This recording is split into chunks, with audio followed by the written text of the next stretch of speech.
just think they are. Another little wannabe gangster trying to play hard. Ding down, they just think they are. Another little wannabe gangster trying to play hard.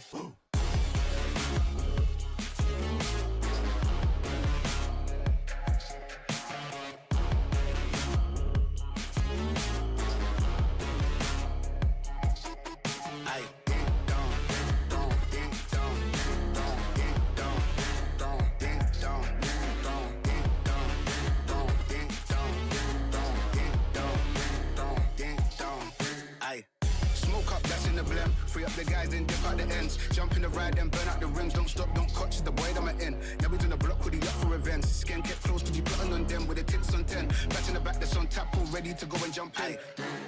Ding down, they just think they are. Another little wannabe gangster trying to play hard. Ding down, they just think they are. Another little wannabe gangster trying to play hard. Ding down, ding down, ding down, ding down, ding down, ding down, ding down, ding down, ding down, ding down, ding down, ding down, ding down, ding down, ding down, ding.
Backlines, 1391, a triple kill, a double kill from the Omen.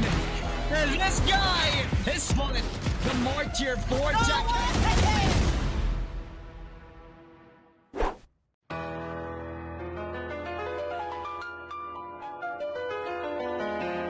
At first I sent the link and she was petrified. Kept thinking she would be a victim of my scam and lies. But then I read a few lines and the grammar was all wrong. The hunch grew strong He was trying to scam me all along, so I blocked his hack and reported the fraud.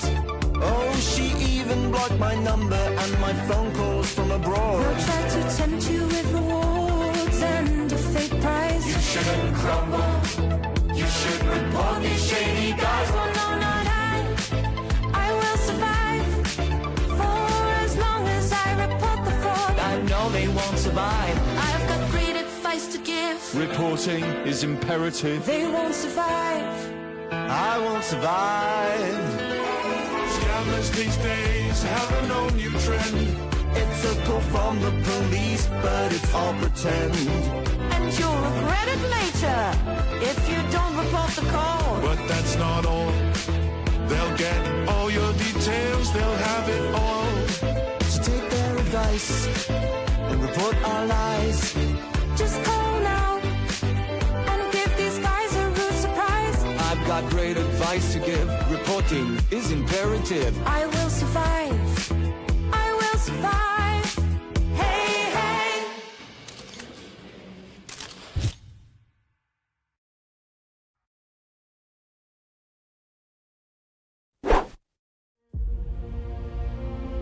عاليا خفاقا تعلو راية وطننا بقيادته الرشيدة التي وضعت جل جهودها لتمنح الإماراتيين لقب أسعد شعب. وظيفة الحكومة يا الأخوة هي تحقيق السعادة للمجتمع، أن الهدف هو إسعاد الناس وتسهيل حياة الناس وراحتهم.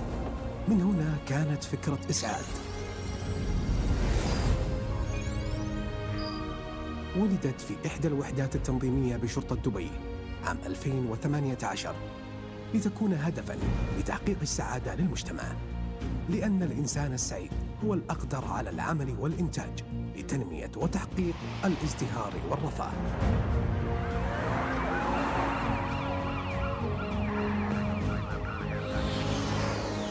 تم تأسيس المركز للسعي في تقديم الخدمات لكافة موظفي شرطة دبي ولجميع المؤسسات والهيئات الحكومية المحلية والاتحادية والجهات الشبه حكومية والمؤسسات والشركات الخاصة وأفراد المجتمع في قطاعات عديدة شملت معظم مستلزمات المعيشية وغيرها العديد.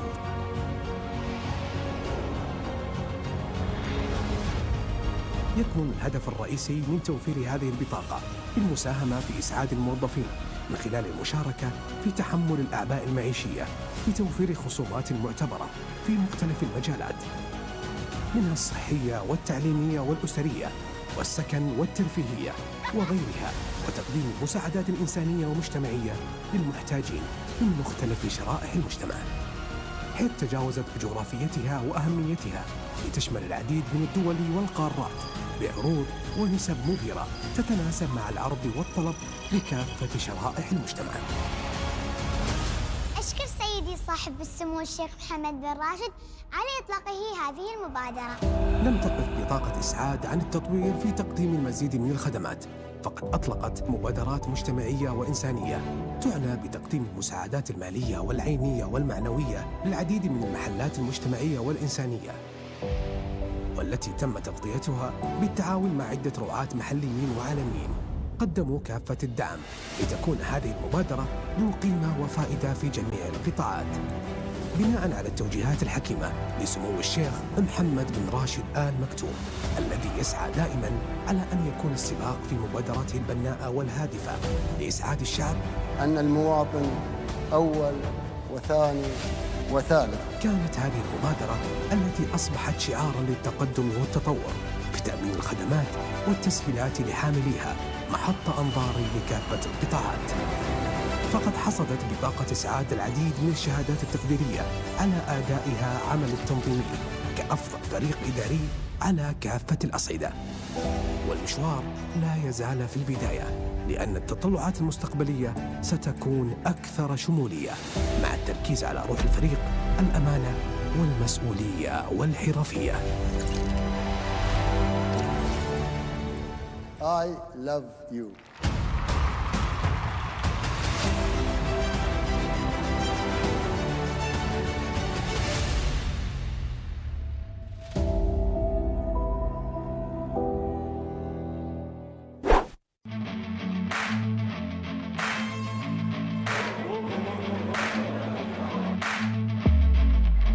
guy who wants to take initiative.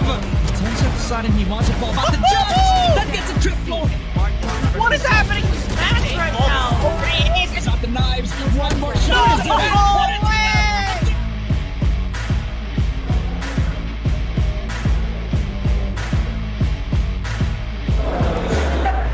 And he gets a triple. Drops up. Tenso finding Chad. It's a good sign for them. Timing. More if they want to clear a shot from Taiki.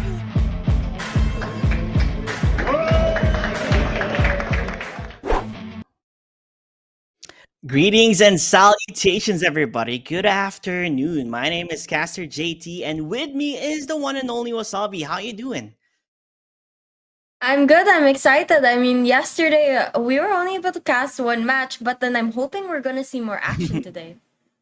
Yeah, hopefully. Let's not forget, guys, this is Dubai Esports Tournament, and we are live for Valorant. There are multiple tournaments happening, coinciding this tournament itself. I believe we have Counter-Strike, CS2 currently on the venue itself. So there's always going to be another stream for that one specifically. But now with that said, though, let's first of all, before we continue on our discussion here, let's say big thank you to our sponsors, Zoe, Albadad Group, Jumbo Group, XFX, BenQ, and of course, the one and only Asad. Without them, this would not be possible. So thank you so much for giving the opportunity for competitive players here or the competitive community for Valorant to shine bright in this event itself. Now we can talk about what happened yesterday, Wasabi. We only saw 2 series, right, being played, and I think there was a series that we didn't also get to watch, which is Team Player 1 2 3 4 5 versus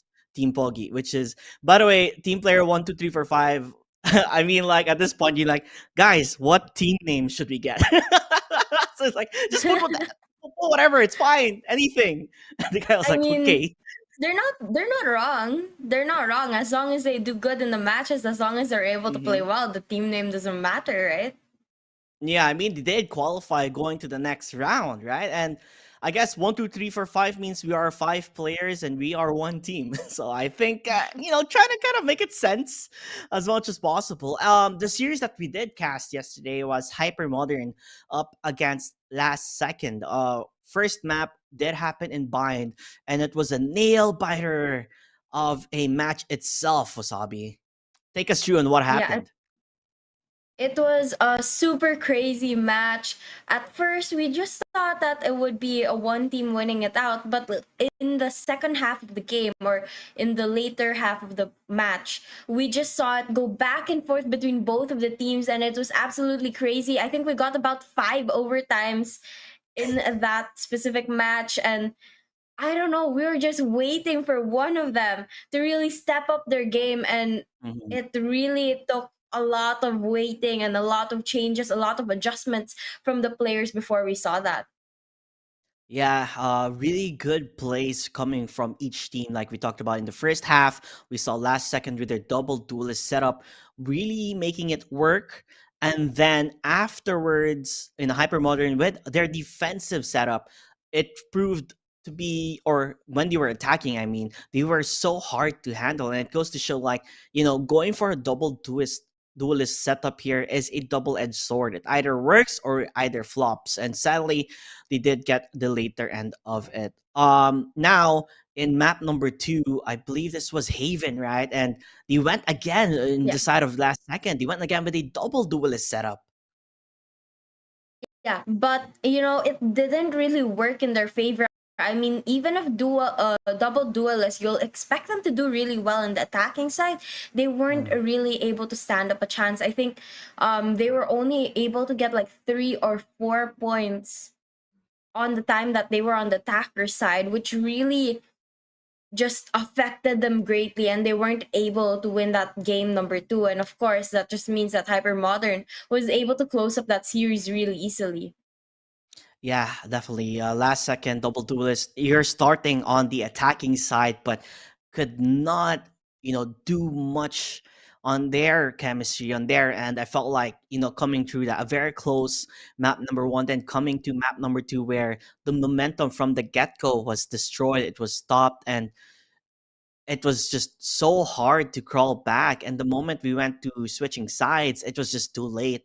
They couldn't really do much. And, it also wrote Hypermodern. They secured it quite easily in map number 2. And the last series that was casted yesterday, I'm not sure if you saw it. It was Some Guys versus Piff the Puff. And my oh my, that series was a roller coaster. One of the quickest roller coaster, I would say. Yeah, I actually was not able to see that match, but hear that Piff the Puff was able to win it out, so they're going to be the ones going up the bracket. But before we get into that, can you give me some information of what happened? I mean, you're telling me that it's a roller coaster. What happened in that match?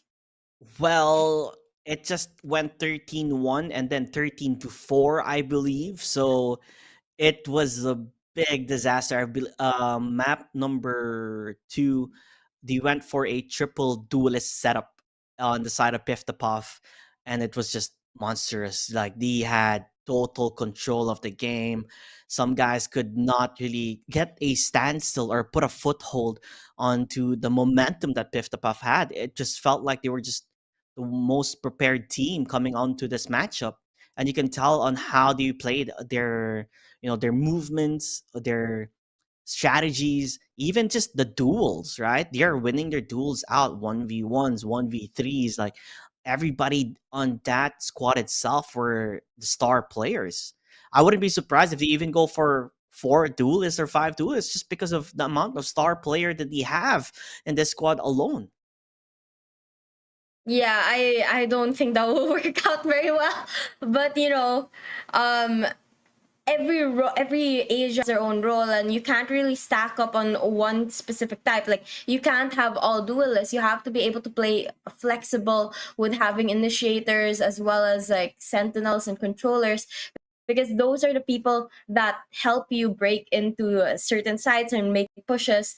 And without them, you're not going to be able to gather as much information. So maybe you'll win your engagements, but without that information, it's going to be quite difficult. Yeah, I feel like we just were able to understand that, oh, we are ahead of some guys. We understand their skills, and we are just maybe a bit more superior or stronger toward against them. So that's the reason why they decided to go, hey, let's just go triple duelist and we'll see what happens. And it just worked out in their favor. Other games that happened off stream, Arrows versus Team Jerkers. Arrows did continue on. They're gonna be on round number 2. Meanwhile, Vortex versus K Boys. My dogs are going crazy. Vortex versus K Boys was also an interesting win. It happened off stream. It went 2-0.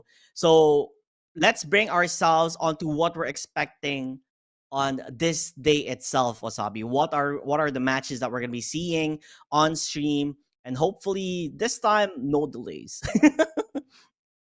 I really hope that there's minimal amount of delays. I mean, we can't really prevent it because it is a LAN event. There's so many coordination that goes on for it.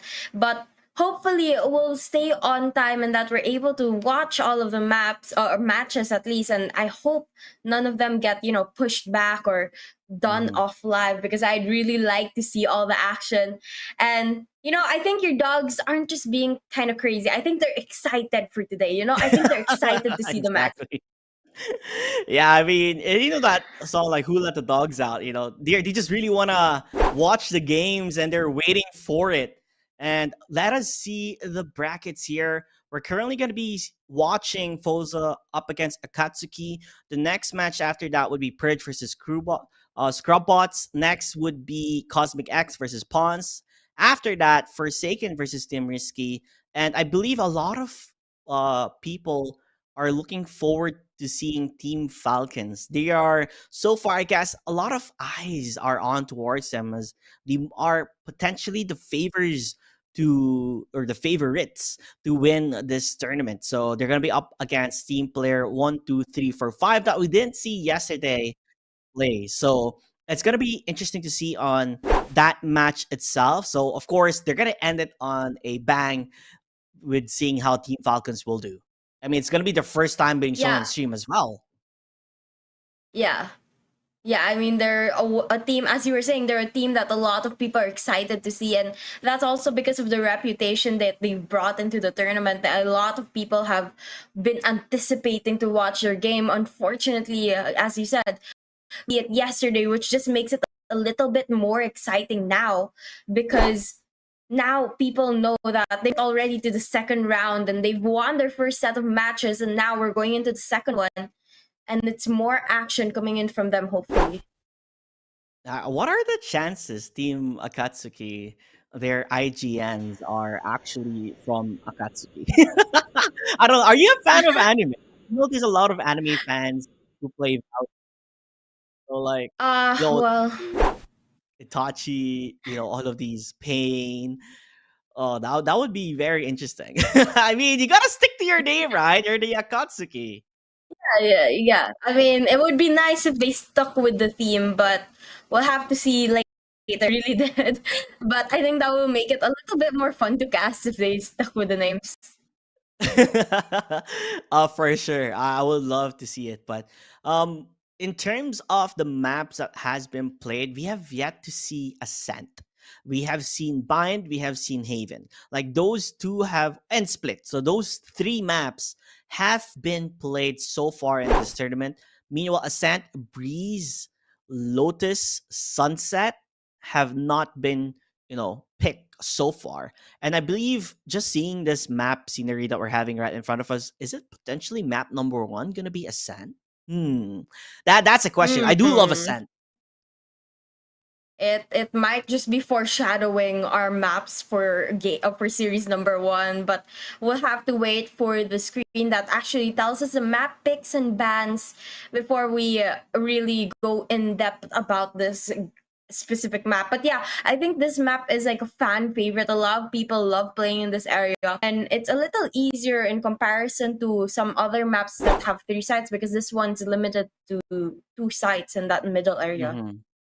Yeah, it's very close quarter, and it's like if you talk about Counter-Strike, everyone loves Dust 2. If you talk about Valorant, everyone also likes Ascent. So it's like these type of favorite maps that people love playing on. It's either because you go A or B, it's straightforward. And then you have the mid area where you can do the typical mid to B split, A split, all of these type of things. So strategy wise, it's quite straightforward at itself, but of course when you add utilities, skill usages, everything is a big mix up on how you want to play. But this map alone is one of the favorites if you are a duelist, just because of how quick you can take control of the map.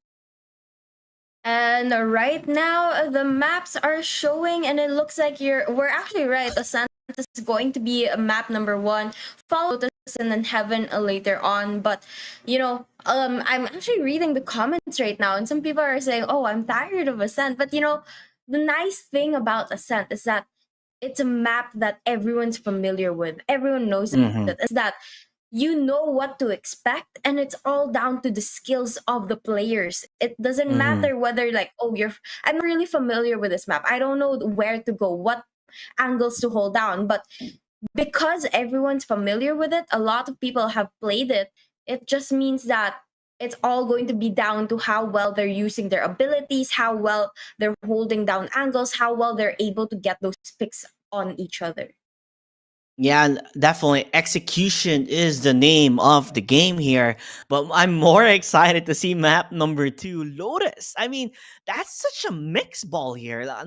As far as I know, Lotus is the map that not a lot of people love to play in. So unexpected to see it, and pretty excited on how they will play it, because like I said, like almost quite a lot of agent composition works well on Lotus. So now, seeing on the three maps, hopefully you will see how close of a game this will be up against Fosa and Akatsuki. Yep, definitely something to watch out for, guys. And while we are waiting, guys, don't forget to like and share the pages of 404 Esports as well. They are the tournament organizers helping us out here for this tournament. And, if it wasn't for them, we wouldn't really be broadcasting this right now. So don't forget them as well. Yeah, of course. And if you are watching, be sure to just have some fun and enjoy and chat with all the people who are in the chat, and let's all have a good time. Um, in terms of predictions, this is of course far fetched, Sabi. I mean, like we don't really know much about the players, but Caster curse, caster curse. potentially based on our history of casting the first series, do you think map number one will be as close as yesterday, or potentially see a lot of overtimes, or will this be a quick and easy one?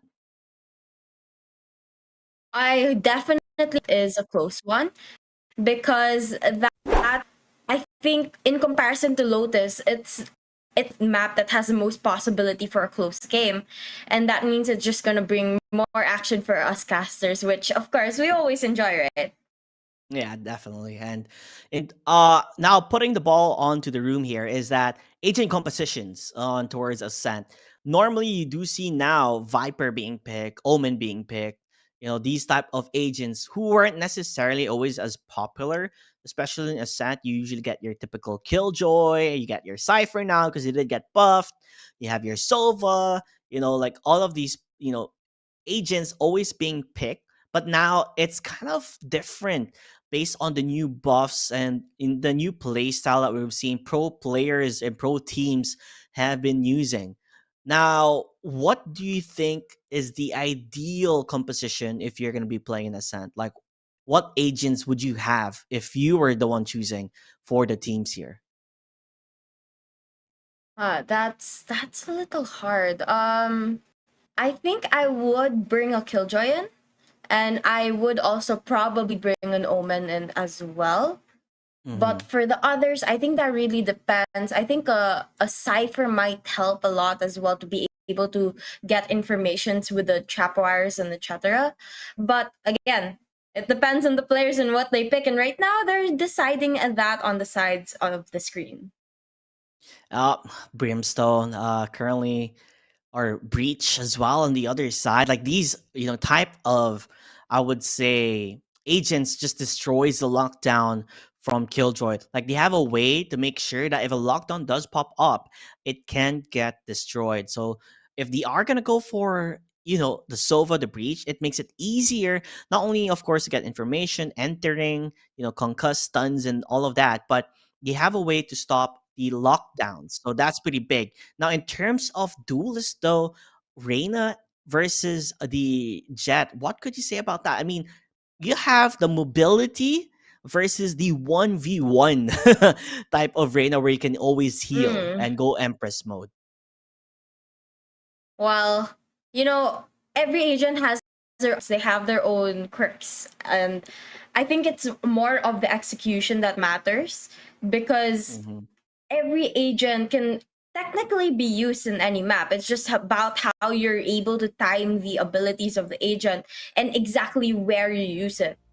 Because there's going to be different situations that you're faced with. And so maybe in some situations, Reina might be more useful. Some situations, Jet might be more useful. But we'll just have to see which one they're able to maximize in the game. Yep, and let the games begin as we are in the start of all things here. Foza up against the Akatsuki. It's gonna be an interesting one. We have Akatsuki, I believe, on the attackers, if I'm correct. Yep, and Foza are the defenders here, and could potentially be an A split as they're walking their way towards mid here, Wasabi. Low and steady, but it looks like Jet's gonna try and rush in, going to put a blind here as they wait for the players to go and push in. And the players on the side. Oh, first couple of contacts going to come through. Only 3 Oh. players remain. Make that 2v3 here. Spike's going to get planted now. And with the blinds, it's gonna be a little hard, but Omen gets taken down by Killjoy as well, and Killjoy backs away for now.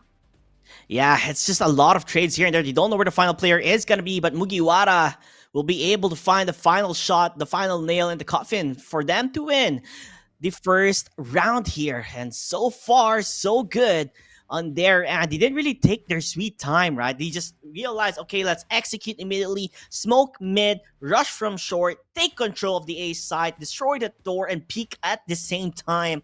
And they had nothing to say on the side of Fosa. They were just bomb rushed inside, and they didn't really have the players to play with it. Not only that, he also got flashed coming from the breach. Yeah, it was pretty difficult, but you know, that's round one. That's warm up. You know, they can step it up now, and hopefully we'll see that. But right now, it looks like we're going heavy on the B side, and the players on the side of Akatsuki are starting to push in. They're going to plant the spike right now, slow and steady, making sure to guard the entrances, and it looks like Jet's gonna get one, trying to go for a second right now, but the shots don't line up. He backs away. Omen as well backs away here, and they're just waiting for the contact to come through.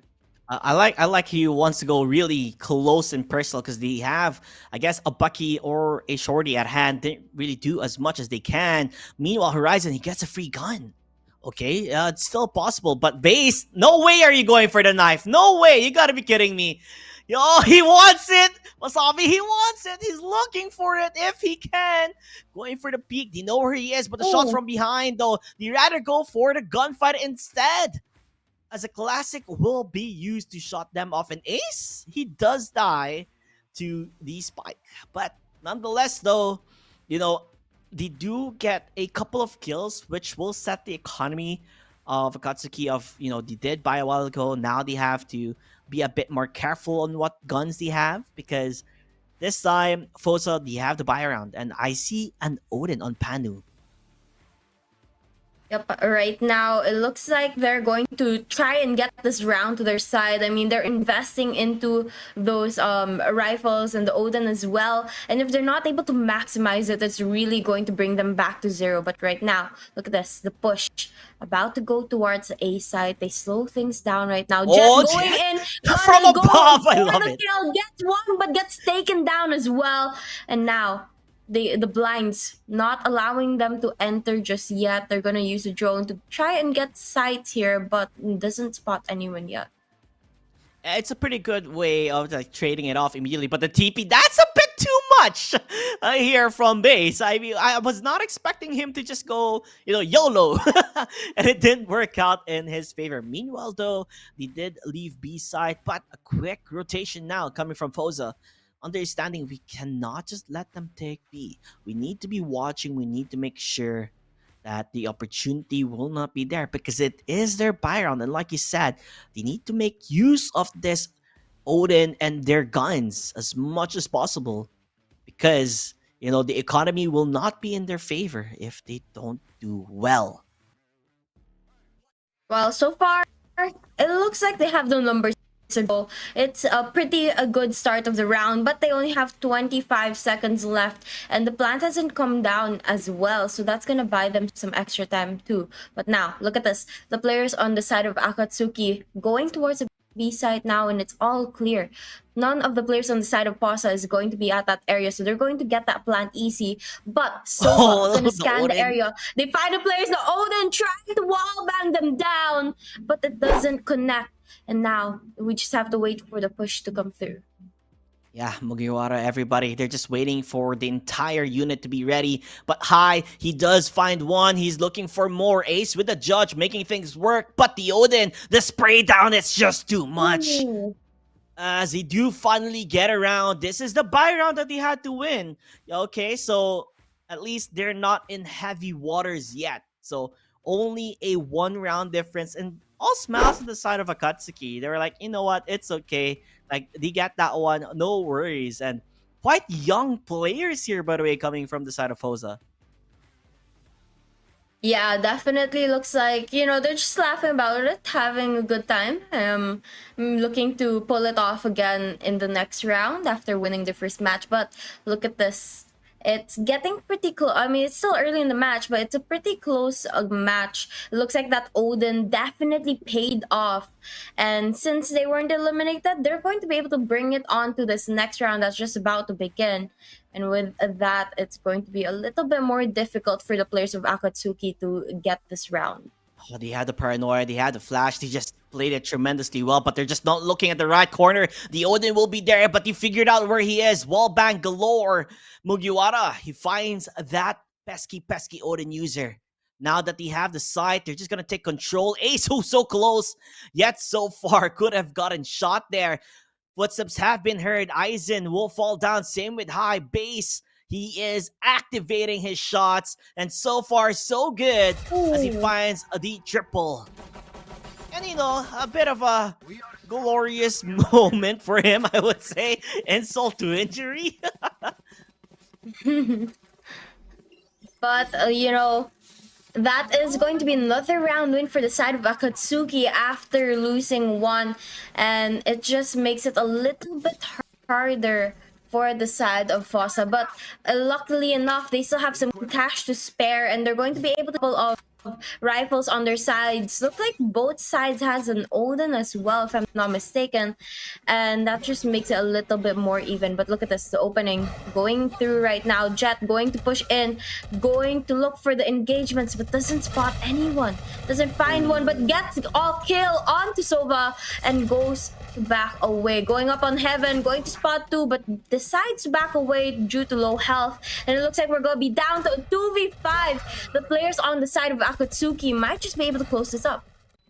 Yeah, no one is dying. Ace is at 4 HP and Base is able to find the final kill. You can just see on how well Akatsuki have been playing. They finally understand, you know, let's just keep going A. They have no controller. They don't know how to take the defense side of things here on the side of Fosa. So, you know, they gotta understand that we can't just let them enter, you know, A side numerous times. You just can't let have, you know, I guess the Killjoy always stay on B. You need to be proactive. You can't always just have one setup for one site. You should be able to understand that, okay, let's have a setup in B. Okay, they don't go to B. Let's go to A this time. Let's see. I mean, going to A might work because it worked the past couple of times. And right now, Jet really rushing into a smoke's gonna go through, clears out Hell, and looks like the area is going to be free for them to get that plant. Unfortunately, for the side of Fossa, they haven't gotten the defense settled down just yet. They're having a little bit of a struggle here, but going for the retake now. All of them pushing in. Unfortunately, not gonna work out for them as they fall to Omen here. Base getting kill after kill. Able to clear out the area. Sova on the side of Fossa is gonna be the last one alive. Panu needs to clutch this 1v4. Oh, does he really want to go for a knife? They're kind of playing merry-go-round, and the knife has been out. They want to go for the kill, but okay, we're not gonna see what's happening. But you can see they're just having a good time here in Akatsuki. They're just enjoying the moment, and Panu, he's just running for his life. Not like this, he says. Not like this. He does get the Odin. I mean, he does have his Odin still up alive. 1-5 though, big advantage on the side of Akatsuki. In terms of economy though, it's gonna be a full buy round on there. And you can see here in the replay though, they had a good idea on where they're gonna be. They used their blind, but immediately just getting the shots done as they lined up one by one.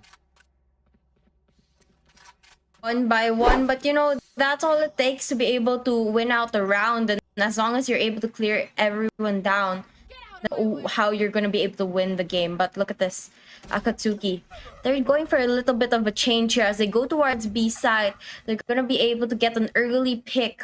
3 players remaining on the side of Fossa. No one watching that B side. Now they're going to be forced to go and attempt to retake.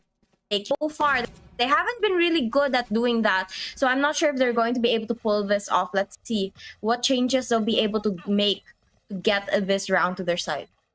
Yeah, it's just too difficult, especially with who they have or what the players they do get.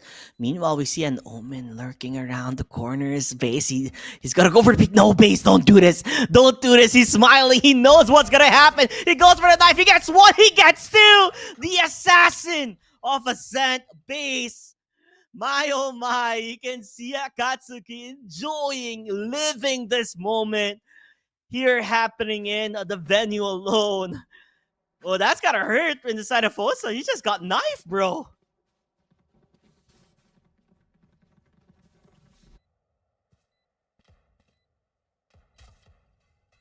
We can see it again. Ooh. Going for the kill. There you have it. 2 right clicks. Ooh. They couldn't react at the right time. Oh my. That is painful to watch. And it's painful to be in that situation as well. Very. Yeah, I mean, being in a tournament, you don't want to be knifed at all. But look at this Jet early, but gets taken down, and it's going to be a 3v4 left. And it looks like it's going to be the players on the side, Akatsuki, getting that beacon. And Fossa, you know, this is the same problem as the last round. They don't really have that defense settled down. I mean, they're always going towards that A side or staying in their base, not really going to defend the B side, which allows their opponent to go in for the plant. And it just makes it a lot easier for the side of Akatsuki. Yeah, it definitely does. And now they're going to go for the push, but Mugiwara and the Ace, they're just ready. They already know on where they're going to be coming from. Yes, you have the Odin on the side of Panu, but it's going to be so difficult for him without having the information that he needs. He wants to, you know, resurrect Horizon, but it's just, you know, in an awkward position now. He might get knifed again. He goes, no, don't do it, don't do it. But Hyper said, I have to. You got detained. You can't do much. Oh, yo. The right clicks with the knives. Oh, that is painful. One after another. Akatsuki. It feels like they're just playing a different game here. Gun mode, no. Knife mode, yes. Yep, I mean, I think they're just having fun with the game right now. They're enjoying it and they find it really relatively easy, I guess. So that's why they're playing around with those melees, trying to get a couple kills on their side. But if ever their opponents step up their game, I think they're going to be forced back to bring those guns out. But for now, they have the opportunity to play around. Aizen gets a pick off already. He gets 2 or looking for more, but Willcat finally shot down here by Ace. But nonetheless, though, that is the duelist gun. So entry-wise, it will not be there. But Ace, look, he's lurking again from behind. Nobody knows where he is. And he might be looking for another knife. Oh, you don't want to see this happen. But he hears the footsteps, gets a kill immediately on towards Panu. Do they know? Has it been called yet? Paranoia being used. Gonna go TP to the side. Wanted to go for a classic kill, but will not find it. Oh, no. It's a 2v2 this time around here, Wasabi. As Akatsuki, they do get the spike at least planted. Yeah, but you know, Brimstone going to be low on health as well, so it's not looking very good for the side of Fossa. Although they've got that A side held down where the spike is at as well, so that's gonna make it a little bit easier. But look at this 1v1 left. It's going to be Killjoy to clutch it up, but looks like it's going to be Sova who gets that kill. Attackers 8th round already. Fossa stuck at 1 round. I'm not quite sure if they're going to be able to come back, but then again, we have the switch of sides later. That's gonna give them another opportunity set of the economy as well. That's gonna help them out a lot. But it looks like they're gonna use the timeout. I mean, as they should. They are in trouble, right? As of the moment, lots of rounds have been taken already by the side of Akatsuki, and we can't just let them take these rounds like that easily. You know, the smoke was pretty nice, but they already knew where the spike was planted, so they did get that kill. Understanding, you know, playing at their strengths, pinging out where the spike is, and lining those shots up. Now that we are in a 8-1 overwhelming on the side of Akatsuki, what can Fosa do? What should they do, Wasabi? I mean, you've seen them just get blasted off by Akatsuki with the amount of, I guess, power that they have. You know, it's very, very hard for the side of Fossa because not only is the economy very, very against them and very difficult to deal with, but it seems that they're also struggling to play defensively. Now, I think a little bit better of a strategy would be to split up, try to get as much information as possible, and really use that communication to guide them through this game, as well as playing for those trades. Now, those trades are very, very important. You shouldn't be roaming out alone, but you should also be making sure that your teammates are around you. But look at this. Back to the game. It looks like one of the teams is going to start rotating towards the A side. It looks like the players on the side of Akatsuki is actually going for a split push here. Some players on A, some players on B, but they back away from that A side as it gets heavy with the players of Fossa. Yeah, they're just gonna go hit both sides and just seeing where they can potentially go base. He's so good at this, you know, just being the mystery lurker, but he will be found out, but finds a shot instead, ready to teleport. Will he? He's just waiting for the opportunity to do so. Could potentially look for a kill. He does get tagged down, but somehow finds a shot, but will TP in front of Gecko, so gets a freebie there. But a 1v4 though, not easy to win it out. He has to run, he has to hide, and just save the gun for the next round instead. So, you know, that timeout, we wanted to work, but it just didn't. Well, sometimes things work out, sometimes it doesn't, but right now, Brimstone is going to be the last player on the side of Fossa. Has to clutch this up, just staying in the base, trying to save, but the players on Akatsuki going in for the rush. Jet gets a couple shots they know they're him. chasing him. It looks like they know exactly where Brimstone's at, and they take him down. Unfortunately, the side of Fossa just really struggling right now. And I don't know, I mean, what's your tip? What tip would you give them if you were to tell them something right now? They just have to change their play style, definitely. Maybe play a bit aggressive outside B, hopefully see what things you can do there, or, you know, you get that recon on towards B and then you're able to see what's happening, right? Like, you have to not only be passive, you can't just play one strategy. You have to do multiple strategy to see what works out in your favor, and that's technically what we're not seeing so far on their end. So hopefully we get to see more of their duality and what they can do. Meanwhile, Scythe, he is jumping towards the side, has a Bucky, and I think almost everybody has a Bucky on their end. He's just jumping and shooting. Ace as well, finding one with the shorty, putting his knife out on the gunfight. Not what you want to see, but it's gonna be a 2v1. Fossa, he has a sheriff here on towards Ace. Gonna get the spike planted. Base, meanwhile, hiding on the corner. 2v1, Reyna on Aizen. What can he do? Watching his corners is the number one thing he has to do in every game, but they have the information on where he's gonna be at. Using those shock darts, waiting inside base. No, base, not again. Don't do this. Looking on the side from behind, the assassin stalking his spray, going for the right click, but misses it. But Ace is there to save the day. Oh, not again. Fossa said no. Once is it, twice is enough. 3 times, shame on me. So we'll get denied from that knife kill, but they still win the round. At the end of the day, that is 10-1, and the first half is almost done. They're honestly just playing or having fun right now. I mean, at this point, with the amount of knife kills that they're trying to get, I think they're just not really taking it that anymore. I mean, 10 points up already. Very close to ending this game. Only needing 3 more wins. But look at this. Entry frag going into that A side. Going to try and see and detect if there's any opponents around the area. Fossa going to get a couple kills now, having the numbers advantage as they push towards A side. Players on the side of Akatsuki going to spot one on that heavens, but will they see the other players in that area? Looks like they'll go for the plant instead. Yeah, they're making it work. They're finally trading things off. They're playing magnificent. But the sad part here is, you know, we wanted to see this happen during the entire first half, but you gotta make do with what you have, I guess. Bringing another round on their end, at least to get 2 so far in the first half.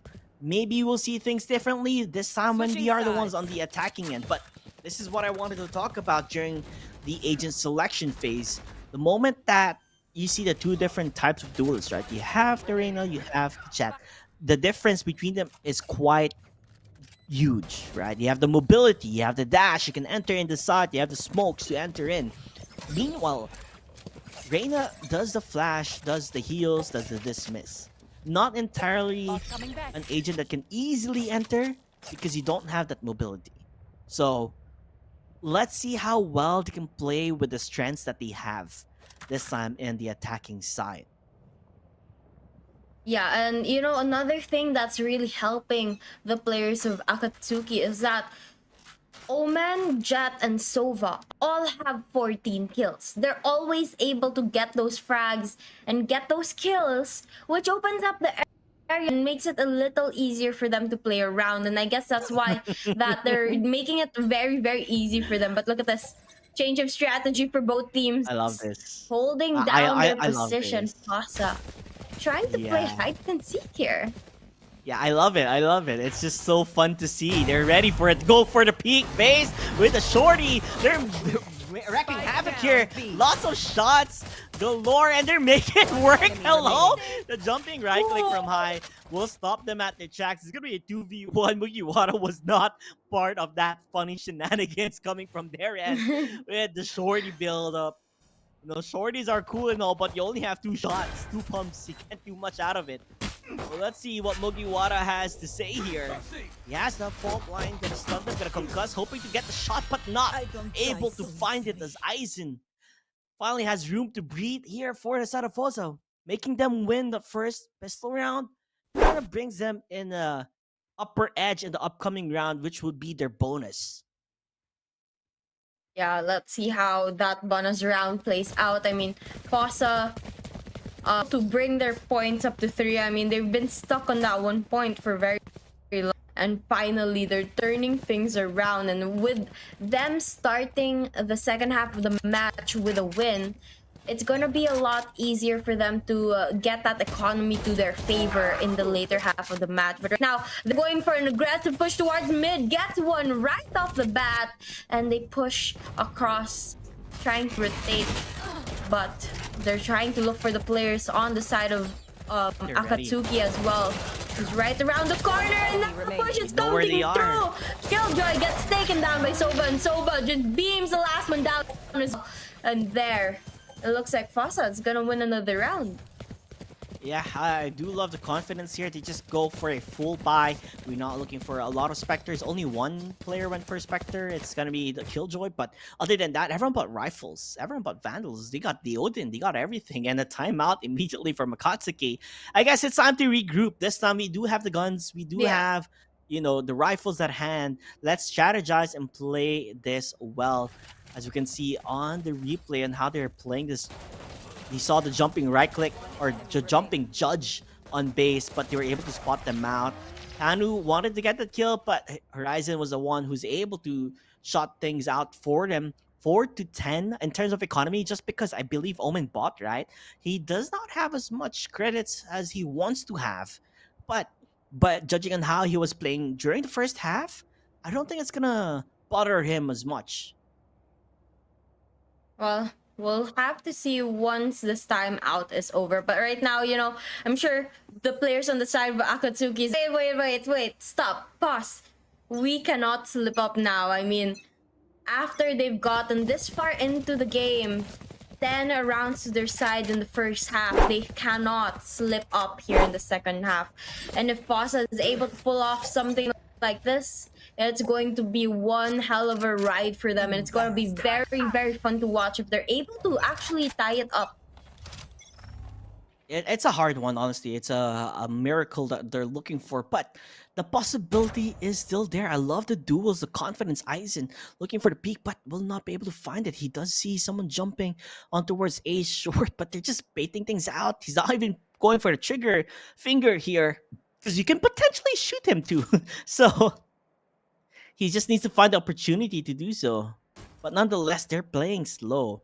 Akatsuki understands, let's not over peak. Let's just hold things down and then see what we can do.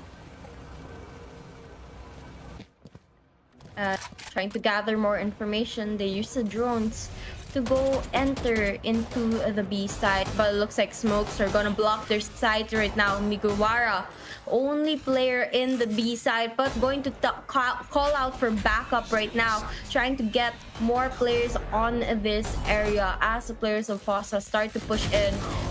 Steady, but it looks like Fossa, they're going to struggle here as they get picked off one by one. Only 3 players remaining on each side. Yeah, but they found the lurker, they found the jet side from behind, and the Odin from high. Who says, you know, Odin is not a good gun? It is if you have good aim and just spray and pray, and that's what they're doing. 3v2 now. As there's only 2 players from the side of Akatsuki. This is the background, let's not forget, they're going for the wall bang, but are unable to find it. The Odin is still activated, so you have to be a bit more scared on how things can be. But they're getting shot from the side, from 3. They did not notice. Aizen was already there, taps their heads off, 5 to 10. Okay, now we are in a position where we cannot underestimate Fossa here in the side of Akatsuki. You know, they were all smiles and all, but this time, you have to give them respect because, my oh my, they're winning these rounds in a row. 3. Yep. Very, very good start for their side, but that just means Akatsuki, they're forced to save on this next round. They've only got a couple pistols, maybe some sheriffs on their side, and that's not gonna stand up a chance if the rest of their opponents have those rifles and maybe even a couple opening frag going through. One player on the side of Akatsuki gets picked off early, and now Aizen pushes in, watches the side here on the A side, waiting for the push to come through. Going to get one and looking to get more kills here, but the down, and it looks like it's just a waiting game now. Yeah, it is gonna be the waiting game. They're still trying to figure out how to enter. Panu getting that kill with an Odin with a wall bang. And that's all she wrote. Everybody playing flawlessly. 6 to 10. Okay, we were thinking this might be a upset happening on the story to unfold here at the side of Fossa, because first half it went 10 to 1, Wasabi. 10 to 1. Now it's 10 to 6. A close half now happening in the second. Yeah, it's absolutely crazy. I mean, the players on the side of Fossa, it looks like they're having a little bit more fun being the attacker side. And I guess that's why they've just been waiting around playing as the defending team a while ago. And if they're able to bring it up to 10 points, and that's good on them, but they still have a long way to go. Up here can be an opportunity for Akatsuki to turn the game around, but now we're just waiting for the players on the side of Fossa. And looks like Sai's going to spot a couple of them, but gets taken down. Aizen gonna go for a more aggressive positioning here as goes towards A side and gets one right off the bat. Blocks, Smoke's going to block the entrances, and that gives him the opportunity to go in for the plant. I love this. Aizen is just playing crazy. He knows where they are. He's gonna go for another insane, but will overheat here. Ace will survive for quite a bit, but it's a 4v2. Make that 1 as Ace is left alone to his own devices. Gecko will get 1. Ace actually answering back. 2v1, 50 HP in the dream. What can he do? It's only a matter of time. The swarms have been placed too, so Ace trying to see what he can find. Alarm bot spots him out. 4 kills already, 10 HP. He doesn't know where the final player is, but from behind, that's where Gecko is. Did not read it perfectly. 7 to 10. Remember to talk to each other out there. Oh boy, the younglings. They're making it happen. We might just see a tie here. I mean, we're inching closer and closer towards it.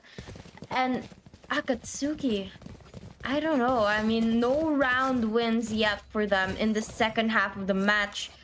And again, right now, they're being forced to stick with those pistols. Only one of their players pulling out a rifle right now.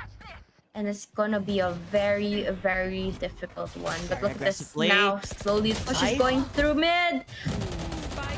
Okay, he gets 2. So that's pretty big, right? I mean, it's not their buy round, but they do get quite few kills here and there. Now they're looking for more Horizon. I think they know where they are stepping up. Ace gotta find 1. somehow on an eco round, Akatsuki stops them at the tracks. They're like, hey, what's up, guys? We can't give them more. We really cannot. From a 10-1, if we continue giving them those rounds, it's just gonna look really bad for us. So now they're getting those, kills that they have been seeking for. Akatsuki still not in trouble. As Fosa far behind. 4 rounds difference though, compared to the 9 rounds earlier on. Slow and steady, but we need to continue this so that we get the match tied up. But now, Akatsuki, as they're able to win another round, bringing it to 11 points already. Hopefully, this will bring up their momentum and end the one of the side of Fosa. But look at this right now. A couple shots through the smoke. And they're gonna try and spot each other out. But look at this. Aizen going to be able to get one. Pushes in very, very aggressively. Looking for that frag. Going to get one on Mugiwara. Clearing out the side for the rest of the teammates. Going for the plant. But the Odin puts a stop to it. Yeah, that was pretty good from Aizen, being able to spot a couple of kills for the team. But because of the Odin being there, he could not find that kill. Instead, gets wallbanged to oblivion. Now bringing it back to a 2v3 advantage off the side of Akatsuki. What is the play here? They have to figure it out on how they can crack the side if they can. It's just a matter of time. 30 seconds remaining on the shot clock here. So 30 seconds left. They're just holding their corners. They're just waiting and hoping to see an easy pick-off if they can. And that's the pick that they're waiting for. 2v3. None of them really wanting to play too risky here. Looks like Sova's gonna scout out the area. And now the pick going through. Sova gets taken. And now Akatsuki, they're up to match point. Yeah, they had their fun. Now it's time to end things out in map number 1. It seems like 7-12, though we did see signs of brilliance coming from Fosa, so the possibility will always be there with Aizen setting things for the team if they can find, those crucial kills that they have been looking for time and time again. Although still in risky waters, aside, he does have that operator. If one guy goes big towards there, he misses it. Oh, that's big. That is really big, because Aizen finds 2 already. This guy, he's just insane with his aim.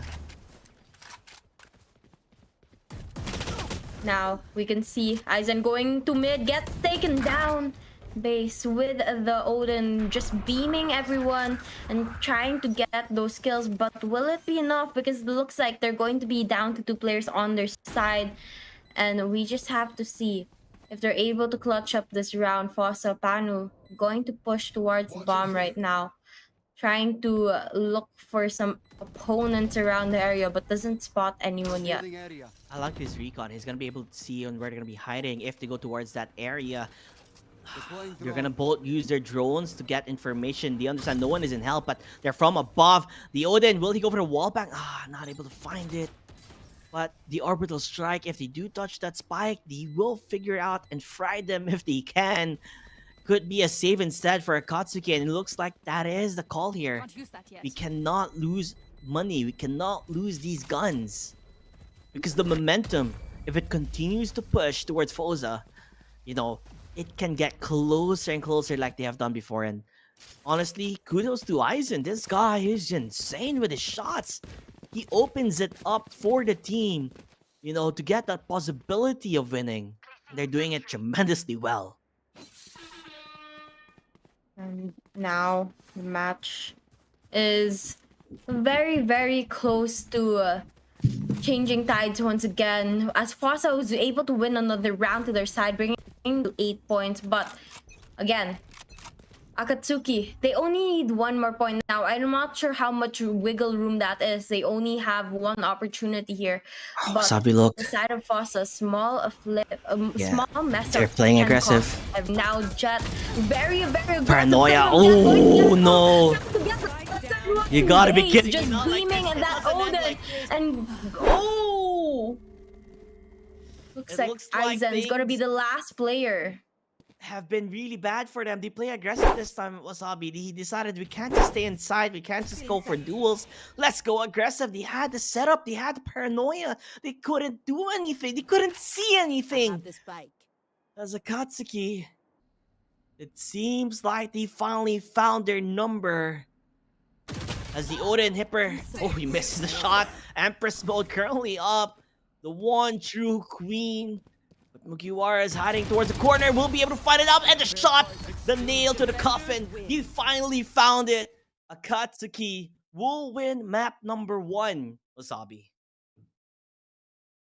I guess that last minute switch of pace to an aggressive play really helped them out there. It was looking like that Fossa might be able to catch up to them, but they placed a stop to that, as they should. Because if they made the smallest mistake, it was just going to be a waste of their efforts in the earlier half of the game. After winning round after round after round and playing and even going around with melees, just trying to get a couple of knife kills, if they didn't close that up, it would have been an unfortunate game for them. Yeah, it would have looked really bad. Akatsuki, though, first half played phenomenal, right? They went 10-1. Not a lot of teams can do 10-1 that easily. And then get like how many knife kills? 3 knife kills? That's a lot. And then somehow when they switched up, Fosa decided, you know what, guys, I'm gonna step things up. Aizen, man, oh man, this Reina. I was questioning how well would a non-mobility duelist do, but he just showed me how amazing he can if you find those 1v1s, and he did multiple times. He found those 1v1s and won them. Sadly for him, though, he could not win the final one for his team, and they lose the final round in Ascent. As we can tell, Akatsuki are far ahead. Now we're going to be jumping on towards Lotus, and I'm excited. I'm actually ecstatic. I can't wait to see what is there to show in Lotus. It's a big map. It has 3 sites, and it's interesting. Yeah, it's definitely going to be a little bit more interesting. I mean, I'm not quite sure if too many people like this map specifically. It's relatively new, It's not something that players have had years of experience in, and so I think that's what the reason of going into this map. But then again, it's a little bigger as well, having 3 sides, just as you mentioned, and that middle area of the map as well is just very, very useful, especially for the snipers. The MVP, oh, that's interesting. They gave the MVP to Aizen. He played tremendous. No doubt on how well this kid played. He is phenomenal. I can't wait to see more of him coming in Lotus, because he has that star potential. You could tell on how well he takes those duels, how well he takes those fights. He was just phenomenal to watch. So maybe coming into Lotus, we'll see more of him pop off. So kudos to him for being the MVP of that match. Yeah, I mean, he definitely deserved it. We saw the last couple of rounds where he just got kill after kill after kill, and it was the only way for the Fossa to really get those points. If it wasn't for him, they wouldn't have gotten that close to catching up to their opponents. Now they can finally take a bit of a rest here and just talk about and regroup, right, in the side of Fosa on what they can do to improve, what they can do to see on the side of Lotus, on how they should position themselves and how should they play on toward this map. It's quite difficult, right, on playing this map. We do see a lot of harbors being picked here. We have seen, I guess, like, typical killjoys here and there. And personally speaking, I'm not entirely a fan of Lotus in my comp games, because I always feel like I'm cursed when I play in this map. Yeah, I do have good wins and bad wins, but Lotus is a mixed ball. You're not really sure on how things will go. And judging on how the Omen was playing last time, on how Base was playing with lurking around, this map is perfect for lurkers. Yeah, I think this is the map where you're able to really maximize those small and tight areas, and if you know how to play them properly, then you can really throw your opponent off guard, and when they're not when they're least expecting it. But then again, you have to be very careful as well, because the rotations in this map really take a lot of time if you want to avoid using those doors that turn around and cause a lot of noise. So you'll have to rotate the longer way around, which is a lot of time, if you especially if you're in the wrong side. Yeah, for it's a bit handful for defenders, right? Just because in how big the map is. Yeah, you have A, B, and C. B being like quite an easy place to lurk around if you're going for an 8 take. Now it just depends on how well you can anchor, or if there will be an anchor. Like those are the number one things you need to be sure. If you are gonna try and defend a site, you have to still leave an anchor, just because you're not sure if they are gonna really commit. It could be a fake out. It's just hard to tell. Or if you go with someone like a Sage, right, it makes it easier. At least you can close a site down with a wall. So there's numerous ways to play this site specifically, and we have a lot of different types of compositions that you could do. It just comes to preference and what the team itself has practiced at. And nonetheless, though, I am excited and I cannot wait, as our teams are still getting ready for this map as of the moment.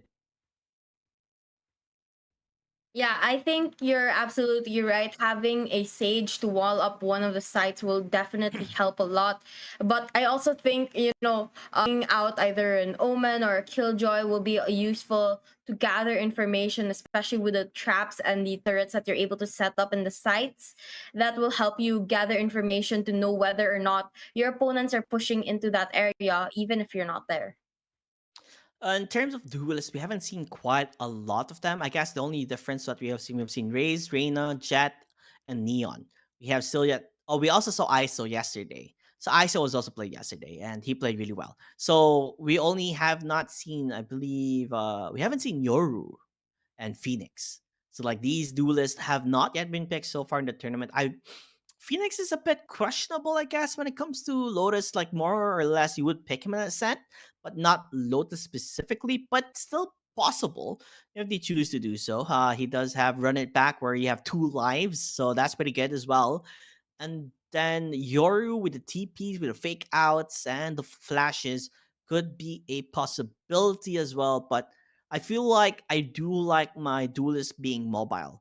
The mobility type of duelist Yeah. where you can dash, where you can just move faster and being able to take control of the site quickly, right? Because that's how snappy you kind of want to play. You want to be so quick that it hits them hard and it catches them off guard.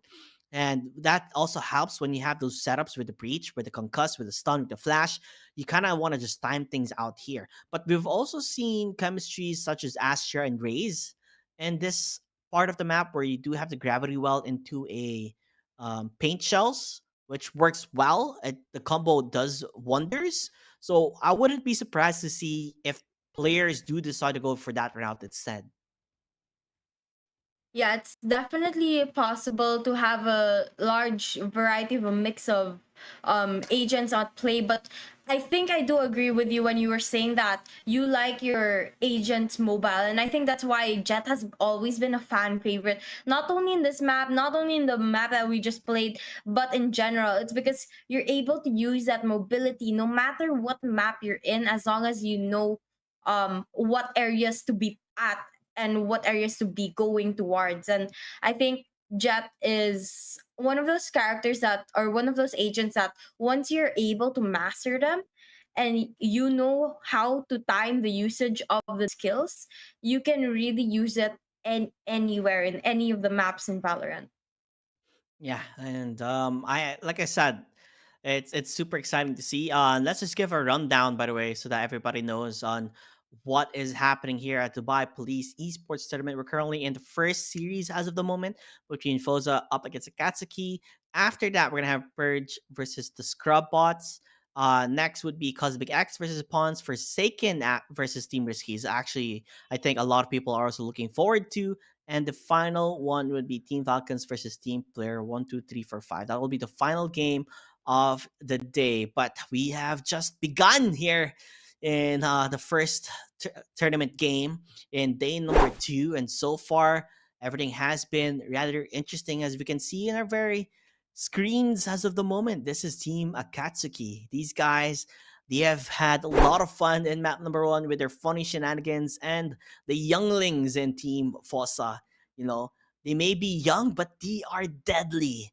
If you find them in your servers, they play tremendously well as well. You know, coming back in the second half in Ascent, and I cannot wait to see what they have in Lotus. I can't believe at that age they can play competitively that good. It's just crazy to phantom on how much, star potential these young players have.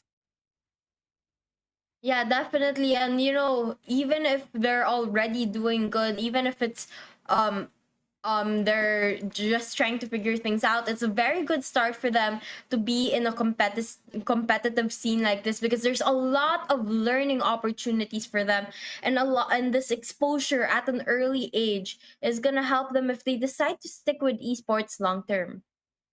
Yeah, like I said, like these type of tournaments really produce new rising talents in the scene.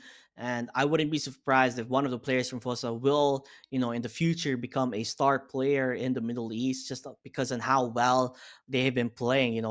Some of them are still in Diamond, some of them are, in that elo, but you can tell on how well they are fighting up against Immortals and Radiants, right? They're doing really good, and the potential is there.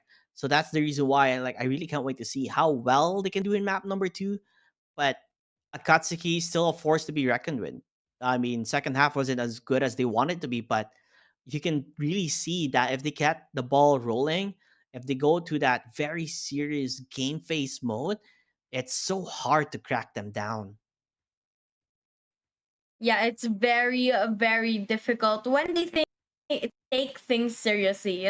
Sometimes they like to play around, but when they are serious, when they want to end the game right away, they can definitely do that. So hopefully we see more action. Hopefully it's a little bit more of an even game into this Lotus match. But then again, we'll have to see if the players of Fossa are able to step up their game after a very rough start in match number 1. They bounced a little bit higher in the second half, but just not enough to really play catch up just yet.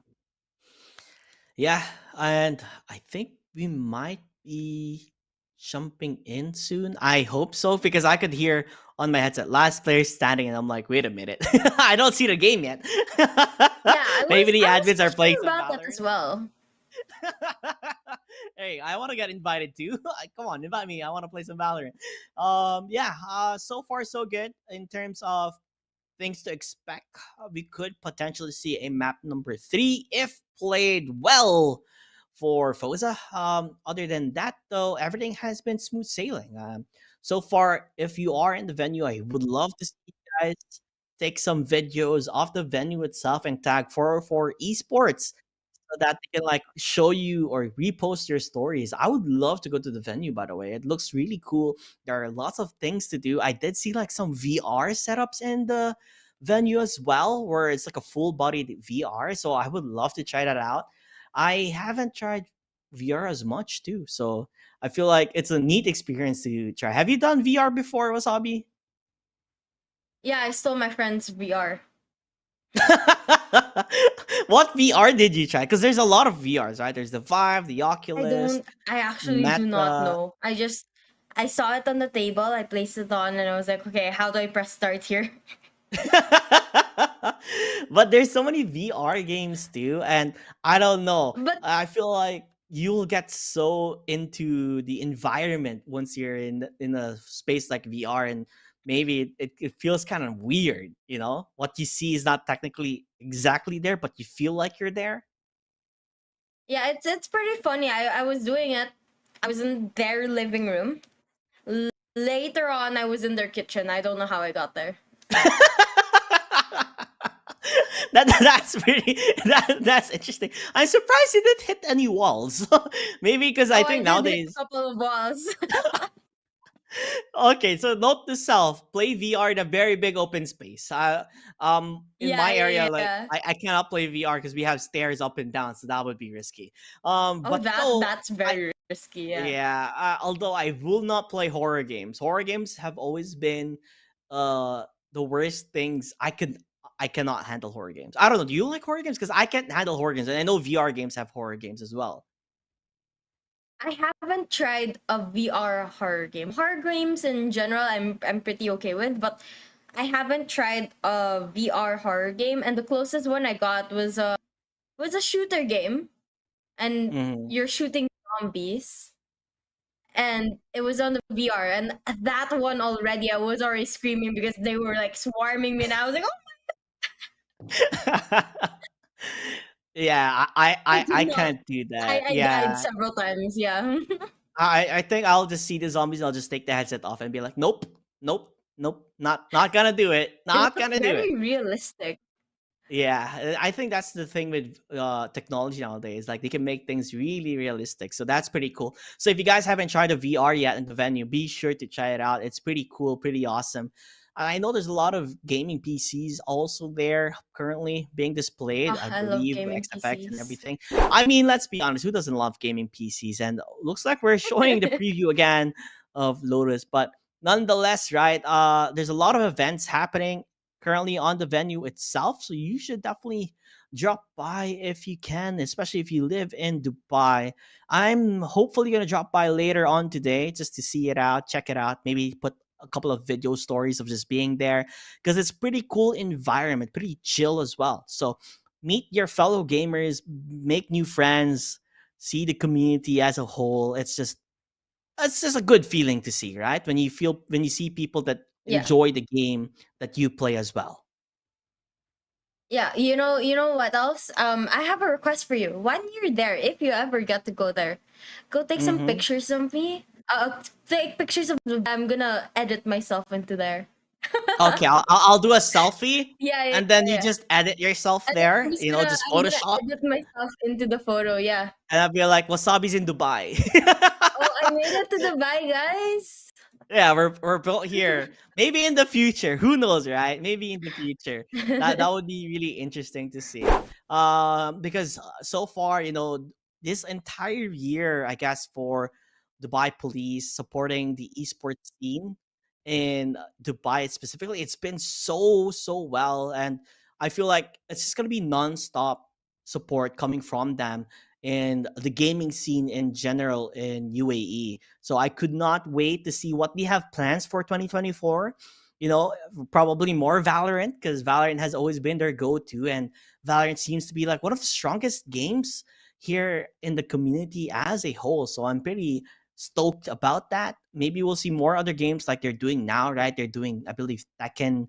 They're Are they doing that? No, they're not doing that. They're doing Smash. They're doing Smash. They're doing Yeah. Valorant, CS2, Dota 2, Dota 2, and FIFA and Fortnite. So that's so many games that they're doing Counter at the Strike venue itself, as and the well. prize pool is just like your eyes will just go big and like, wow, wow, unbelievable. Yeah, I mean, there's so many opportunities. If Valorant's not your thing, you can also check the other games, register for those. I'm not quite sure if the registration's still up, but if they are, want to give it a chance, go ahead because this is opportunity for you guys to gain some experience. Even this tournament, at least you have fun with it and enjoy meeting other people while doing it.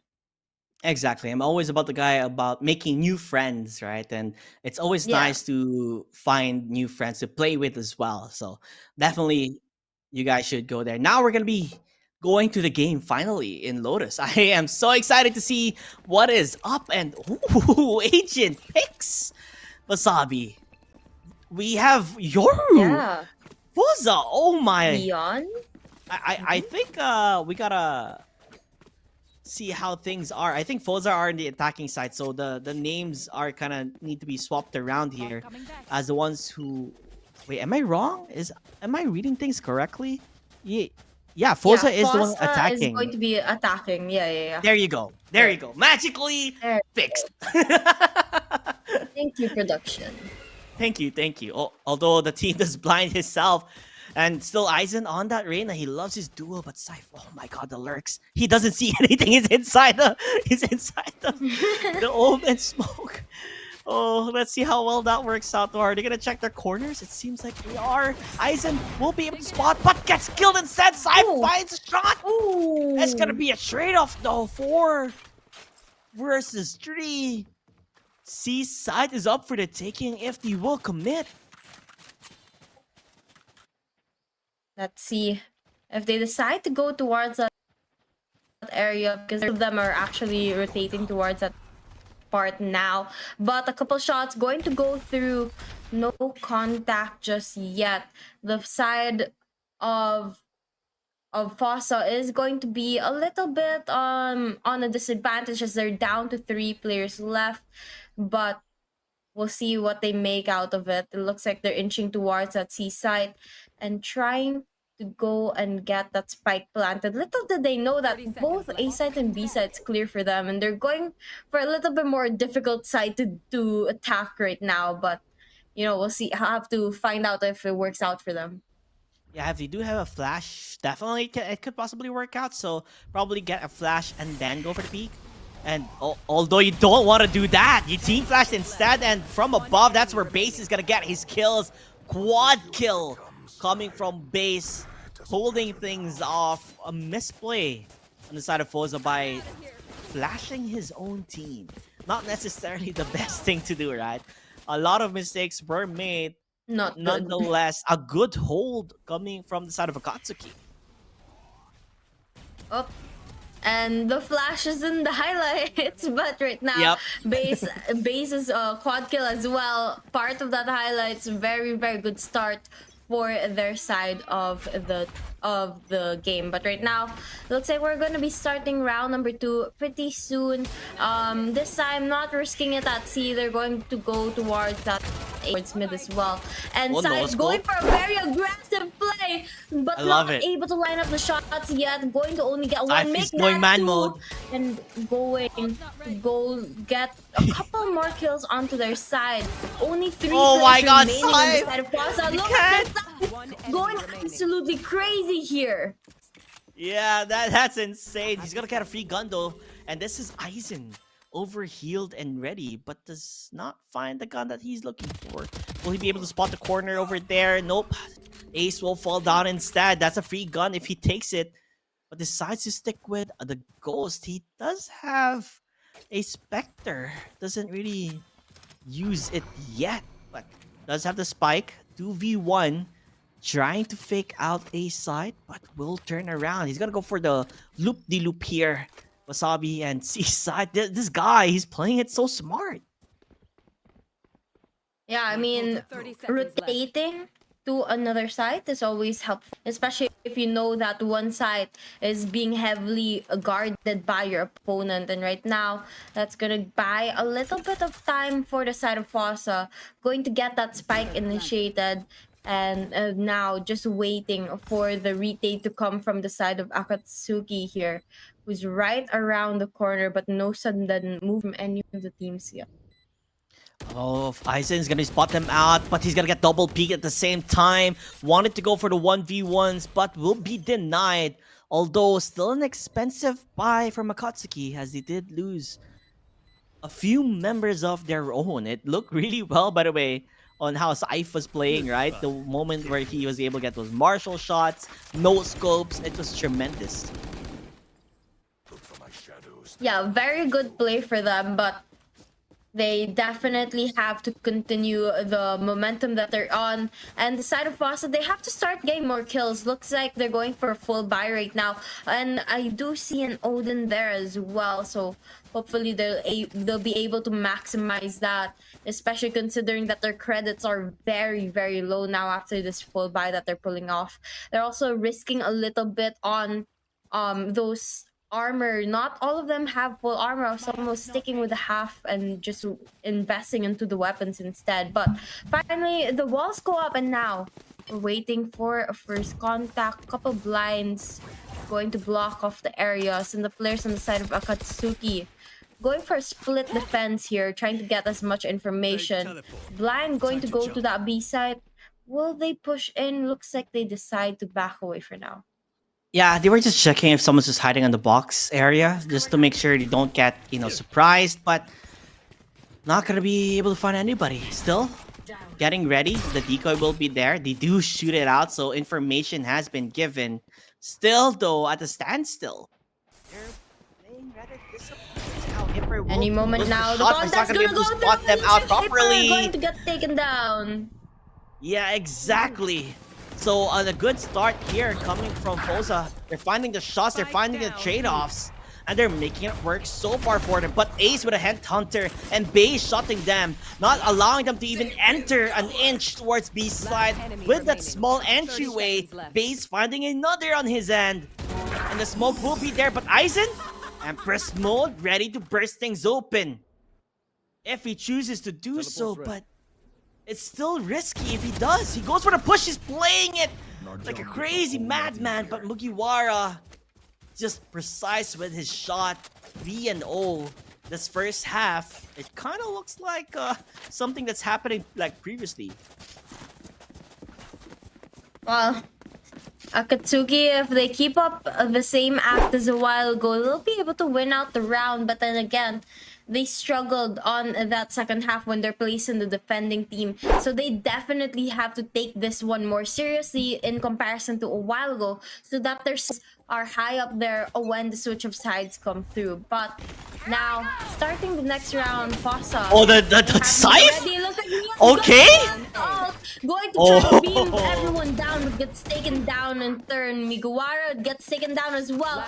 Two players remaining on the side of Fosa. As I say, that Viper gets taken down as well. Very, very quick and aggressive round there. In a matter of seconds. That's how quick that was. In the matter of seconds, everything was already done. As we can see here in the replay, immediately dashing in towards it. Scythe going for the kill, finds one, looks for the other, but will immediately get shut down. And then that's all she wrote. Mugiwara just wreaked havoc, and they were just stuck on this side in an awkward position where they were immediately picked off from behind. You know, that's the issue here. You are in a spot where it's such an open map, or such a big map, where you can get flanked numerous times. And the moment if they're able to predict where they're located at, immediate flanks was happening already. Yeah, those flanks are very, very important, and it definitely helped them out a lot. But look at this, a timeout after that, the very, very bad round for the side of Fosa. And it was brought to you by Aizen, trying to regroup the team, trying to figure something out. I'm pretty sure that right now they are trying to come up with a solution to the attacks that that the opponents on the side of Akatsuki has been putting up against them. Because if they don't win a couple rounds now, it's going to be very difficult later on trying to push for that overtime. But looks like the timer on that pause is gonna run out, and the round is gonna begin.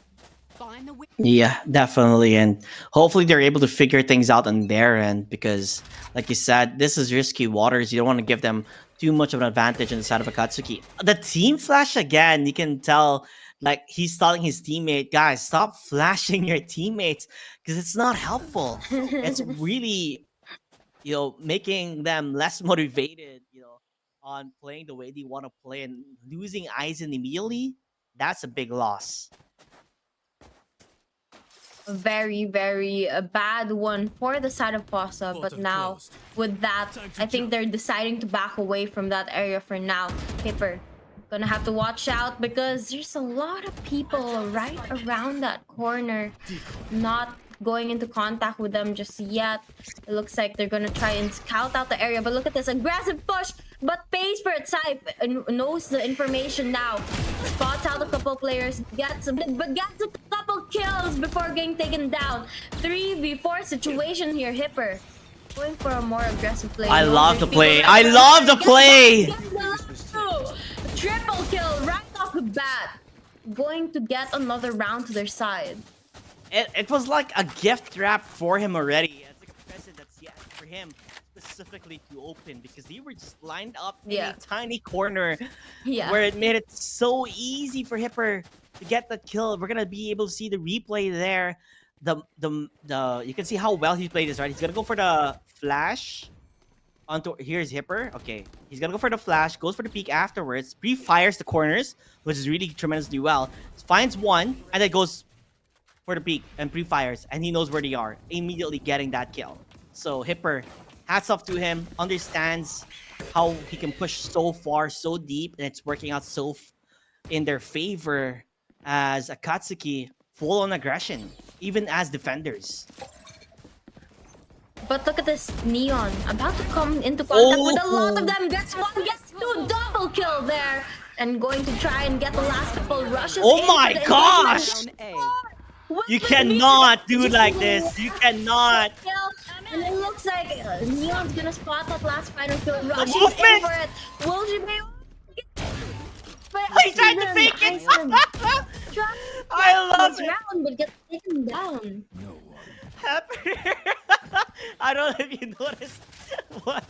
Yoru tried to fake it, acting like he's an illusion, like he's a clone. But Aizen does not take the bait. He was like, wait a minute.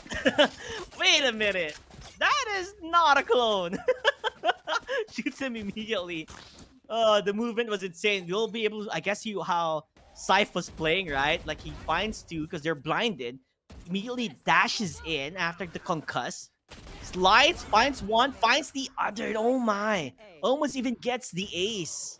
But Aizen was lucky enough to get that kill. He goes for the movement again, jumping around, hoping to get the concuss, but does not get it. Aizen shuts them off. And that's just how amazing they are as the game is continuing being played high, finding multiple kills. Again, Syph wrecking havoc. It's a 2v2. The Rolling Thunder also being used, jumping him off board. And there's only one player remaining. It's Aizen, the guy you want to survive, and he does it! A round finally won for the team.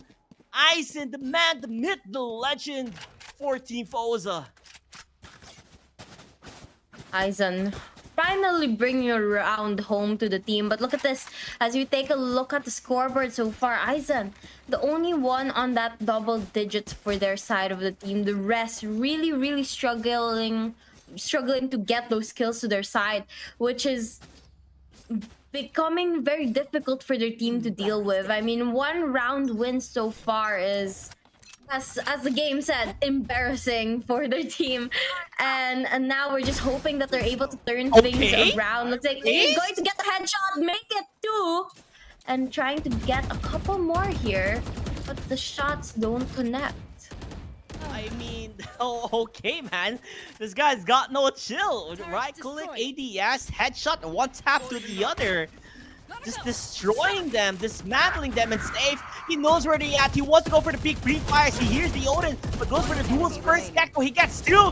Finds where the last one is, and the shots have converged. Ace with the triple. Dismantling Foza as he could not do anything. So far, though, Akatsuki showing them why they are the stronger team, as we have seen in the first map. Ace really just popped off there, got angry that the players of Foza was able to steal a round from them, and he just wanted to, you know, give them a taste of their own medicine. But right now, after that's done and dealt with, we head into round number 9 now. And it looks like the side of Foza, they're just gonna play a little bit more defensively. But Syph, again, with aggressive pushes. Neon going They're not expecting this. to enemy lay areas. And it looks like, yeah, they're definitely not expecting it. But look at this. The contact going through right now. They're going to get a couple kills. Gecko gets one from behind. Not expecting to get that kill. But now, one player remaining on the side of Foza. Yeah. It's Aizen, the guy who has been clutching. He's already on his Empress mode, hoping to find the shots, but he understands where he is. The moment he's peak, he's gonna get greeted by a lot of players here. So he has to play this smart. But it's just so hard. How is Aizen gonna do this? They have an information, they have the glimpse and understanding of where he's gonna get picked off by 3. As he gets shot off immediately, 8-1. Akatsuki leading the charge again, playing as aggressive as they can. Non-stop pushes. Unfortunately, there was just really no hope for Aizen to clutch that up. I mean, every single side, all 3 sides, was an enemy waiting for Aizen to come out of that blind. And when Aizen came out, of course, they all started firing those weapons, trying to take Aizen down. There was really no way for Aizen to get out of that situation. But with that done, no more use dwelling on the past. We move on to the next round here, and it's going to be heavy towards our ace side now. Trying to get first contact. Very aggressive, gets taken down by Aizen, having to pay for that. Yeah, I mean, you can tell the confidence coming from this team. We're like, you know what? We keep pushing. It works. Let's do it. And there you have it. Syfe doing it again. Going to the shots. Does he find it? No. Panu answers back. Ooh. He also had the lockdown. So complete disarray now on the side of Akatsuki. But Base, he's going for the push. It's going crazy. The madman. Aizen stops him at their tracks. You know where the other player is. Hiding on towards the ace side. Mugiwara not finding the connections on those shots, but Aizen, he knows where he is. Shot looking for him. He finds the head. The right click not gonna work against him though, as the shots will continue on the side of ace. But finally, Foza, they find the round. They do what they can, and they make it work. Foza with 2 round wins now. And it looks like, yeah, we might just see the same story as a while ago. We know that the players on the side of Akatsuki was able to get the vast majority of the points on the first half of the game a while ago. But in the second half, when they were placed on the defending, when they were placed on the opposite side, they were having a little bit more of a difficulty. So let's see if they'll be able to turn things around later on. But for now, again, they're winning majority of the engagements and the rounds as well. This time they're going for the B attack like they have done time and time again, and it didn't really work out in their favor. At the same time, when you do for a play, or when you make a play like this, you're put in a standstill. Mugiwara, this guy keeps getting shots through the smoke. This isn't the first time he has done it. He's done it multiple times, and they're just gonna push again. These guys are insane to the membrane. As Horizon will get flashed out, unable to see anything, as he's the only player left, and he will most likely fall down 9-2. I believe the first half is done and dusted. Nope, the final round of the first half is gonna be on right now. Foza though, they do have a full buy, but can they make it work? Aizen, I feel like the pressure is too much on his shoulders.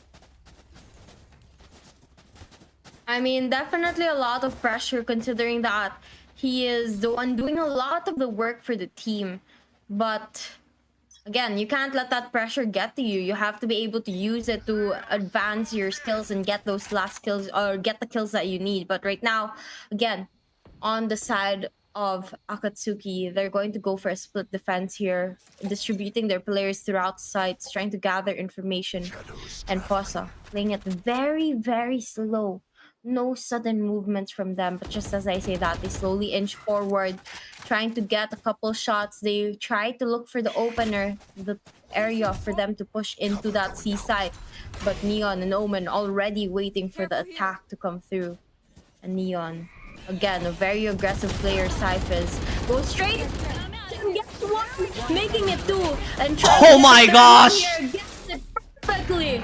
Neon side, absolutely crazy. 10 points to their side now. And they're back on the pedestal, right? They're back at where they're at. They wanted this to happen. They're doing tremendously well. And it doesn't stop. It just doesn't stop. I mean, if you're up against these really well coordinated players, what can you do? The only thing you can do is hope you figure something out and just make sure you communicate properly with your teammates. But also, you know, sometimes I will admit, it's a very difficult situation to be in. No matter how good of a player you are, if you're at a place where you don't know what to do, what to change, and you've tried everything, hard to make a comeback from them. But for the switch of sides, the new opportunities open up for them. Looks like Aizen's gonna take that to their advantage, getting a kill early in the round.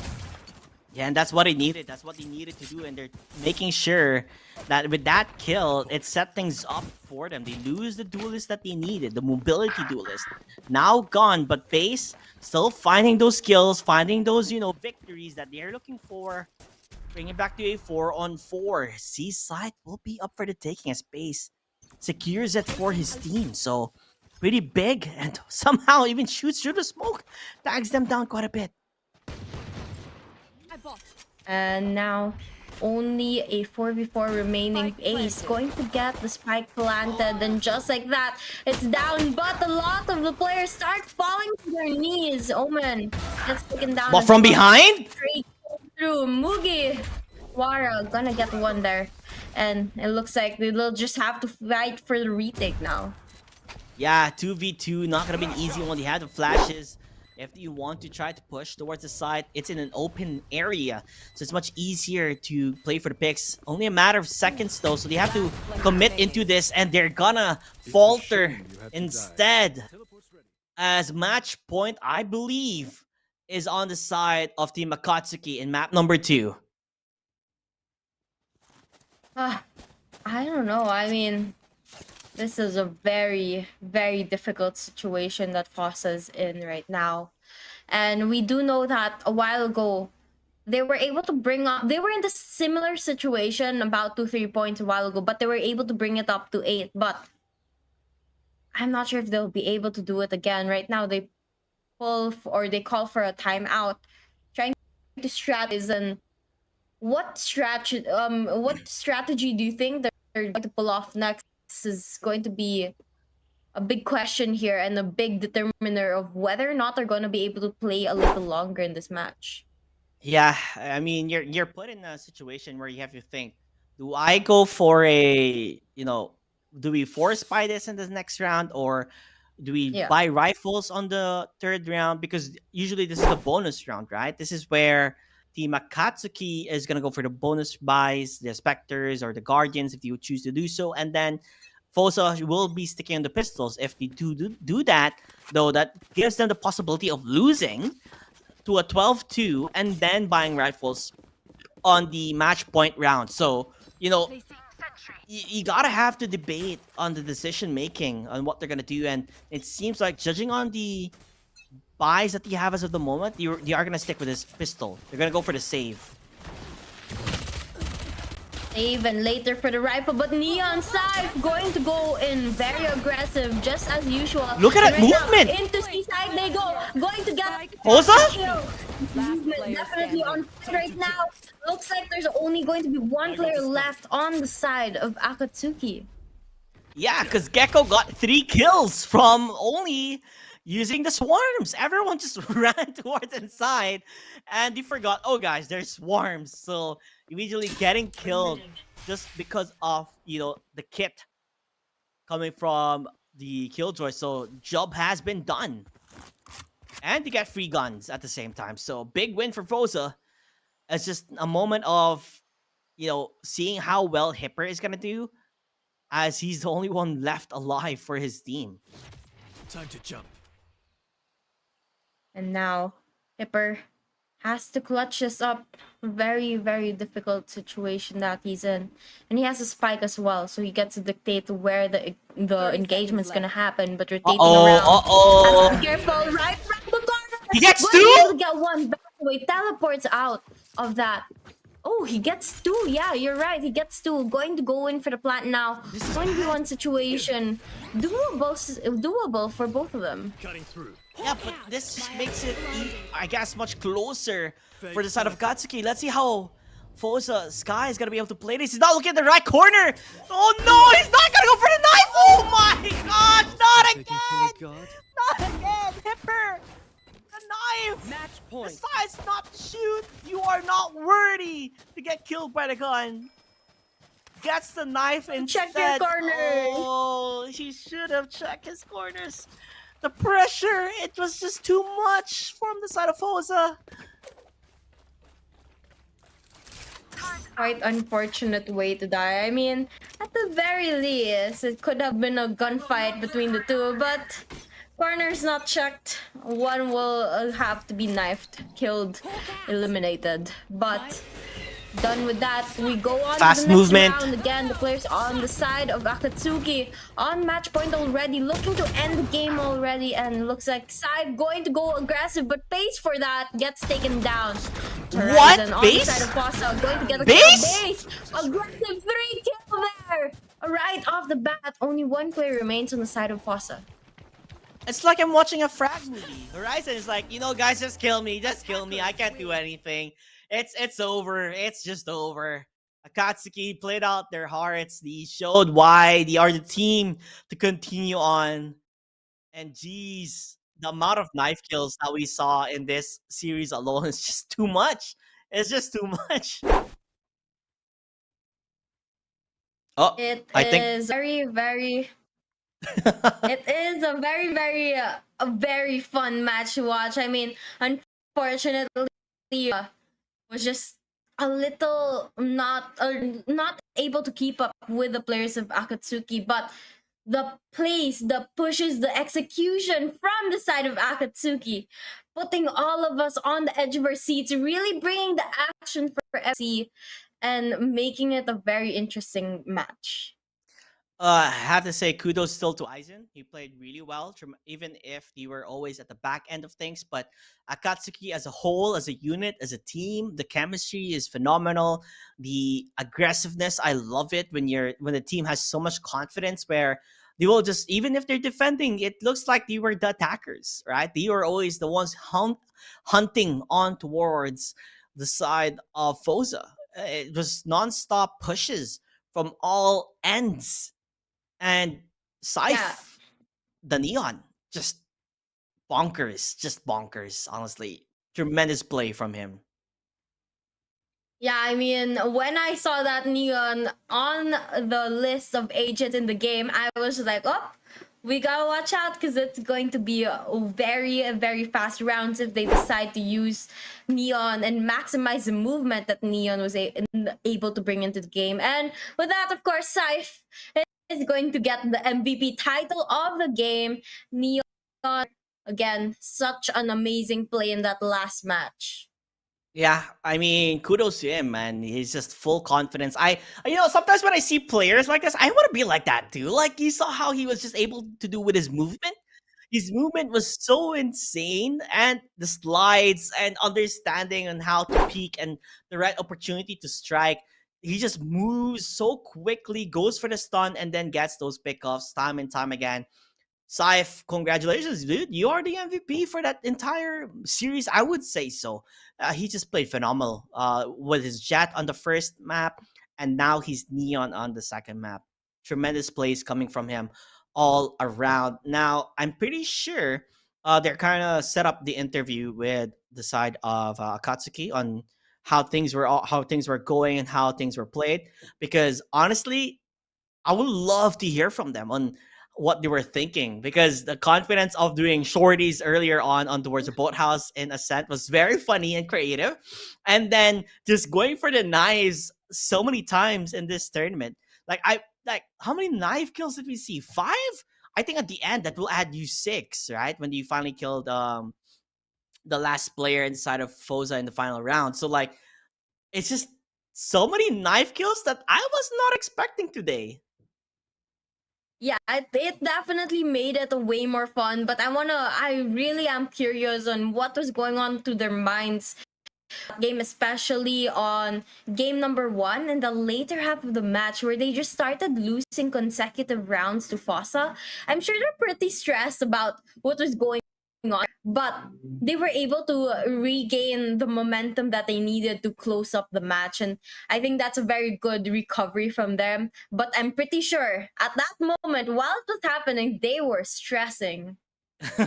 Maybe I would say not like super, but they probably felt it a bit, right? Because they were just having some fun, and then they were like, wait a minute, guys, they're getting too many rounds right now. Okay, and then they go for a buy round, right? The timeout, and then they lost, and they were like, wait a minute, guys, they're getting closer again. I believe the closest one was 7-10, and it was only a 3-round difference, and that's when they finally put their foot down. They were like, guys, we cannot give more rounds. We cannot let them take this away from us, right? We were having fun, but this time we have to go serious. We cannot. But even if that happened, though, they're still able to close things out. So good for them. On the side of Fosa, though, thank you so much for joining this tournament. It was a delight to see you guys here play. Horizon, Panu, Gecko, Hi, Eisenski. You guys are so fun to watch. Hopefully, we get to see you guys practice more in the future. Hopefully, we get to see you guys excel better as a team. You could tell they're quite not as experienced as Akatsuki, as you can tell during the second map, right, with or Horizon accidentally flashing his team during the entry. So you can tell, like, maybe the pressure is too much, especially when you're at a LAN event, right? The pressure is always there. There's people watching you, and the environment as a whole, the competitiveness, you kind of feel it on your shoulders. Yeah, you know, it is such a different ball game if you're online or on site versus when you're in your house or your usual gaming area where everything is as you expect it to be. When you're on site, there's so many distractions. There's the people, there's us casters talking over you guys while you're playing, and there's just so many things that can throw you off that you're not used to having when you're playing in your house. Yeah, you're not really in your comfort place, right? Because you are in a new environment and you just gotta try and step up. So hopefully in the future we'll be seeing more of Fosa, we'll see more of the players, especially Eisen. I would say he did really good. So hopefully we get to see them, right? Going on again through the day, guys, there's still more games to be shown on the stream. We still have Bird versus Crab Bots. We have Cosmic X versus Pawns, Forsaken versus Team Risky, and we'll be ending the day with Team Falcons versus Team Player 1, 2, 3, 4, 5. So I guess there's going to be a lot of interesting games happening at the the latter end of things. And that's when we'll see, you know, the interesting matches that people would love to see. I guess for me personally, I would love to see Team Forsaken versus Team Risky. And I would also love to see Team Falcons specifically on how they play as a team. Because I've casted, I believe, some of the players already from before. Triple Esports were the one who won previously, and there we have some players who came from Triple Esports into this team, I believe. So it's gonna be fun, and I cannot wait to see at the later end of the day. Maybe I'll be in the venue watching it live. Who knows? But yep, definitely a sight to see, guys. So if you guys are currently sitting in, stay until the very end because I'm sure that game will be a banger. Yeah, I mean, the last one is one to watch out for, guys. So again, hope you guys stick with us all the way to the end so that you're able to see that action in the last and final matches. And also the matches that are coming for you guys. Some of them maybe not as known as the teams playing in the last match, but then again, we never know what match is going to come out to a close game or what plays we're going to see. So something to look forward to is all the action that our teams are going to try to bring for us as a fight for a slot here in the tournament. Definitely. And it's like I said, it's all fun, you know, enjoying the moment and enjoying the opportunity to be part of the Dubai Police Esports Tournament here in Dubai Police, in the venue itself. You know, it's just nice to be part of it, right? And I cannot wait to see what else is in store for us casters as well, on seeing how the games will be going on from then. And I believe Sunset is a map I would love to see. If you haven't seen Sunset, it's always been banned. Nobody likes it, but I kind of want to see Sunset. I want to see, like, you know, I want to see something different. Yeah, we keep seeing the go-to maps. Like Lotus was the newest one in the edition, but Sunset? Come on, guys. Come on. Sunset Breeze is still open. Yeah, so Wasabi, we're going to be throwing up on towards the venue because there is an interview ready waiting for us from the side of Akatsuki. So let's hear from their minds on what happened in this series in the best of 3. JT and Wasabi for that in-depth analyzation. I have the winners here with us, Team Katsuki. Did I get that right? Yes, Team Katsuki. Awesome. So I'm going to introduce to you Safe, Base, and Nasser. How are you guys feeling after that win? We're feeling good. We were so confident in the game because we knifed twice. You know what? I was going to bring that up. You guys did actually knife twice. Now, which one of you was it that actually got the double knife? It was our great player Omen who sniped majority of the game. All right, well, you guys definitely have that confidence level, but let me tell you, that first map, you guys were stomping hard, but then all of a sudden the enemy team started to make a comeback. What happened there? Why did you guys lose control? We got too ahead of ourselves, but we maintained our posture. We kept our posture well, because we got too ahead of ourselves. As you saw, we kept throwing by not following the normal comp. We got too ahead of ourselves, we lost it, and then we regained the momentum back. All right, well, that's really great to hear. Well, one more question before I let you guys go. The second map that you guys went into, did you feel more confident or were you more anxious in your gameplay? How did you change your gameplay depending on how the first game went? I didn't feel anything. Just like that, I didn't feel. That's it, you didn't feel anything. You didn't change the way you play. I just went in and I was a man and entered. All right, is it the same for you guys as well? For me, it didn't change. We stayed the same, kept the same composure because we already knew the difference in the skill level. We already were prepared. Well, we're not prepared. We never practiced together. This is our first time playing together. Surprisingly, our chemistry was amazing, but we still somehow pulled it off. All right, well, I definitely have to say this is one of the best kind of energy that we have seen so far in the Dubai Police Esports Tournament. So I'm hoping that you guys go far in the tournament and go and take away that final prize pool. We are going to go take a short break, so make sure you guys go get your snacks, go get rested, because when we come back, we're going to have way more juicier games, so stay tuned.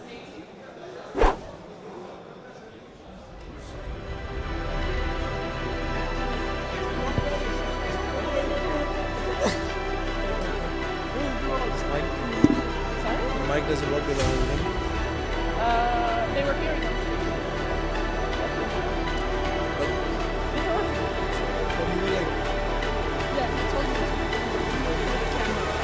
Because one of them.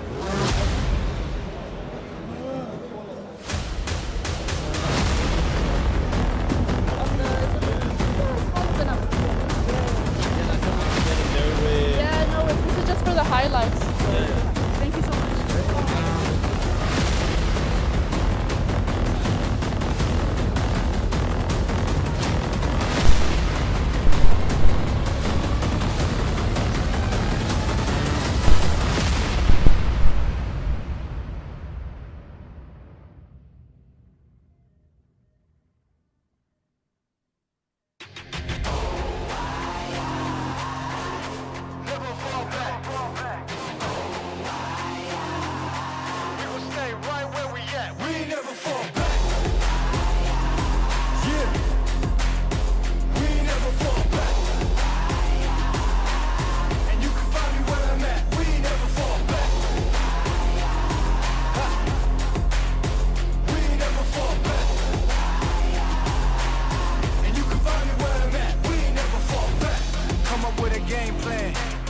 XL up in the paint, you can't shake that. All the way gassed up, full tank, man. Moving too quick, keep the cameras in the playback. Dang, so tell me how you feel with it. You put a lid on it, I ain't got no chill with it. This right here your problem, you gon' have to deal with it. Lay it on the line, high risk, that's the meal ticket. Yeah, we ain't never fall back. Hold our ground where we at. Never fall back. No lies, no facts. We gon' stay right where we at. We ain't never fall back.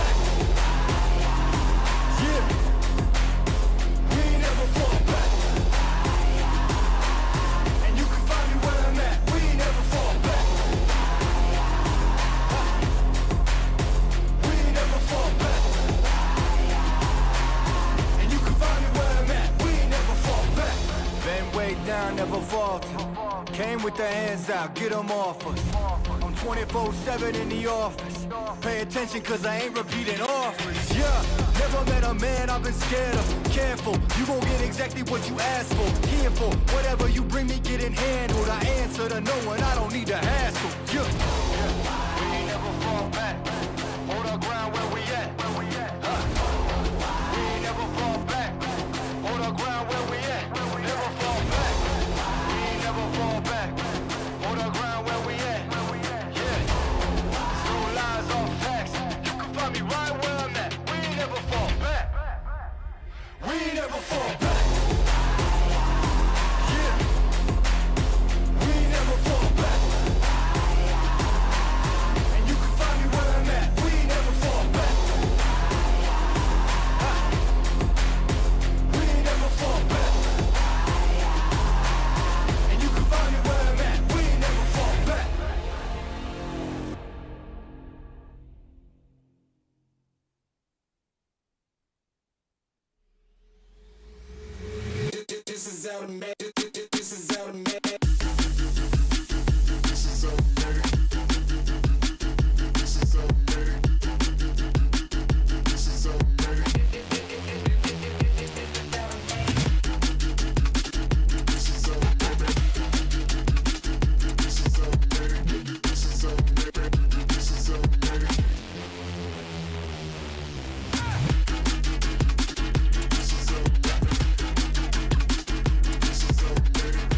just sit here and watch.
ding dong, they just think they are.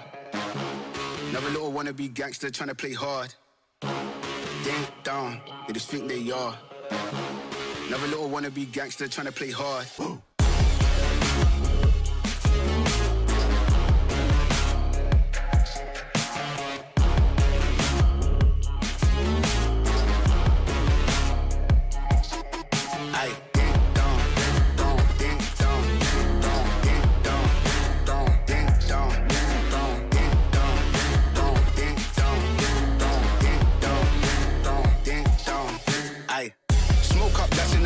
Free up the guys, then dip out the ends. Jump in the ride, then burn out the rims. Don't stop, don't catch the boy that I'm in. Now we doing the block with the up for events. Skin kept close, did you put on them with the tits on 10? Back in the back, that's on tap, all ready to go and jump in. Ding dong, they just think they are.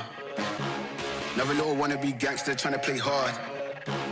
Ding dong, they just think they are. Another little wannabe gangster trying to play hard. Ding dong, ding dong, ding dong, ding dong, ding dong, ding dong, ding dong, ding dong, ding dong, ding dong, ding dong, ding dong, ding dong, ding dong, ding dong, ding.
triple XL up in the pen, you can't shake that. All the way gassed up, full tank, man, moving too quick. Keep the cameras in the playback. Dang, so tell me how you feel with it. You put a lid on it, I ain't got no chill with it. This right here your problem, you gon' have to deal with it. Lay it on the line, high risk, that's the meal ticket. Yeah, we ain't never fall back. Hold our ground where we at, never fall back. No lies, no facts, we gon' stay right where we at. We ain't never fall back. Yeah, we ain't never fall back. And you can find me where I'm at. We ain't never fall back. We ain't never fall back. And you can find me where I'm at. We ain't never fall back. Been way down, never faltered. Came with the hands out, get them off us. I'm 24/7 in the office.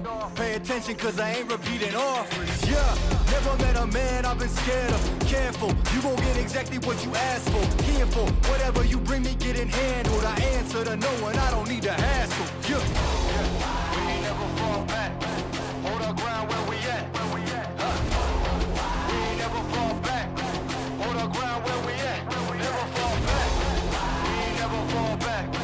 Hold our ground where we at. Yeah. No lies or facts. You can find me right where I'm at. We ain't never fall back. We ain't never fall back. Yeah. We ain't never fall back. And you can find me where I'm at. We ain't never fall back.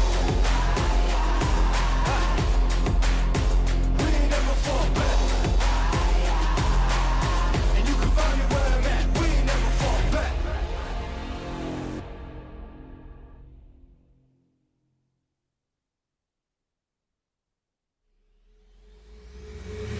This is automatic. This is automatic. This is automatic. This is automatic. This is automatic. This is automatic. This is automatic. This is automatic. This is automatic.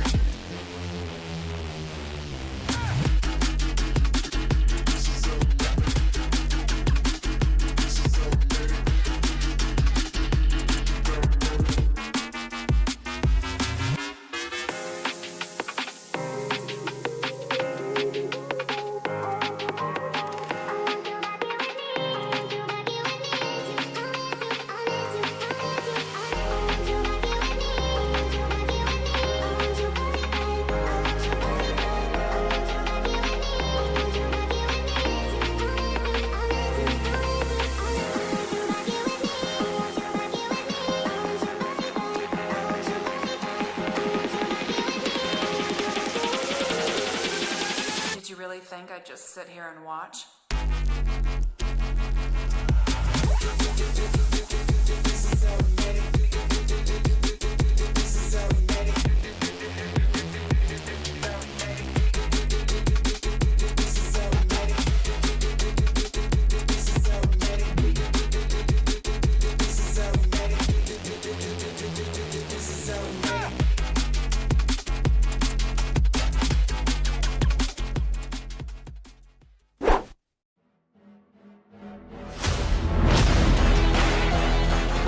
Back lines, 1391, a triple kill, double kill from the Omen.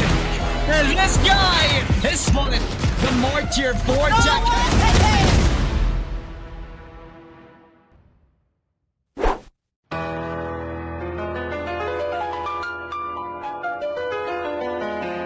At first I sent the link and she was petrified.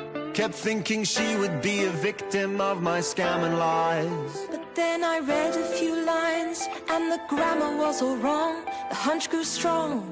He was trying to scam me all along, so I blocked his hack and reported the fraud. Oh, she even blocked my number and my phone calls from abroad. He'll try to tempt you with rewards and a fake prize. You shouldn't crumble. You should report these shady guys. Well, no, not I will survive for as long as I report the fraud. I know they won't survive. I've got great advice to give. Reporting is imperative. They won't survive. I won't survive. Scammers these days have a no new trend. It's a call from the police, but it's all pretend. And you'll regret it later if you don't report the call. But that's not all. They'll get all your details, they'll have it all. So take their advice and report our lies. Just call now and give these guys a rude surprise. I've got great advice to give. Reporting is imperative. I will survive. I will survive. Hey, hey.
And we are finally back here once again for the Dubai Police Esports, specifically for a Valorant. Now, we're already done with series number 1, but we still have a lot of games to go. Up next is going to be Screwbots versus Purge. But before that, once again, I'm going to be your host here, our caster here, Wasabi Gaming, and with me is caster J.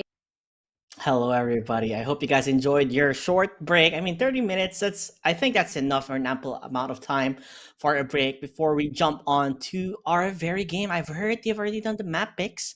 They're already done with that, so we're just waiting for them to start the match itself. With that said, though, let's just bring it back to the people who did not know on what the map picks are. It is going to be Ascent again, Lotus and Haven. I think it's a repeat of what happened last time, right? Is it exactly the same one? Yeah. Yep, it is exactly the same maps that are going to be played here, but of course, different teams. Definitely. Although, let's hope to see a closer game than what happened last time, right? In case you guys weren't there during the time of the first series, Foso up against Akatsuki, both games were heavily dominated by Akatsuki. And during the interview, I believe they said like, we were able to come back. We were able to get our composure back. And I think that's the most important part, getting your composure back, not to lose your composure. Because the moment that Foso was taking a lot of rounds away from them during the second half in Ascent in map number 1, they kind of lost their composure. And then they were able to get it back and drive on the momentum of that to securing map number 1 and as well as map number 2. And here are the boys playing in Screwbots, ladies and gentlemen, as well as the opposing team here. It's gonna be really interesting to see how Purge as well will be playing up against these very set players and seeing the picks as of the moment. In a sense, is it gonna be the same thing? Or are we gonna see something different? I see ISO currently being lingered around here, Wasabi.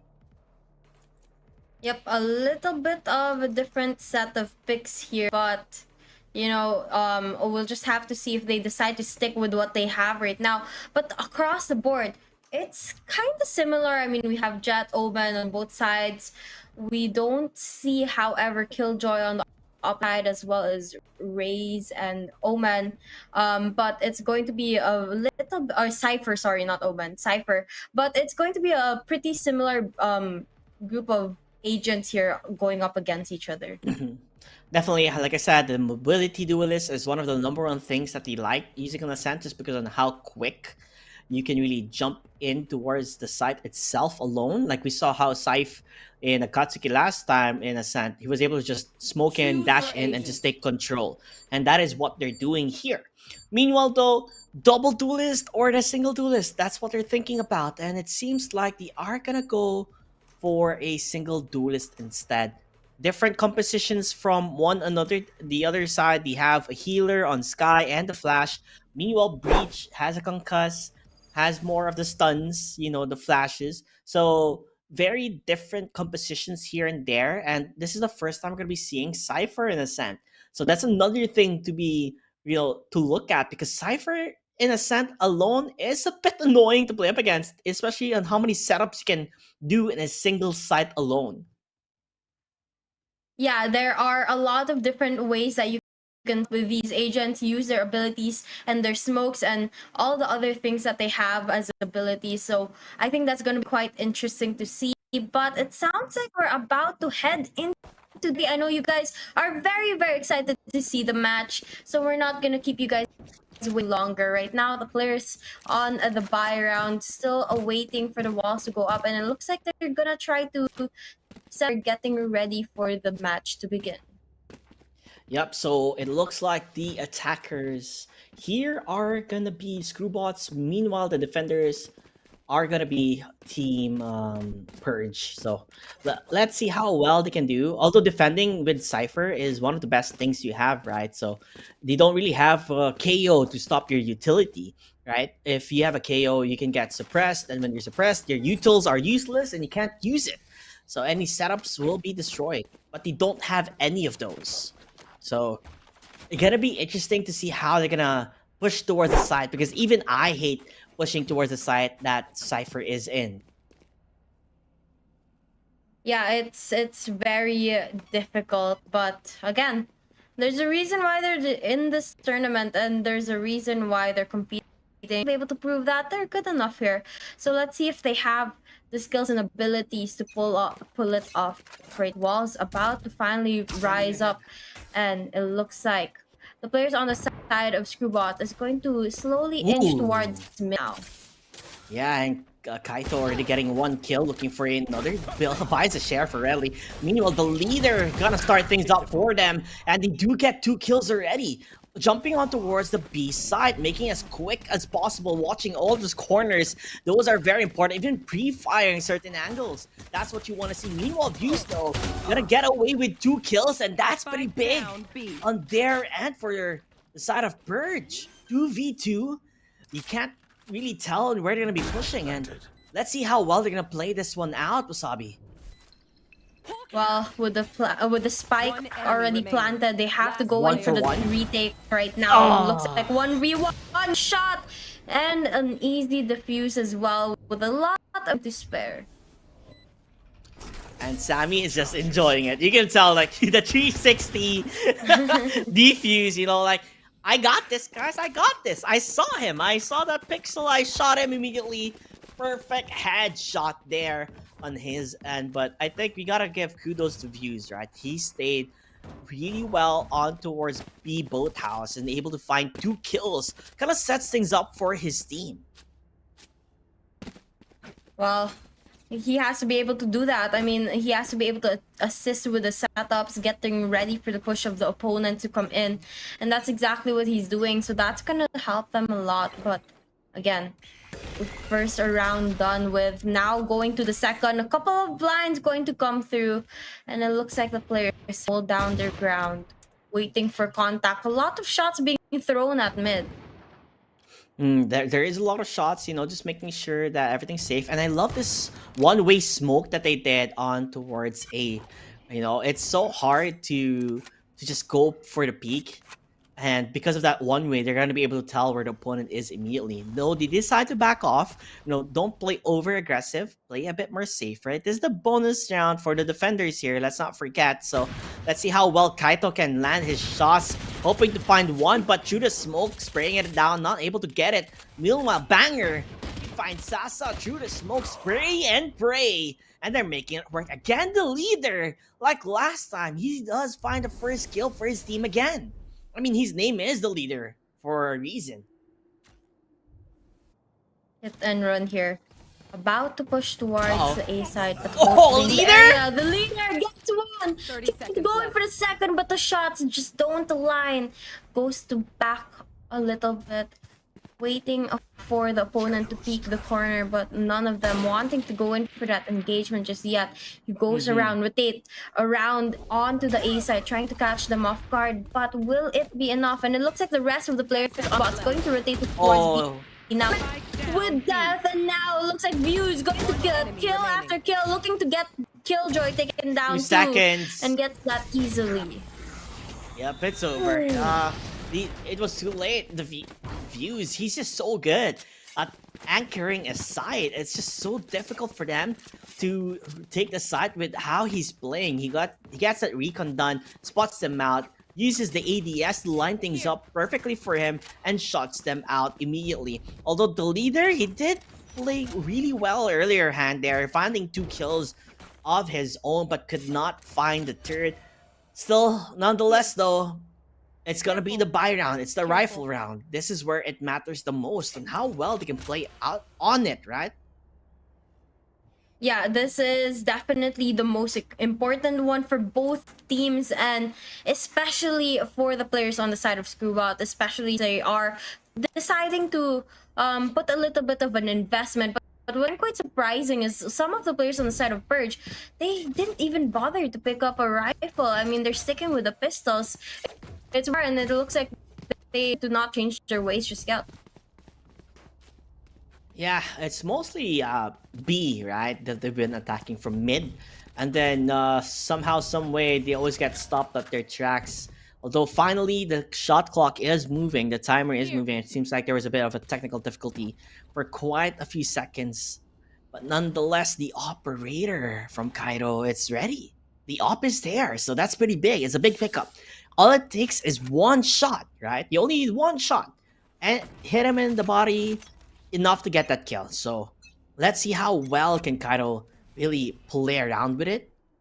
With that one-way smoke that they continuously love to do. And information, Skyflash, they hear that there is a player there. Cairo just holding down this angle, waiting for someone to attack, but the drone gets him. He's forced to back away. Flashes. And now the place on the side shot. of they're going to get a couple kills here. But it looks like Cairo is still alive with that operator. Misses a couple shots. Sammy going to get 2 and going in for the third one right now, but it just doesn't connect. Hola, alive, but gets taken down by Sova. And there you have it. Purge getting another round win. Yeah, the defending side on Purge is just too well. Yes, you have the flashes. Yes, you have paranoia and everything of the sorts, but the shots, they need to land. They need to work. Only the leader leading up the kills for his team. 4 on his name, and one, you know, it's a team game at the end of the day. Everybody has to pull their own weight if they can. Yes, this should do. So we'll see what the plan is here. They're back on that save round. They don't really have much of, you know, utils or guns. As Kaito already able to spot one down from I guess a Link is looking around towards Scubby. Well, Views holding down the B side alone. Little did he know that there's a swarm of players headed his way. Looks like Jet forced to rotate, but is going to be met by a couple of players as well. And now, look at this Views. It's the only one there. I'm not sure if he'll be able to clutch this up. Now he's aware of the location of his opponent. Gets one. Looking to go Views. for his No way. He runs survived for just a second, but survives it and gets the last and final kill. Amazing clutch from the side of Views, getting 3 kills in that round. Yeah, Views was like, this is my site. You can't just come here and think that you can take it away from me. He literally got blind. Before he got blinded, he gets a kill, and then all he does is press A. You know, he just slides to the left as while he's blind and getting shot, but all the shots missed, sadly enough, not landing, and then capitalizes on it as Views has 8 kills already to his name. Very, very good first half for them far. And if they continue this way, well, it looks like it'll be a very good game for them. But look at that Title. The line of Don't the you shot. dare. And now going to pull out this the arm shorty. and trying to get a couple shots here, but they back away, not going to be able to line that up. Yeah, they can't. If you actually push towards that shorty was ready for the 2 shots, insta kill. Yeah. But lucky for them, discipline is there, but losing a player already on your end, and I believe that was their duelist who died. So entry is gonna be super difficult for them. Yeah, it's gonna be very, very difficult. But it looks like what they're deciding to do instead is that they push all at the same time to make up for the lack of a duelist, and maybe that might help them, maybe it won't. We'll just have to see if it works. But look at this. Oh, Sasa they hear the or footsteps. Suba He knows. right Banger. around the corner, and it looks like Banger might peaks. just be a couple kills. Perfect time. They're going to get that kill.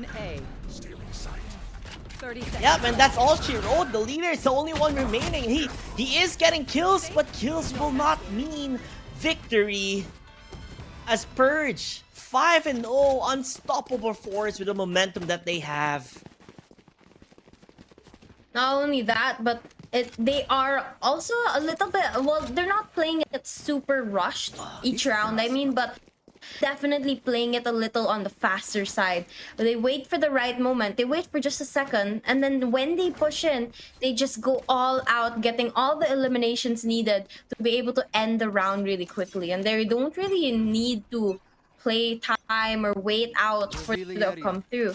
They just know exactly how to get those frags. And yeah, it just goes to show on how experienced these players are. The concuss will be there now. They're just making sure that they're able to rush towards the site. Yeah, the flash does hit, but there is a player from Generator. Banger could not see anything because of the paranoia, and they take control of the site, being able to finally put a certain damage to Screwbots if they can, or Scrubbots. Title from above, Hunter's Fury hoping to land and hit a couple of players, but it will not work. R2B2 getting his first 3 kills from 0 to 3. Meanwhile, the side of the corner, the leader, the lurker, but his HP, it's so low. What can he do? He doesn't even have the spike here, Wasabi. Well, not having the spike is a very, very difficult situation, and Omen being the last player alive has to watch out. But look at this, he's gonna be kill. Easy, perfect timing there. The rotation going to look for now. It's a 1v1 between the two teams, with Omen very low on health, has to be able to play this very carefully. Information wall bang. Cypher gets the kill with a wall bang, and another round to the side of Purge. 6-0. That was a really good play from R2B2. He had, by the way, before that round, he had 0 kills. And in that round alone, he found 4. Almost even gets the ace. Even plays it right. He had a trap already placed. So immediately getting caught up by that, by the leader. And then the information coming from his ultimate finds and figures out where he is. Finds a wall bang. Immediately gets that round. 6-0. And it's looking bad here for Scrubbots. And right now, the next round already beginning. But look, hit and run, use all, trying to get a couple shots. Gets one right off the bat. And now, looking to go on for the hunt for more, but not able to spot anyone. It looks like the spike is going to go down as well. And they close up that, taking full control. Now, Purge has to go in for the retake now. Low and steady, they go through heaven, trying to get the height advantage here. And they get one. The shorty? To go after that, but gets killed. But shorty to no avail. And now hit and run just goes in for the last 2 kills, getting a total of 3 in that round. Absolutely crazy push from that side. Yeah, they finally realized the positioning that, you know, the Purge has had when defending the A side. They were able to finally get those flashes set up perfectly, and it did wonders for them. Although I'm now seeing how things are being set up here for the Purge, it looks like B side is just up for the day. It's free. It's got free. Nobody's there. They don't know that. We know that, but they don't know that. So let's see how they're gonna decide to play this now. It looks like some of the players on the side of Screwbot is just gonna hold down their positions. Not too many players on mid as well, so that's gonna lessen the chances of early frags. But now, the players on the side of Purge, realizing that no one's at A, is gonna slow their way towards B, towards mid as well. And they start the rotation. But they won't find the players of Screwbot there just yet. Yeah, the rotation will be there towards the B. They realize, because they're taking their sweet time, right? On pushing on towards the side. I don't know, sometimes playing slow is like a double-edged sword where sometimes it works really well, but at often scenarios, you're the one being pressured to make a play, and there you have it. Sasa gonna get tagged down quite a bit. Yes, they're gonna pre-fire towards the wall, hoping to make things work. And the leader, this guy has been finding the kills for the team multiple times. And it's giving dividends on what's happening right now. As B side could be the side of them to attack. Rolling Thunder will be there. Sammy gonna get found out, not unable to defend himself as he does get hurt. Kula with an operating shot. Shoot a smoke, finding that kill, and Banger is just right around the corner. Gonna hear the reload. His hands, it's up. It's for free for Hit and Run to take this away from them. Purge R2B2. What can he do alone here? Up against 5. I'm not quite sure, but I know if I was in his situation, I'm dead meat. But let's see. To get a couple frags before getting taken down. Looks like he's gonna go and shoot early, but that's location given to the, and he decides to back away instead. Maybe save that weapon, but looks like a lot of people are about to chase after him. He's gonna be able to get 1, get 2, but gets taken down just before the round ends. Not able to save that weapon. That was pretty funny. The moment he shot there, it felt like, oh, yeah, everyone knew it. Everyone was like shooting through it. But the moment he heard the information, we're like, guys, it's there, shoot! It's like a gun range already. So it's so scary just seeing and how things are going, right? You can tell, you know, Scrub Bots, they finally found a foothold on towards this game and understanding on how can they capitalize. Let's see how far, though, is the advantage still in the opposing team. Although the team flash, oh, that was a bad one. As the leader, again getting a kill for his team. He's always the first guy to get kills in Scrub Bots. Stealing sight. Yeah, it's good that they have him on the team. I mean, huge help to the team, but look at this. We're going to be for a lot of them going on to that middle area of the map, trying to get a couple frags, but none of them are really lining up their shots just yet. Both empty as the players head towards mid for both teams. And they're right around the corner. Looks like Hit and Run's going to be able to get one. Looking to get another one here, but unaware of someone right around the corner. And going to get that one as well. Perfect timing. That way, going for the rotation, knows that there's someone right around the corner as well. Yeah, I love the way he's playing his utility, although he does get picked off. Though 30 HP only. Views, he knows there's someone around the corner gonna use a shock dart. They make it work out. 2v2. Both players are in boathouse.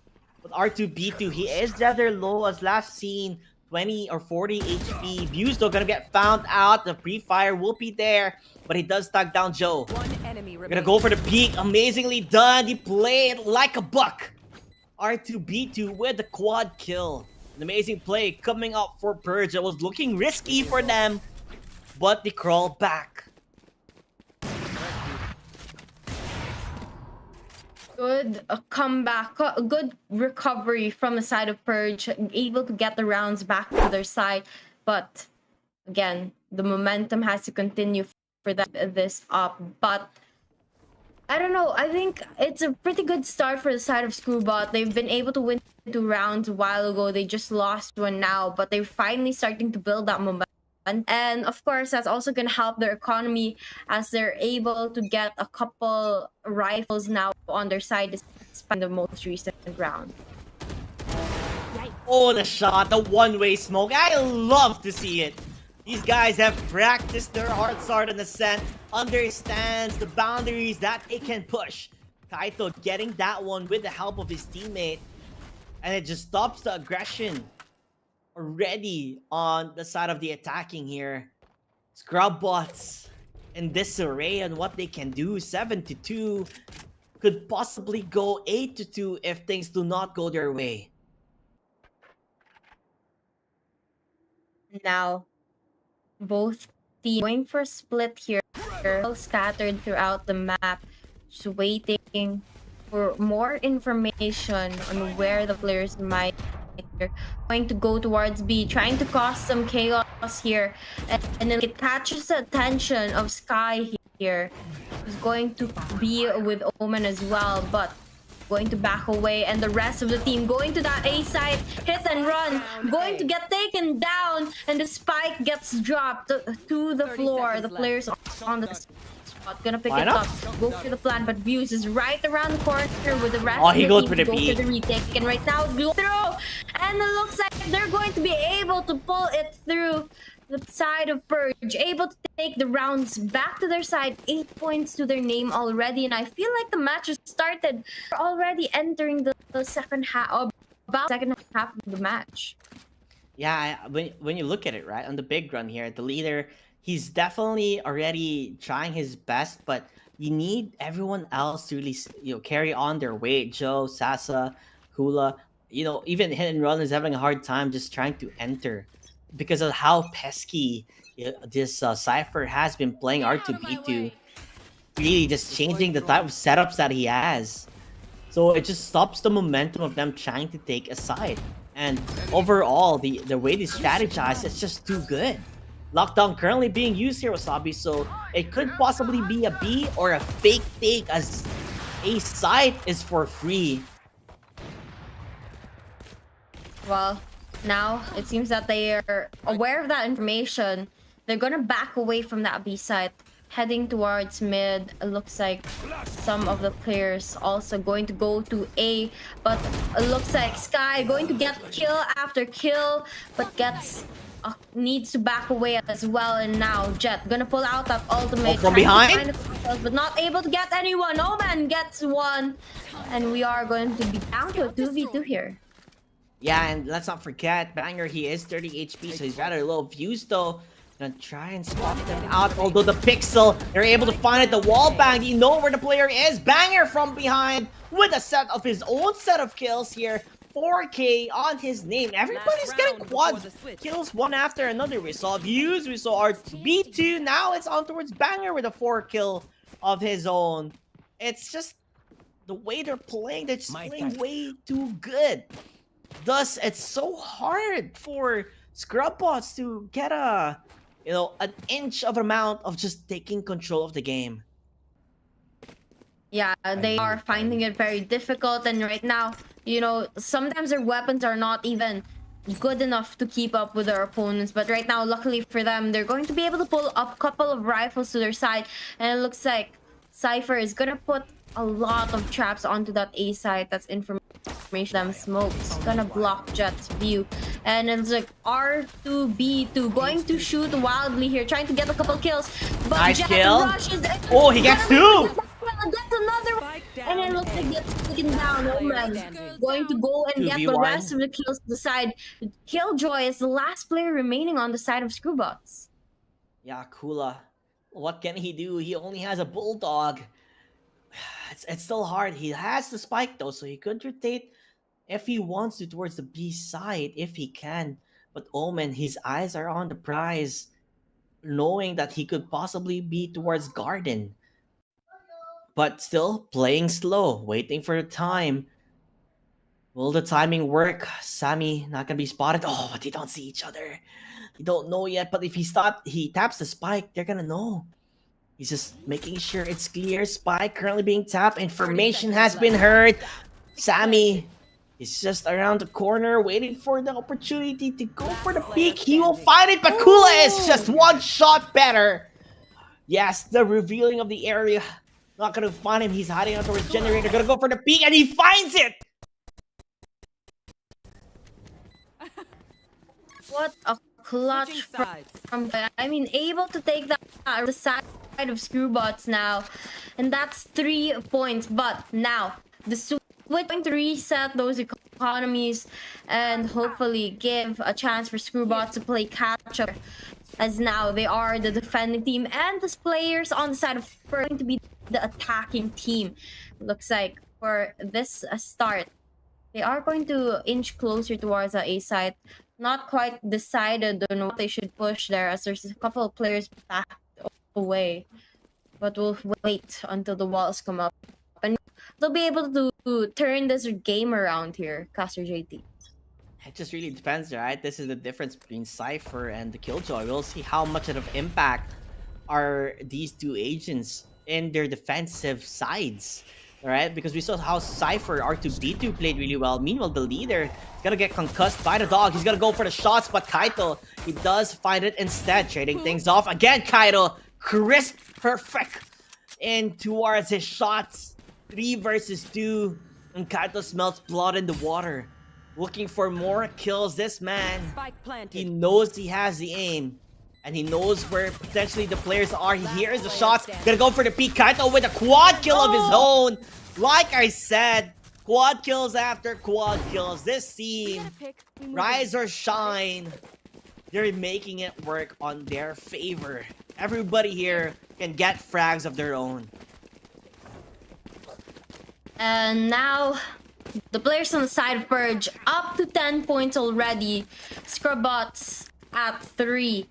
And after the players on the side of Purge have won that first round of after the switch of sides, I think they're looking pretty happy now. And looking at the economy, it looks like Scrubbots is going to go for a save, only sticking with those pistols. But Purge, the advantage, they rush into B side, and it looks like Kaito is going to be able to take Killjoy down. Looking for more frags here, but unable to find the side of Scrubbots. They're going to get that spike planted and just wait for the retake.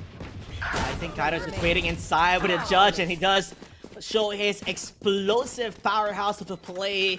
11-3. It is the bonus round here for, you know, the Purge, and that's the reason why they were able to just dominate. Now we see rifles at hand on Scrubbots, but this is the most important one. They need to win this one out, because if they don't, economy will be in shambles, and closer to match point will be on the side of the Purge. So a miracle needs to happen here, Wasabi, and it's just not that simple. Track them right here. Well, it's always hard to pull something off like this, but we did see it a couple times. I think in the first series, it was about a similar scoreline as well, and they were able to bring it up to 8 points. But they have to do it now. The rush, going to the B side, going in right now. So trying to line up the shot, but it just doesn't get taken down. And it looks like Kaito popping off once again. R2B2 going to get that spike while Kaito defends the area, trying to get the shot. Gets another one. Is gonna get the revenge onto the players, taking views down. It might just be too late. It doesn't seem like they have the answer. 2v1. It is hit and run. The duelist gonna go from above, but he heard the updraft. Kaito again with a quad kill. This guy is unstoppable. The way he just enters the site, it looks like he owns the site itself. free real estate on their end. Purge, match point, 12-3. Meanwhile, on the side of Scrubbots, not much money as they force their way out with as much or as little as they can get. Not good. I mean, match point already for Purge, and they are on a streak right now. Several wins after each other. They're only losing Scrubbots here, but look at this. The round's already beginning. Jet gets taken down. The leader is going on to that middle area. They had a couple shots lined up, and Purge down to the last two players. Scrubbots might just have the chance to live a little longer here.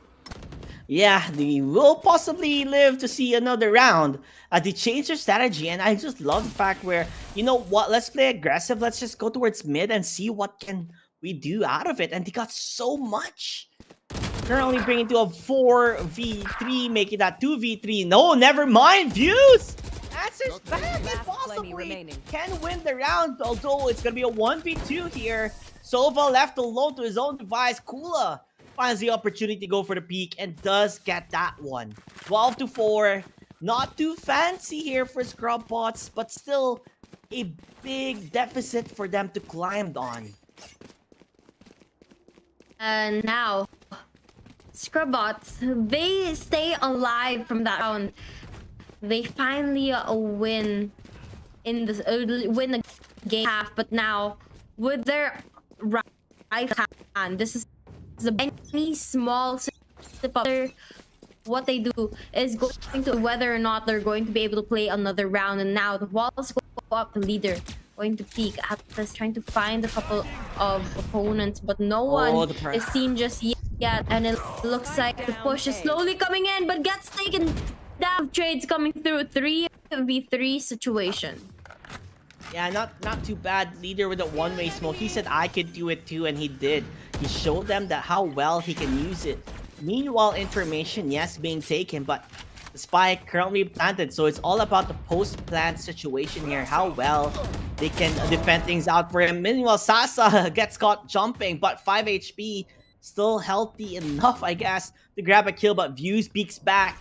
Finds the opportunity to attack. Banger gonna get concussed, but we didn't know where the players are. Views finding his skill. Zhao bringing it to a 1v1. Views, he has the Hunter's Fury. He's able to find them out. He can't go for the tap. He's just waiting to hear it, but he has to commit. He's gonna go for the shot. He knows there's no more time, and the fight, the duel, it's enough. The Purge, purging them down to their grave as they win map number 1 in such a dominating fashion. And that is the end of game number 1, but we still have another round later on. But the next map is going to be Lotus, a little bit more of a difficult map. It's going to be down to whether or not they know how to split their defenses. Again, this map has 3 diets, and so it's a lot of coordination with your teammates to defend. Yeah, definitely coordination is also important. Or you could just be like a Katsuki who just plays very aggressive and you make the most out of being aggressive, right? If you think you can frag really well, then you just take control of it. And that's the possibility to see there. Also combinations, like I said, the Astra into the race. But nonetheless, though, the Scrubbots, they had a difficult time trying to really take control of the game. It was just out of their grasps here. As Purge themselves, he just played tremendously well. Kaito especially. Actually, the entire crew from Purge, they played really well. R2B2, their Sova player, the Jet, Kaito, they did good. It's just too hard for them to just take a victory out of it. Yeah, it was a very, very difficult situation for the players of Scrubbots, but then again, they were still able to steal a couple of rounds from the players of Purge. Hopefully, they'll be able to do a little better as we go into Lotus, but Purge, a very, very good start for them. They knew exactly, as you were saying, they knew how to do their rotations. They knew the timings that they need, and they were able to get several frags, pulling off multiple kills almost every single round. And now the MVP is going to go to the side of the leader. I mean, we see a lot of great plays from the leader, so it's quite expected that he would be able to get that title here for this round. Well, what can I say, man? The leader, like, he was the number one player so far from Scrub Bots, right? The way he was playing, the way he was finding those skills, like, he did so well. It's just that his team couldn't really capitalize on it, or we didn't really see much of his team really stepping up. We had Hit and Run and everyone else trying their best, but it was still not enough at the end of the day. The leader, though, kudos to him, man. He played tremendously well. He had the one-way smokes. He wins his duels. It's just at the end of the day, it's a team game, and you need your team to also contribute to helping or ensuring that victory. Especially how we saw the Purge play themselves. They played their A game. It just looks so hard to crack them down on how they're playing. But the map is over. Map number 1, okay, it's done. It's done and dusted. Map number 2 is where their sight should be. Will we see a potential map number 3, or will it be the same as series number 1, where it went 2-0? Judging on how things are going, it could possibly end at 2-0, but we still have yet to see what Scrubbots have to offer. Yeah, it's definitely possible that ended in a 2-0. But then again, I like to hope for the underdogs and hope that they're able to make a comeback here. I always enjoy seeing a game number 3, and so far we haven't really been able to cast a game number 3. So hopefully we'll see one of these teams tonight pull it off. Yeah, definitely a sight to see here. There's we did see Yoru, right? So that we finally saw, I think, almost every agent now. Of course, we've seen a Sage also being played here. Deadlock barely getting picked. I feel like Deadlock has been a dead agent. Nobody really likes using Deadlock just because the util usages isn't really on par. But I've seen a couple of people here use Deadlock in Loto specifically, but I don't know. It's hard to say. It's hard to really decipher if people really want to use Deadlock. Chamber is also pretty good, just because you can teleport, like I said, and the slows. Not also the free, operator, right? When you get Tour de Force, the ultimate from Chamber, it's just really, really good. Not only when you get a kill, you slow around the surroundings of the person you killed, so makes it easier for him to spot the next target. So yeah, I'm looking forward to seeing how things will go on towards Lotus. I mean, new set of environment. You just have to bounce back from map number 1 if you're in the side of Scrubbots.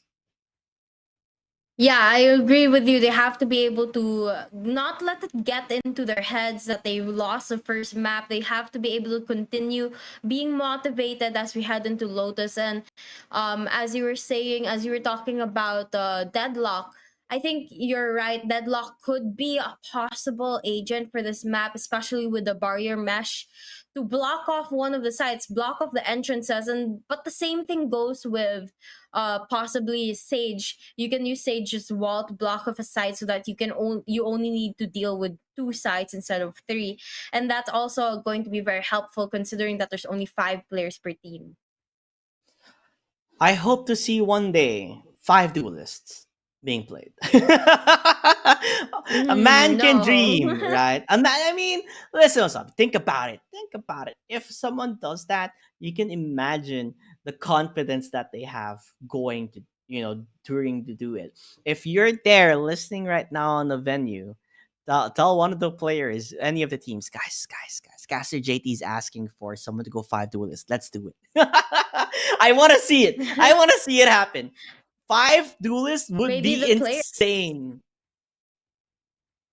Yeah, I mean, there's some players watching right now. Maybe they might just do it for you, but Yeah. I wouldn't suggest it. Who knows, right? Who knows? I mean, if it does happen, I'll be happy. I'll just see like crazy things happening on my screen. Could you imagine 5 duelists, all 5 of them just entering towards the site, and it's just pure chaos? Like, who are you gonna aim at first? Right? You have the Neon, you have the Rays, you have the Jet. Everyone's No, just imagine so mobile and if fast. imagine what would be even more crazy if both teams use all duelists. Like the whole match is all duelists. That would be a sight to see. Or we could also like theorize 5 duelists versus 5 smokers. Like you're not gonna see anything in the site. Could you imagine like, okay, the duelists, okay, let them get the site, and then all smokers just smoke the entire site so you can't really see anything. I mean, that's like big brain. I'm not gonna lie. That would be really fun to watch, super entertaining. But of course, we have to be realistic. I don't think it's gonna happen, but if it does, you guys are crazy and I love you. Yep. But it seems that we're going to change things up a little bit, and instead of going to Lotus as our next map, we're actually gonna throw you guys over to Haven so that we can see a little bit of a different side, considering that series number 1 was already Ascent in Lotus. Now we're going to go into Haven. Let's talk a little bit about this map. Now this map also has 3 sites, but it's a little bit of an older map, so people are more familiar with it in comparison to Lotus. Yeah, definitely. Sorry, I can't move on with my 5 duelists versus 5 smokes. I mean, just the chaos. Just the chaos. Even listen, when you go to the smoke, you can't see anything properly. So it's like always gonna be a surprise on what's happening, where you have to pre-fire every angle in the smoke. And it just seems super fun if you're theorizing about it. It seems super fun to do. One day, I'll join this Dubai Police Tournament in the future. Even if I lose, I'll do 5 smokes and every funny shenanigans just to be seen on stream. It would be pure chaos and fun. But yes, let's talk about the agent picks. As we can see, they're already getting ready for Haven. Quite similar picks here, I guess, from one another hit and run, aka the team from Scrub Bots. They have similar picks from the previous one. Meanwhile, the Purge. I think everyone's just picking the same thing that they enjoyed using. So very, very standard compositions here from the team. I guess this is what they have practiced, or maybe that is the comfort agents, currently being used, and that is the reason why they're just sticking to their guns. I mean, if it works, it works, right? If it ain't broke, you just keep picking it. Yep, and at least, we already know what the roles are going to play in this map, considering that we've seen how they worked a while ago. And hopefully, though, for the side of for both of these teams, they're going to be able to work well with their respective agents. Scrubbots have to be able to step up now without changing their lineup of agents. They have to be able to change their skills. Now it's either that or step up the rotations as well as their coordination with one another, because when they are in a disadvantage like this one, they have to be able to win this next match. One map lost is the end of their journey here in this tournament, so they have to step it up here. For sure, they definitely need to. Sorry, I'm still in my phase of thinking 5 duelists, 5 smokers. What if 5 flashes happens, right? You just don't see anything. Sorry, it's just I'm having a time of my life just thinking about how crazy it is if you're gonna cast and all you see is just flash. That would be too funny. But we are gonna step into the game. Agent composition still the same. And we'll see how well Scrubbots, if they can, set things up on the sides of their own. You want to get rounds at the traps currently being destroyed. You kind of knew it was happening there, but still playing slow, not overcommitting. And I like this. Take your sweet time. Do not force a site, because it is a big area. Slow and steady wins the race, and they know that perfectly. Just holding down their areas, waiting for the opening, waiting for the kill to come through before they get it. And now we can see the players on the side of Scrubbots rushing in to see, and they get taken down, unfortunately, not able to stand up a chance against Views and Bangers, who gets kill after kill here. He Clearing trapped. out the area, only He's one sandwiched. player No, Kaito, he's just watching. Laughing at the face of the leader as he walks around, and there, an ace for the side of Purge. Yeah, Kaito was just looking at him. He was like, "Are you lost here, buddy? Are you okay? What's happening?" And then the leader is like panicking. Guys, they're coming. They're coming. They're gonna get the ace. Help me! Help me! He's like, help, help. But there's nobody there to help him. As Banger sets things up to his ace. I mean, that's one way to start a map, right? In map number 2. Getting 5 kills already on his name. That's like getting closer to his ultimate, the Seekers. Just a couple more and he'll get it. But now, another round starts, and nice heavy flash on this mid. Bang, going to get 1, get 2 before getting taken down. Good trade there for their side. But Scrobots down to 2 players left. Kala going to mid, going to try and rotate, clear out the area. But the spike has actually been dropped, and none of them holding it. It looks like Scrobots have to go back for that, pick it up. Kaito gonna be able to spot the Killjoy immediately, but does not land the shots. Gotta go for the peek. I love the jumping right click classic. Really good, but will get shot from behind on his flank there. It doesn't really work out in his favor. 2-0 bonus round taken by the Purge. And the momentum is on their sides as of the moment.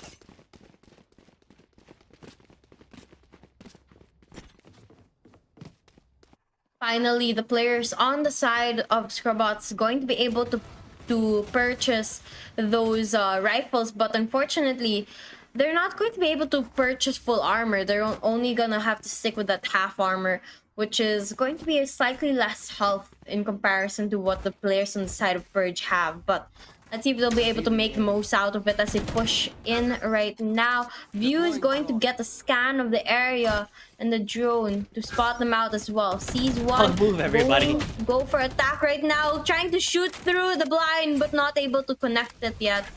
And they slow it down a little bit. Looks like Jet gonna push in. Gets Kaito taken care of. Kaito out of the equation. Yeah, Kaito is out of the equation, but Banger, he's still wide alive here as he does get a couple of kills. But Joe, 1 tap to his head is all it takes, but the knife out! Oh, you don't want to do that! As Omen runs away, Sammy, he's still A-okay. He has a blind, he's just jumping around. You're not sure where he can be at. Do you know where the last player is, Kala? Hoping to find kills, 15 HP, and will get shot down. Oh, a big mistake.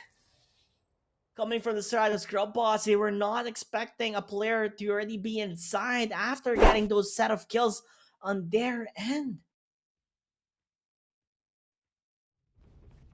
A very good set of kills for them in that specific round. But now, unfortunately, for the side of Scrubbots, again, huge disadvantage. Looks like they're going for a force buy, trying to get some SMGs in their hand.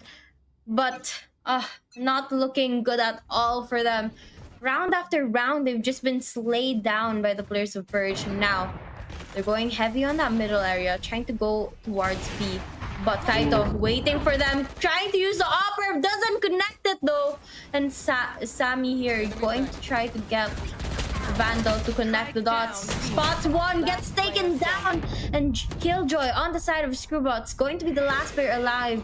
Paula has to rotate but gets blinded, taken down and defeated.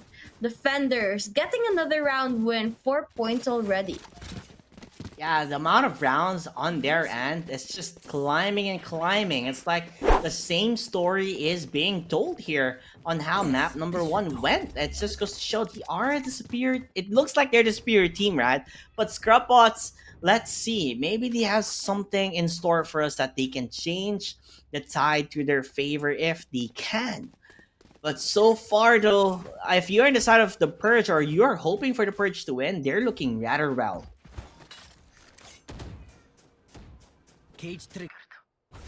Very, very well, actually. I mean, not losing a single round so far is something that's really hard to do, but for them, they're making it look so easy. Even in the game number 1, they made it look easy, and now they're continuing to do the same thing. And they look so confident as they play this match. But now, waiting for the push from the side of Scrubbots. Hit and run. Going to be the opener. Gets one on Kaito. And now, that is the opening that's needed for the team to go in. He's gonna be able to get a couple of shots landed as well, and now the players of Scrubbots push into Seaside, going to be able to get that plant as well. Yeah, but Sammy, he's just right around the corner, catches them off guard, shoots them from behind, hoping to find more, but Zhao stops them at their tracks, and you know where the last player is as Zhao secures the kill. He finally understood their assignment on what they needed to do. Getting that kill towards Skydo on the operator, not even able to find, you know, a hit and run. So, signs of life now happening here for Scrubbots. Currently a 3-round difference, but, you know, finally able to stop the momentum coming from the side of the Purge. You do not want them to continue steamrolling you, right? You gotta stop it, and they finally did.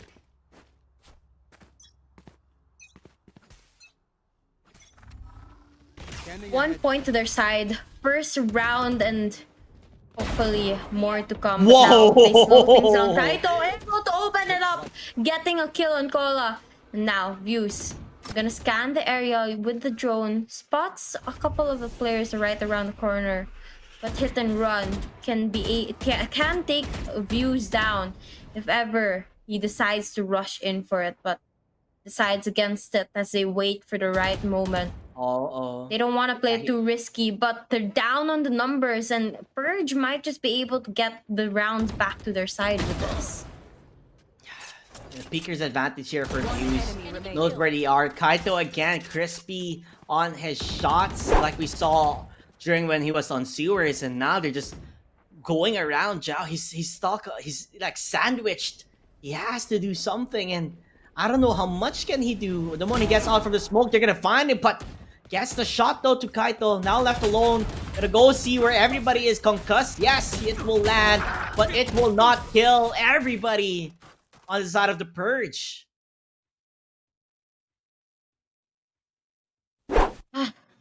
I am at the loss for words. I mean, I do not know how the players on the side of Screwbots going to be able to play catch up. They've been able to win one round, I'll give that to them, but it seems to be a struggle every single time, and even that round that they were able to win, it was a pretty close one, and it looks like they know that as well, so they're gonna pull for a timeout here, or call for a timeout here, trying to re-strategize. And Caster JT, what would be a strategy that you would want to attempt if you were playing in the match right now on the side of Scrubbots?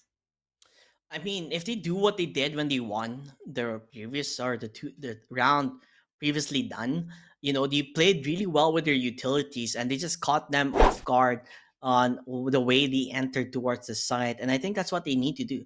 You have to play well with your utilities, and if you're gonna commit to a site, make sure you do it correctly. You know, you gotta use your utilities, you gotta use your smokes, your stuns, whatever that you have.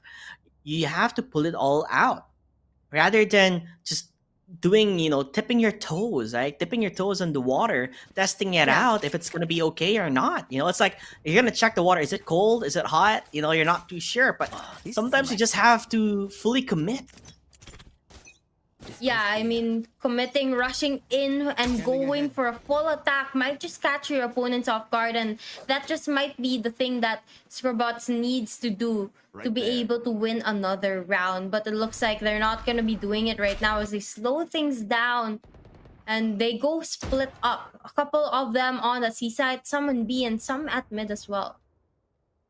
Yeah, sometimes slow and easy does win you the race, but sometimes slow and easy doesn't even make you win at all. So they have to really strategize on what they want to do. Rather, they are looking for pickoffs, but the problem is with the pickoffs that they're doing, they lose the duels, they lose the 1v1s.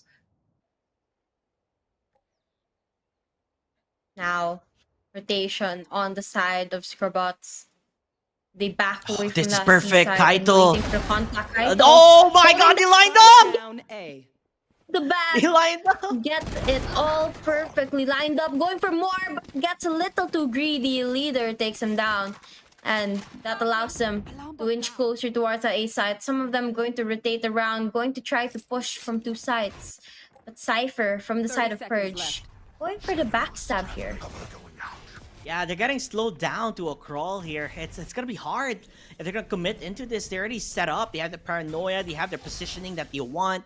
It's gonna be difficult, but they're gonna commit here. It's not gonna work out. Look at the crossfire, perfectly done. Nothing for them to do as they just steamroll themselves to their grave as the Purge wins another round.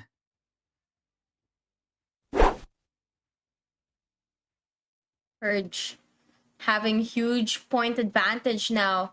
It looks like they're pretty happy with it, what they've got so far. It doesn't look like they're stressing too much, but 6 round wins already for their side, and they're looking to make it a quick game here, just as they made the first one.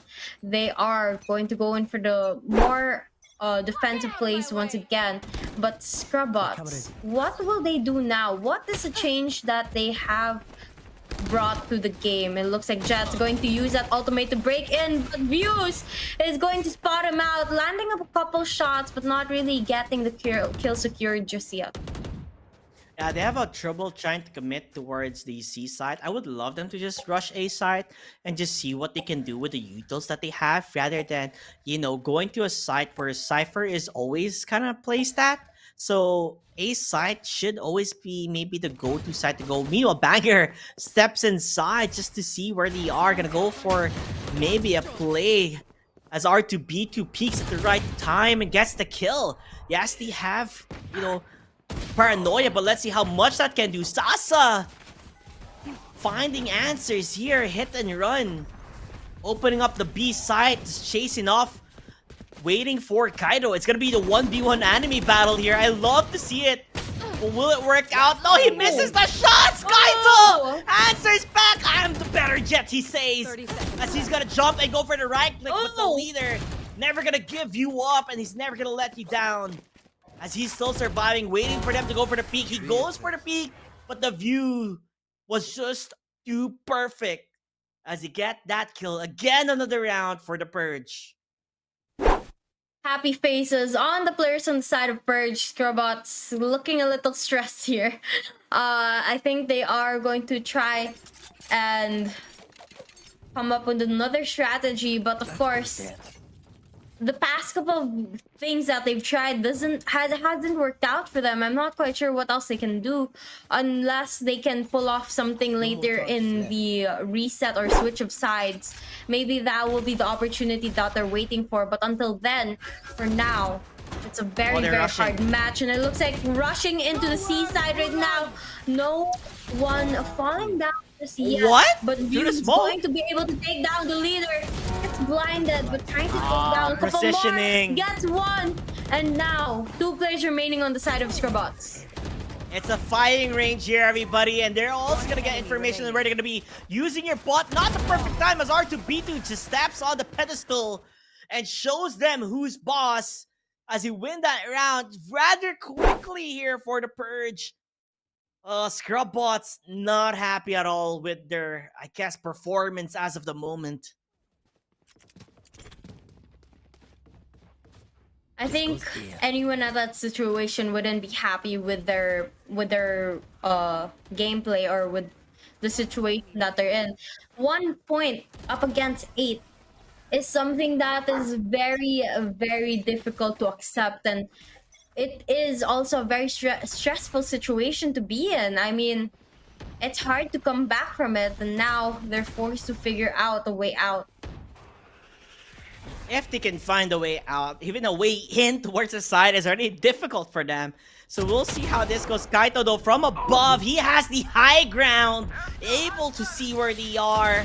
It's like Star Wars, everybody, but he's stuck in the corner.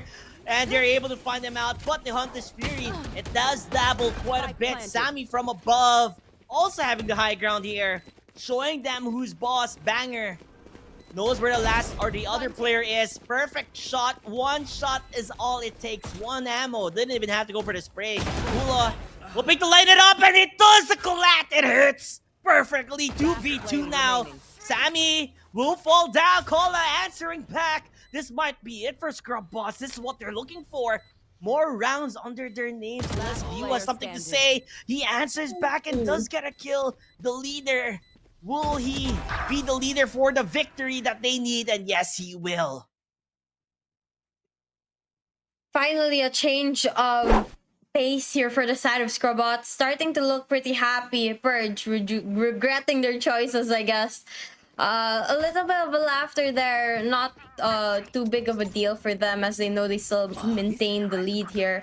But that's gonna buy some time for the players of Scrubots. 2 points on the scoreboard already, looking to make it 3. And they're just waiting for the opportunity to do so. And just seeing how the difference of the cipher traps that we've been from R2B2, it's just really good. I love it. I love that he's just not like doing only a single thing. Hit and run though, already in the side. This is what I love to see, full commitment. And that's what he needed to do. Sasa already getting a kill on towards the views. The leader as well finding his own. Everybody is finding kills here from Scrubbots, and that's what I love. That's just what he needed to do earlier on. R2B2 answers back, and not gonna be enough. As the Scrubbots, they're finding the routes that they need to take. Last round in the half. Scrubbots building momentum once again here. 2 rounds back to back, but it's the last one before the switch of sides, and they're gonna go for a full buy here, getting those rifles, those vandals at hand, and hopefully they'll be able to get the 4th round before they switch sides, and hopefully that momentum will carry on to the second half of the match. But for Purge, they are looking to get their revenge here after losing 2 rounds. I think they don't want to wait a little longer, so they're going to play a little bit more aggressive towards the middle area. But the players on the side of Scrubbots, they're going for A. Yep, they're ready, and I think you know what they did properly is that they really just play aggressive, and that's what they need to do. And you love to see the aggressive play style coming up from them. Now they're playing rather disciplined because they have the lockdown, so waiting for them to go. But a shot from above, Kaido not gonna connect. He will get detained. Meanwhile, the spray down, hoping to find the kill during the tripwire, but sadly unable to find any. Spike currently being placed, hit and run, finding kills after kills, making it work. I love to see Scrubbots answering back as the Purge. Sammy hoping to find one. The crouch, oh, almost enough, but hit and run answering back. 1v1 R2B2 jumping around. Oh, he heard that one out. He knows there's one player from above.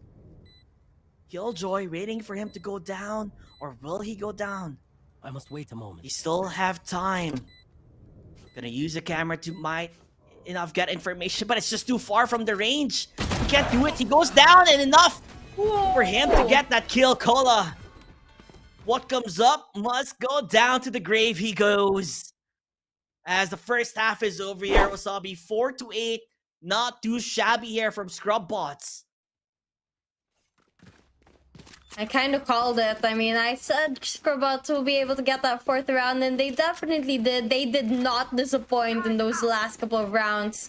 But now, they are going to be the defending teams, and the players on the side of Purge is going to be the attacking one. Change of pace between the 2 teams. Let's see where Purge will decide to take that spike towards, and how will Scrubbot respond to that. Yeah, hey, they're still, like I said, right? They're still coming back slowly, and they need that momentum to be on their end. They can't let them lose that momentum. And now seeing how they're playing rather aggressively, even as defenders. Kaito already getting his kill. Banger as well, the leader gonna get blinded off, but able to hide around the corner. Cola, he hears where the player is, but falls down immediately. 1v4, the leader up against, I guess, the opposing Omen, and they're just hunting him instead. So he's left alone to his own device. What can he do? That's the question to be answered. Banger going to try and blind the opponent, but doesn't work out just yet.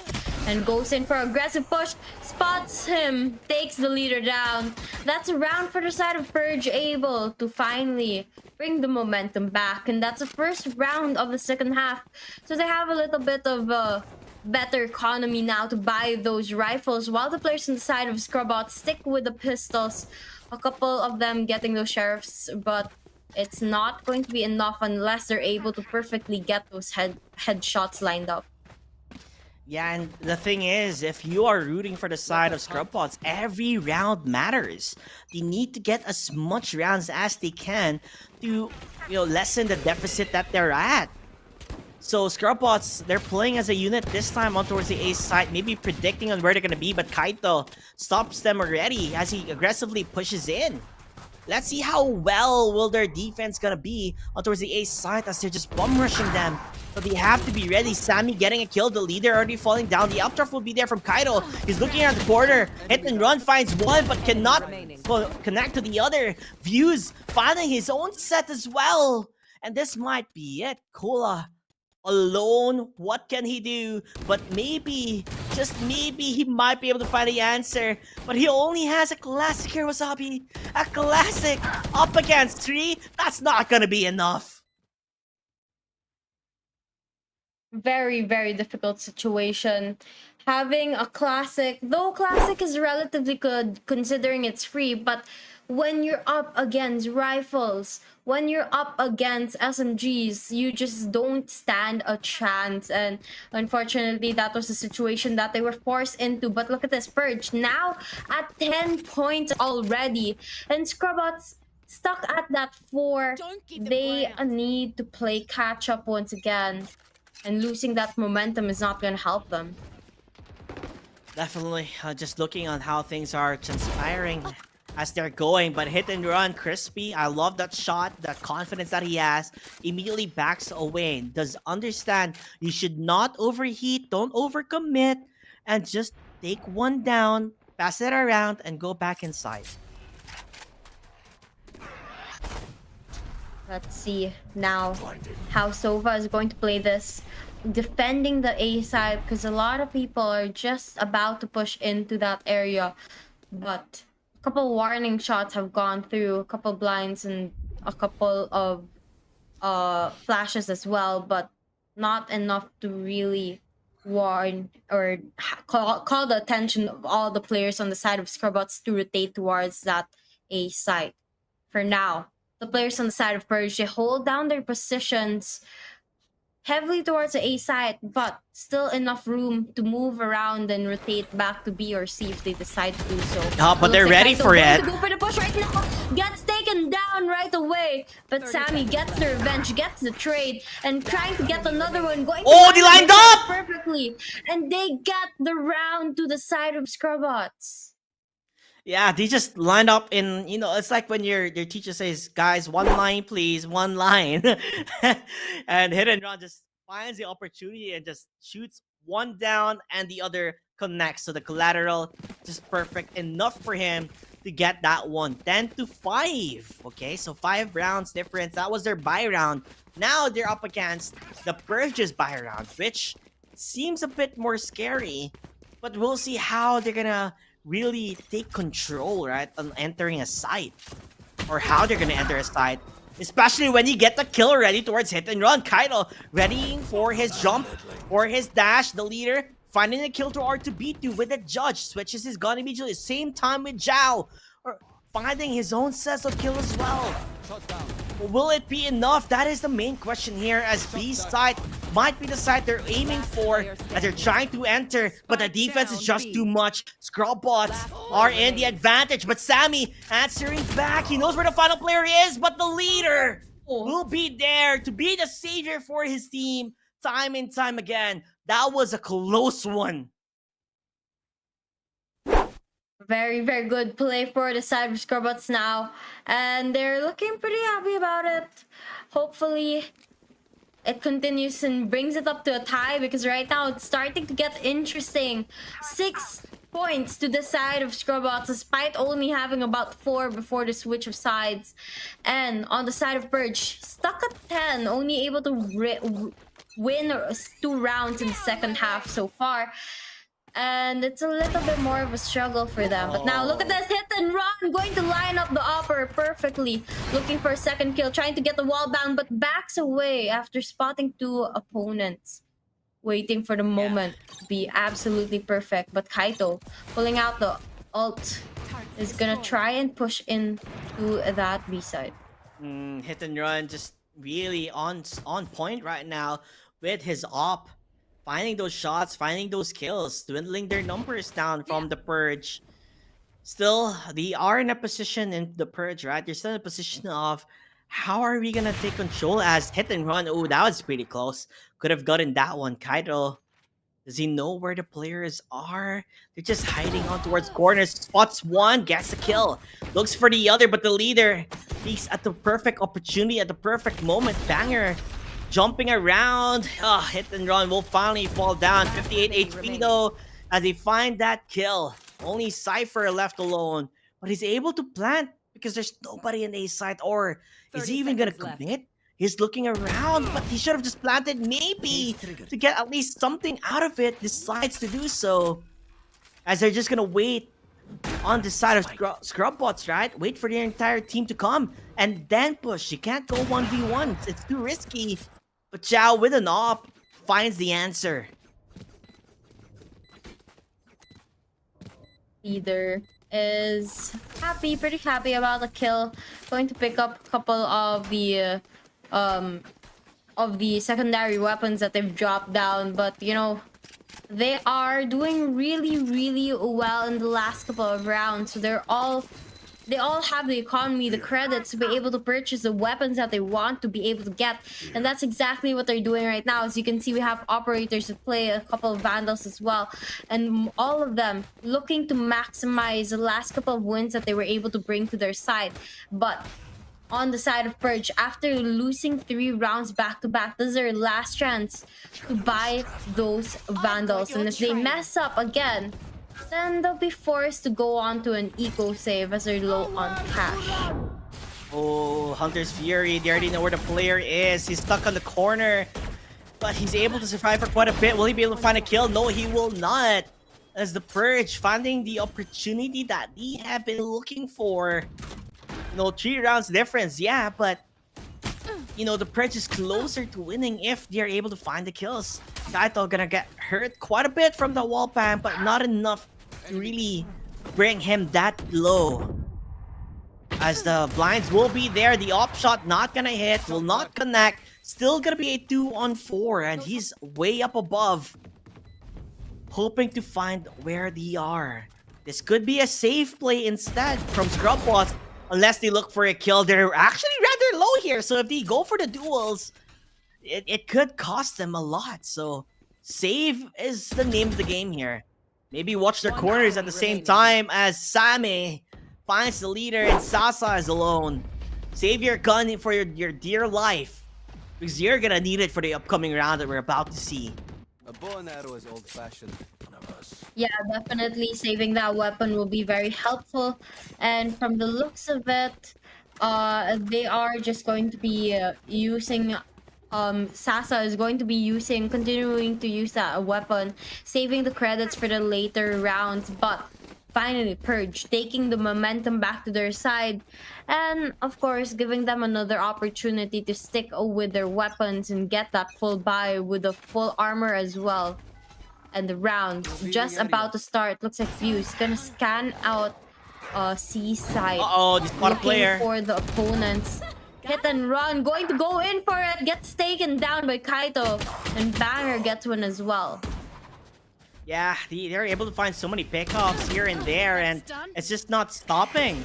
You know, Scrubbots gonna get blinded, and Banger finding 1, not 2, but 3 kills on his name. 12-7 match point here, Wasabi.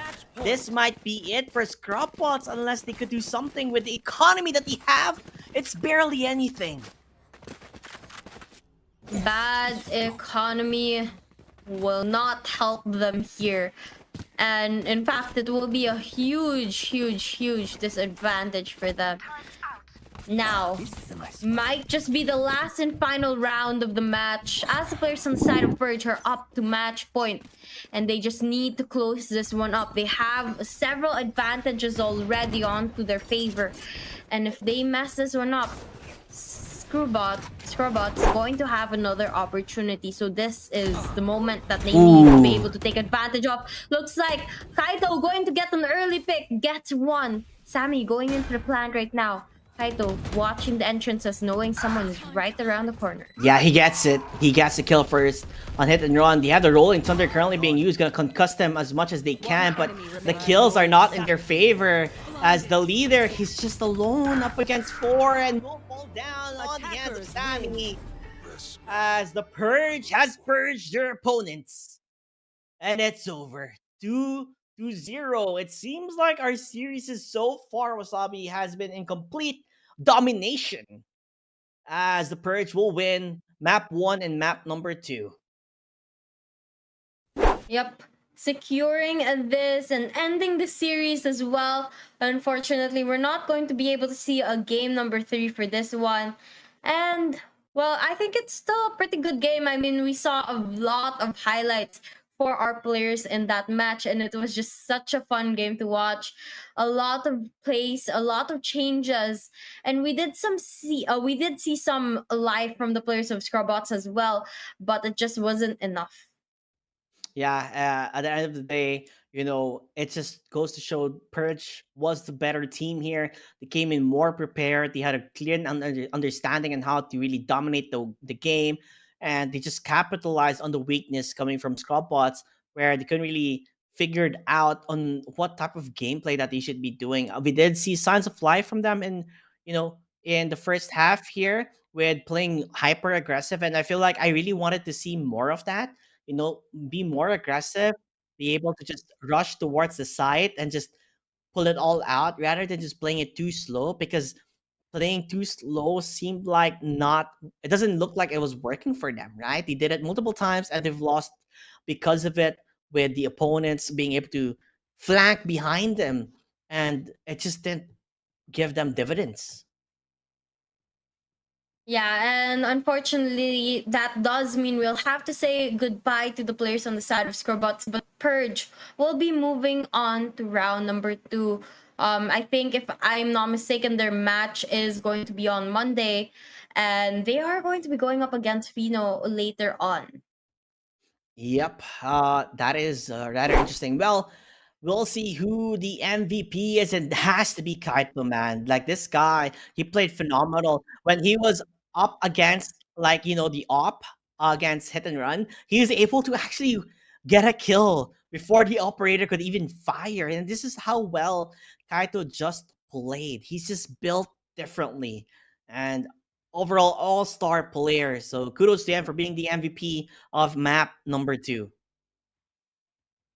Yep. Kudos to Kaito for being able to really get those top frags, the important kills of every single round, and really just help the team get the win, especially in those very vital moments where the players on the side of Purge were struggling. He was still able to step up his game, get a couple kills before the round ended. And I feel like the common denominator here of all the matches that we have seen in yesterday and today is that everybody's just really confident in their team, and because of having that belief, the trust system, that confidence between one another, they're just able to dominate and steamroll the opposing team with the amount of practice that they show, right? Practice means perfect, and they're definitely showing us why they are ahead compared to the opposing team that they're up against. And so far, so good, and I can't wait to actually hear what's on the minds of the Purge and how they purge down their opponents and able to dismantle them into pieces, as they couldn't really pick themselves up anymore between map 1 and map 2. Yep, it will be very, very exciting to find out how they were able to come up with the strategies that they were able to use in the match, and of course how they were able to come back from all the struggles that they were facing, especially when Scrubbots out of nowhere started popping off and winning their rounds. Yep, and with that said, let us check on towards that interview that is right up on towards the venue, and we'll see you guys there.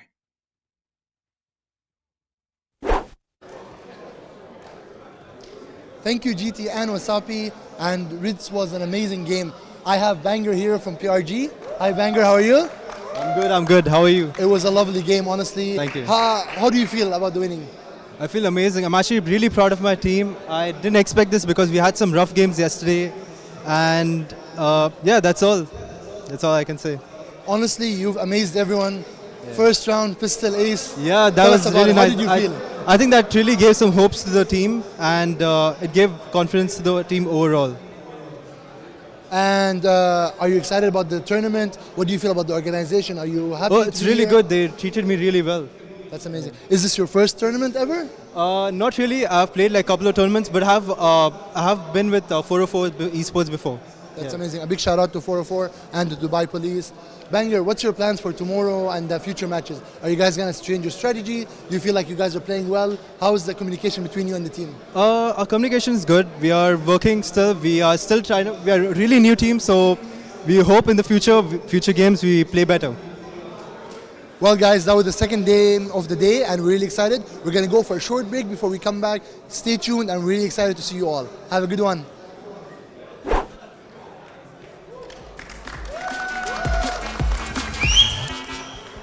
Okay? Good job, guys. Good job. Yeah, clap for yourself. Habibi, that was lovely. Thank you so much. It was really nice meeting you. Well, good luck. Tomorrow is your game. Thank you so much. Yeah, good luck. We'll see you. Inshallah, tomorrow another interview. Yes. مان مجرد ما نخلص انا وياك فوت معي ما ضلك على حاجه انا قلت لك بس انا نسيت كمان يعني خلص انت بس مجرد انت مثلا اعطيني حكيت لك بس ما انتبهت خلصت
down, they just think they are.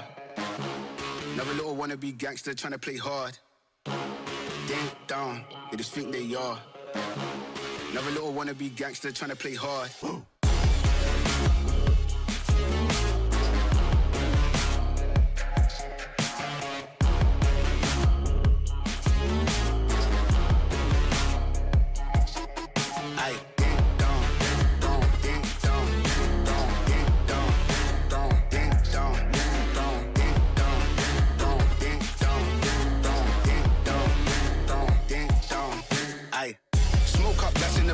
Free up the guys, then dip out the ends. Jump in the ride, then burn out the rims. Don't stop, don't catch the boy that I'm in. Never done a block, hoodie up for events. Skin kept close, cause you plotting on them with the tits on 10. Back in the back, that's on tap, all ready to go and jump in.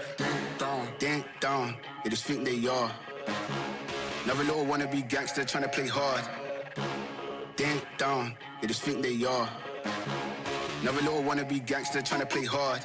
Ding down, ding down, ding down, ding down, ding down, ding down, ding down, ding down, ding down, ding down, ding down, ding down, ding down, ding down, ding down, ding.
cell up in the paint, you can't shake that.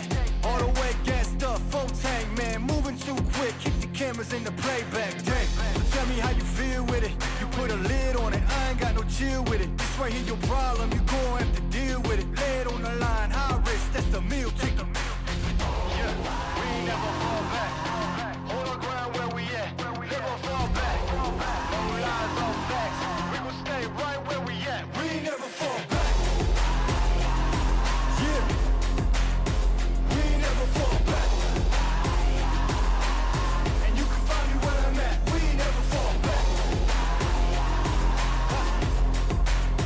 We ain't never fall back.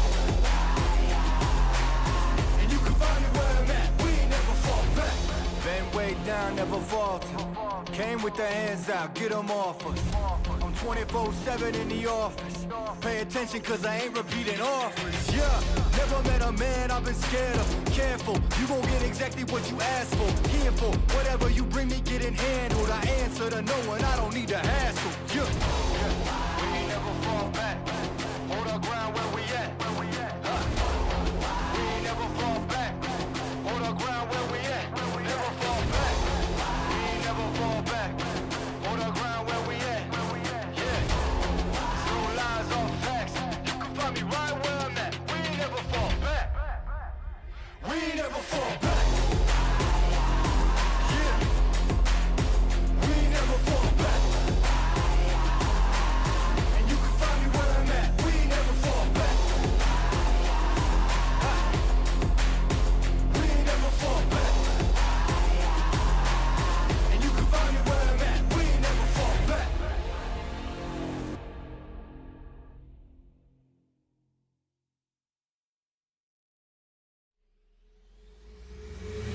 This is automatic. This is automatic. This is automatic. This is automatic. This is automatic. This is automatic. This is automatic. This is automatic. This is automatic.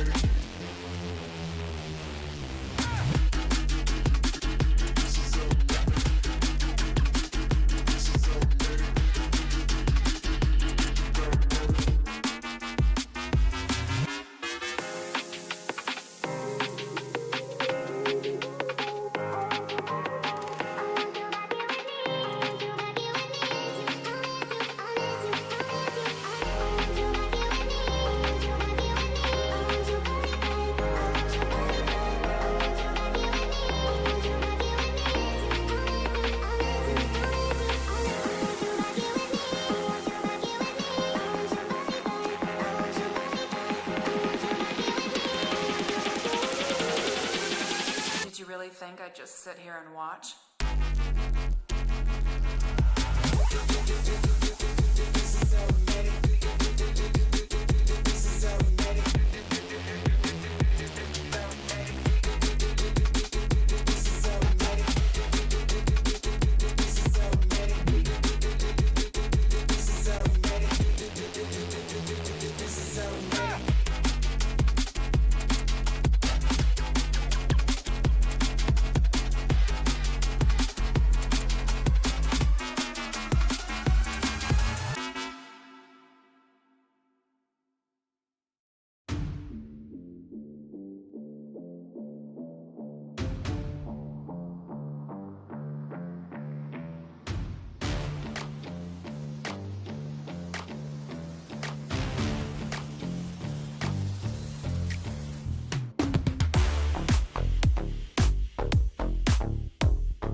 ding dong, they just think they are.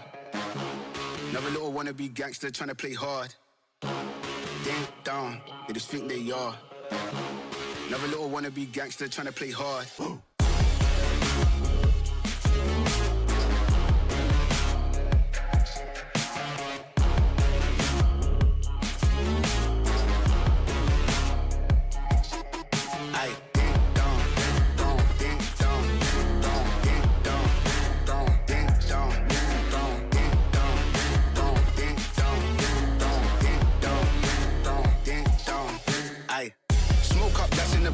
Free up the guys, then dip out the ends. Jump in the ride, then burn out the rims. Don't stop, don't coach, the boy that I'm in. Now we on the block with the up for events. Skin kept close, cause you plotting on them with the tips on 10. Batch in the back, that's on tap, all ready to go and jump in.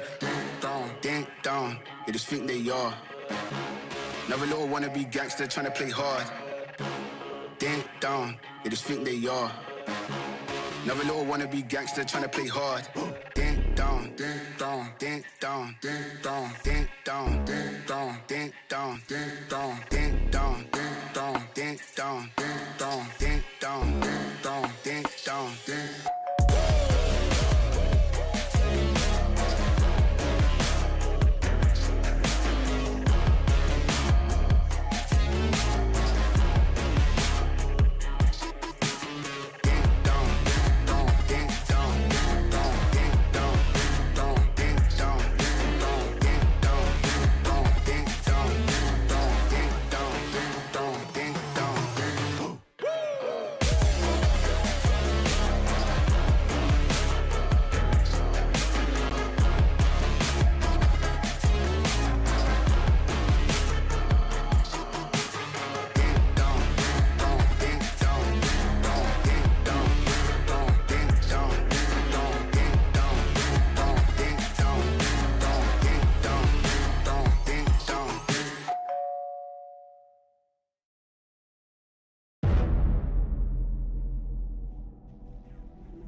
Triple XL up in the paint, you can't shake that.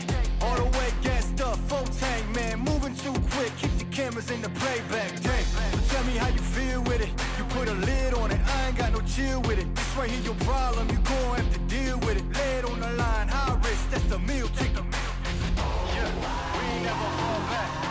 Hold our ground where we at. Never fall back. No lies, no facts. We gon' stay right where we at. We ain't never fall back. Yeah, we ain't never fall back. And you can find me where I'm at. We ain't never fall back. We ain't never fall back. And you can find me where I'm at. We ain't never fall back. Been way down, never falter. Came with the hands out, get them off us. I'm 24/7 in the office. Pay attention cause I ain't repeating offers. Yeah, never met a man I've been scared of. Careful, you gon' get exactly what you asked for. Here for whatever you bring me, getting handled. I answer to no one, I don't need to hassle. Yeah, we ain't never fall back. Hold our ground where we at. We ain't never fall back. Hold our ground where we at. Never fall back. We ain't never fall back. Hold our ground where we at. Yeah. No lies, all facts. You can find me right where I'm at. We ain't never fall back. We ain't never fall back. Yeah. We ain't never fall back. And you can find me where I'm at. We ain't never fall back. We ain't never fall back. And you can find me where I'm at. We ain't never fall back.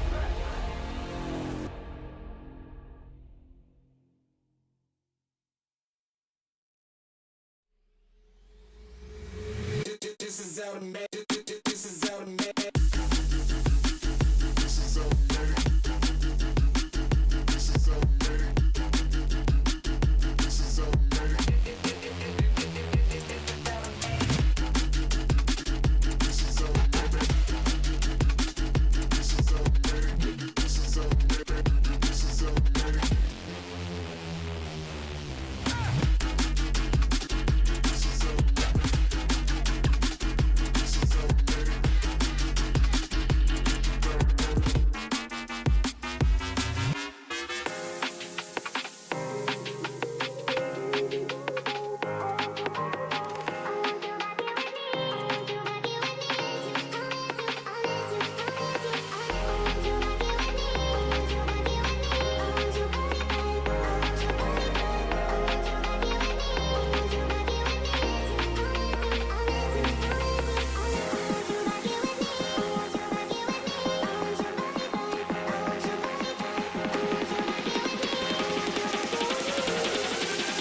Did you really think I'd just sit here and watch?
dong. They just think they are.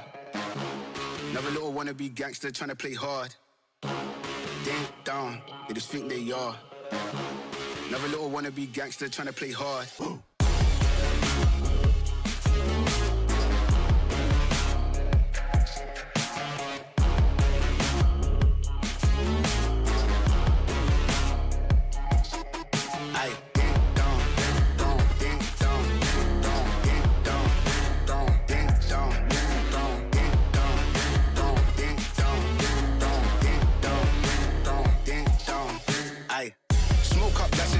Free up the guys, then dip out the ends. Jump in the ride, then burn out the rims. Don't stop, don't catch the boy that I'm in. Now we doing the block with the up for events. Skin get close, cause you putting on them with the tits on 10. Back in the back, that's on tap, all ready to go and jump in. Ding dong, they just think they are. Another little wannabe gangster trying to play hard. Ding dong, they just think they are. Another little wannabe gangster trying to play hard. Ding dong, ding dong, ding dong, ding dong, ding dong, ding dong, ding dong, ding dong, ding dong, ding dong, ding dong, ding dong, ding dong, ding dong, ding dong, ding.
plan.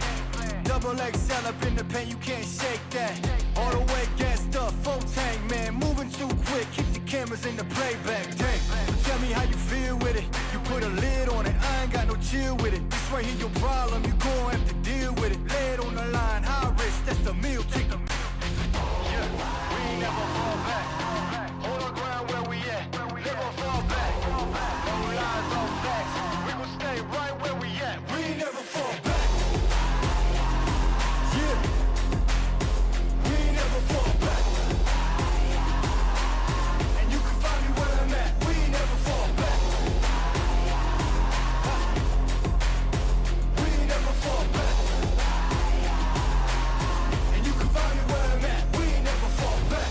Been way down, never falter. Came with the hands out, get them off us. I'm 24/7 in the office. Pay attention cause I ain't repeating offers. Yeah, never met a man I've been scared of. Careful, you gon' get exactly what you asked for. Here for whatever you bring me, getting handled. I answer to no one, I don't need the hassle. Yeah, we ain't never fall back. Hold our ground where we at. We ain't never fall back. Hold our ground where we at. Never fall back. We ain't never fall back. Hold our ground where we at. Yeah. No lies, all facts. You can find me right where I'm at. We ain't never fall back. We ain't never fall back. Yeah. We ain't never fall back.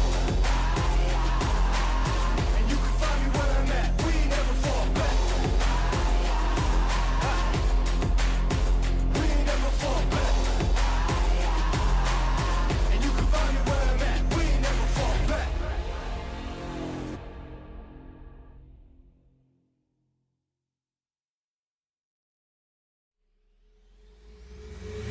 This is automatic. This is automatic. This is automatic. This is automatic. This is automatic. This is automatic. This is automatic. This is automatic. This is automatic.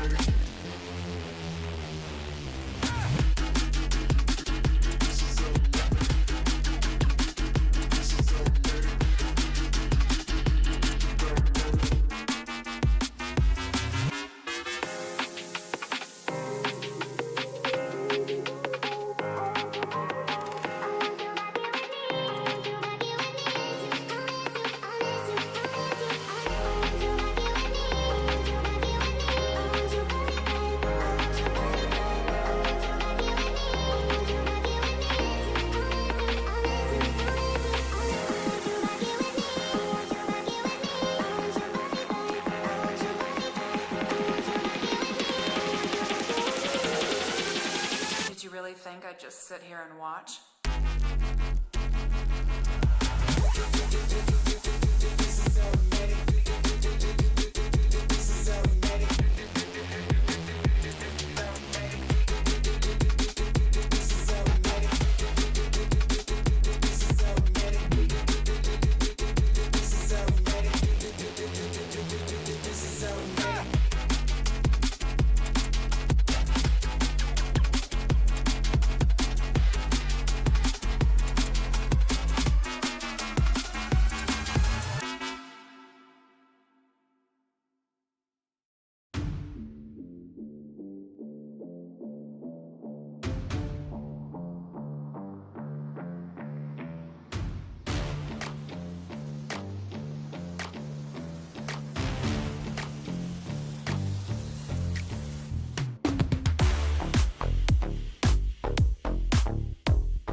ding dong. They just think they are.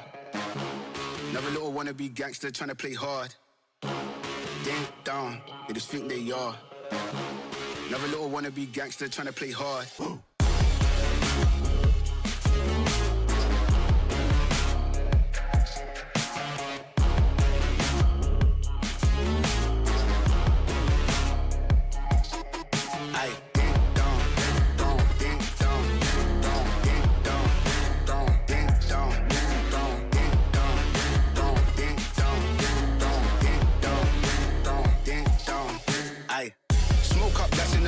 Free up the guys and dip out the ends. Jump in the ride and burn out the rims. Don't stop, don't coach the boy that I'm in. Now we doing the block with the up for events. Skin kept close to be plotting on them with the tits on 10. Batch in the back that's on tap, all ready to go and jump in.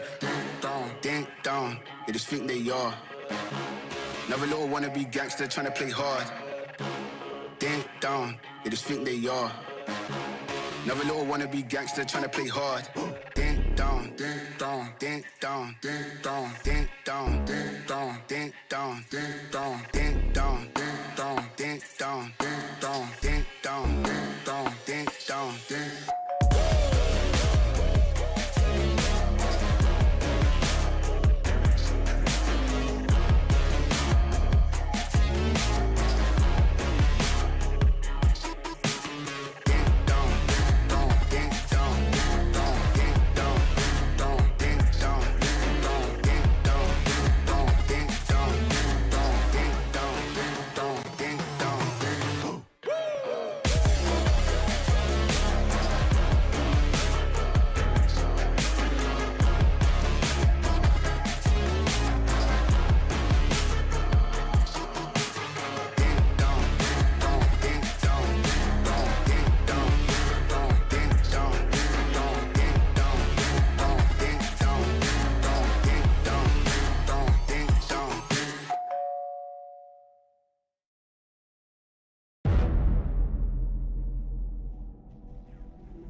double XL up in the paint, you can't shake that. All the way gassed up, full tank, man, moving too quick. Keep the cameras in the playback. Dang, so tell me how you feel with it. You put a lid on it, I ain't got no chill with it. This right here your problem, you gon' have to deal with it. Lay it on the line, high risk, that's the meal ticket. Yeah, we ain't never fall back. Hold our ground where we at, never fall back. No lies, no facts, we gon' stay right where we at. We ain't never fall back. Yeah, we ain't never fall back. And you can find me where I'm at. We ain't never fall back. We ain't never fall back. And you can find me where I'm at. We ain't never fall back. Been way down, never falter. Came with the hands out, get them off us. I'm 24/7 in the office. Pay attention cause I ain't repeating offers. Yeah, never met a man I've been scared of. Careful, you gon' get exactly what you asked for. Here for whatever you bring me, getting handled. I answer to no one, I don't need to hassle. Yeah, we ain't never fall back. Hold our ground where we at. We ain't never fall back. Hold our ground where we at. Never fall back. We ain't never fall back. Hold our ground where we at. Yeah, no lies, all facts. You can find me right where I'm at. We ain't never fall back.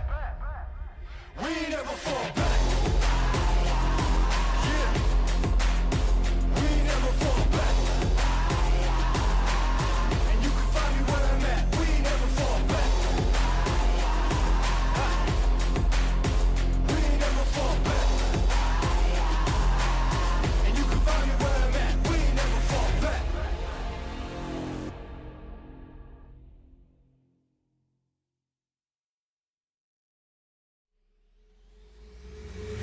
This is automatic. This is automatic. This is automatic. This is automatic. This is automatic. This is automatic. This is automatic. This is automatic. This is automatic.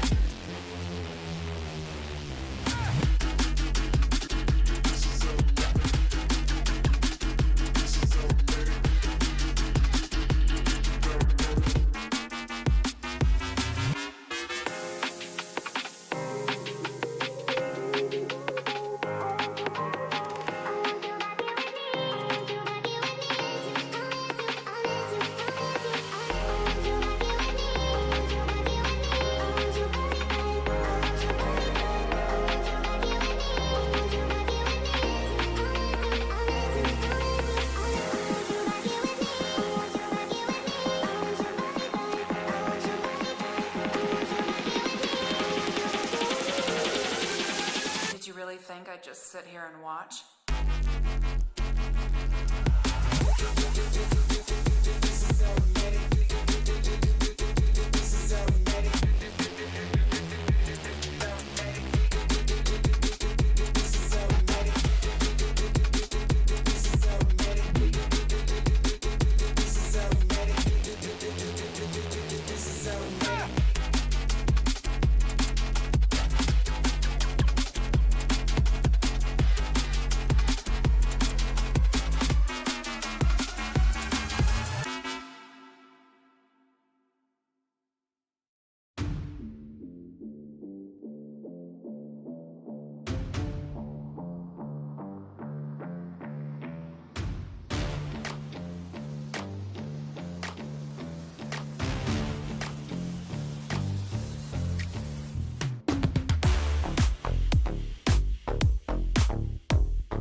triple kill, double kill from the Omen. And this guy is spotted the more tier 4 jacket.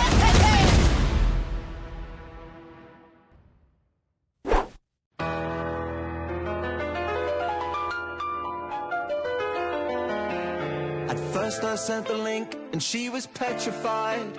Kept thinking she would be a victim of my scam and lies. But then I read a few lines and the grammar was all wrong. The hunch grew strong. He was trying to scam me all along, so I blocked his hack and reported the fraud. Oh, she even blocked my number and my phone calls from abroad. They'll try to tempt you with rewards and a fake prize. You shouldn't crumble. You should report these shady guys. Well, no, not I will survive for as long as I report the fraud. I know they won't survive. I've got great advice to give. Reporting is imperative. They won't survive. I won't survive. Scammers these days have a no new trend. It's a call from the police, but it's all pretend. And you'll regret it later if you don't report the call. But that's not all. They'll get all your details, they'll have it all. So take their advice and report our lies. Just call now and give these guys a rude surprise. I've got great advice to give. Reporting is imperative. I will survive. I will survive. Hey, hey.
He wants to take initiative.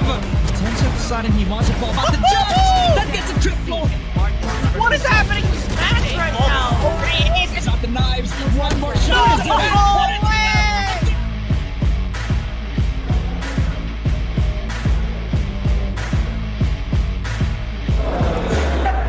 And he gets a triple. Drops up. Tenso finding Chad. It's a good sign for them. Timing. If they want to better shot from Taiki.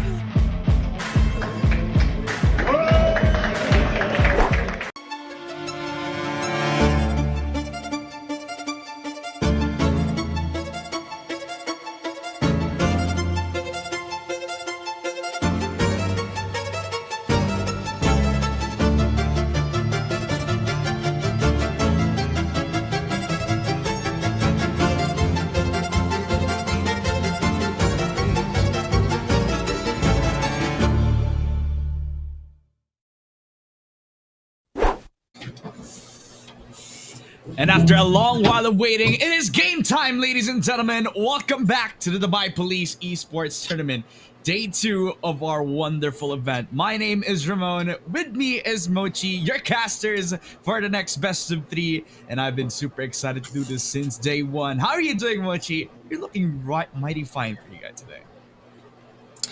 Yep, yes indeed. I just actually ate and I hope that our people here in Dubai has been able to get some snacks and chill right here and there. And I hope that you're good as well.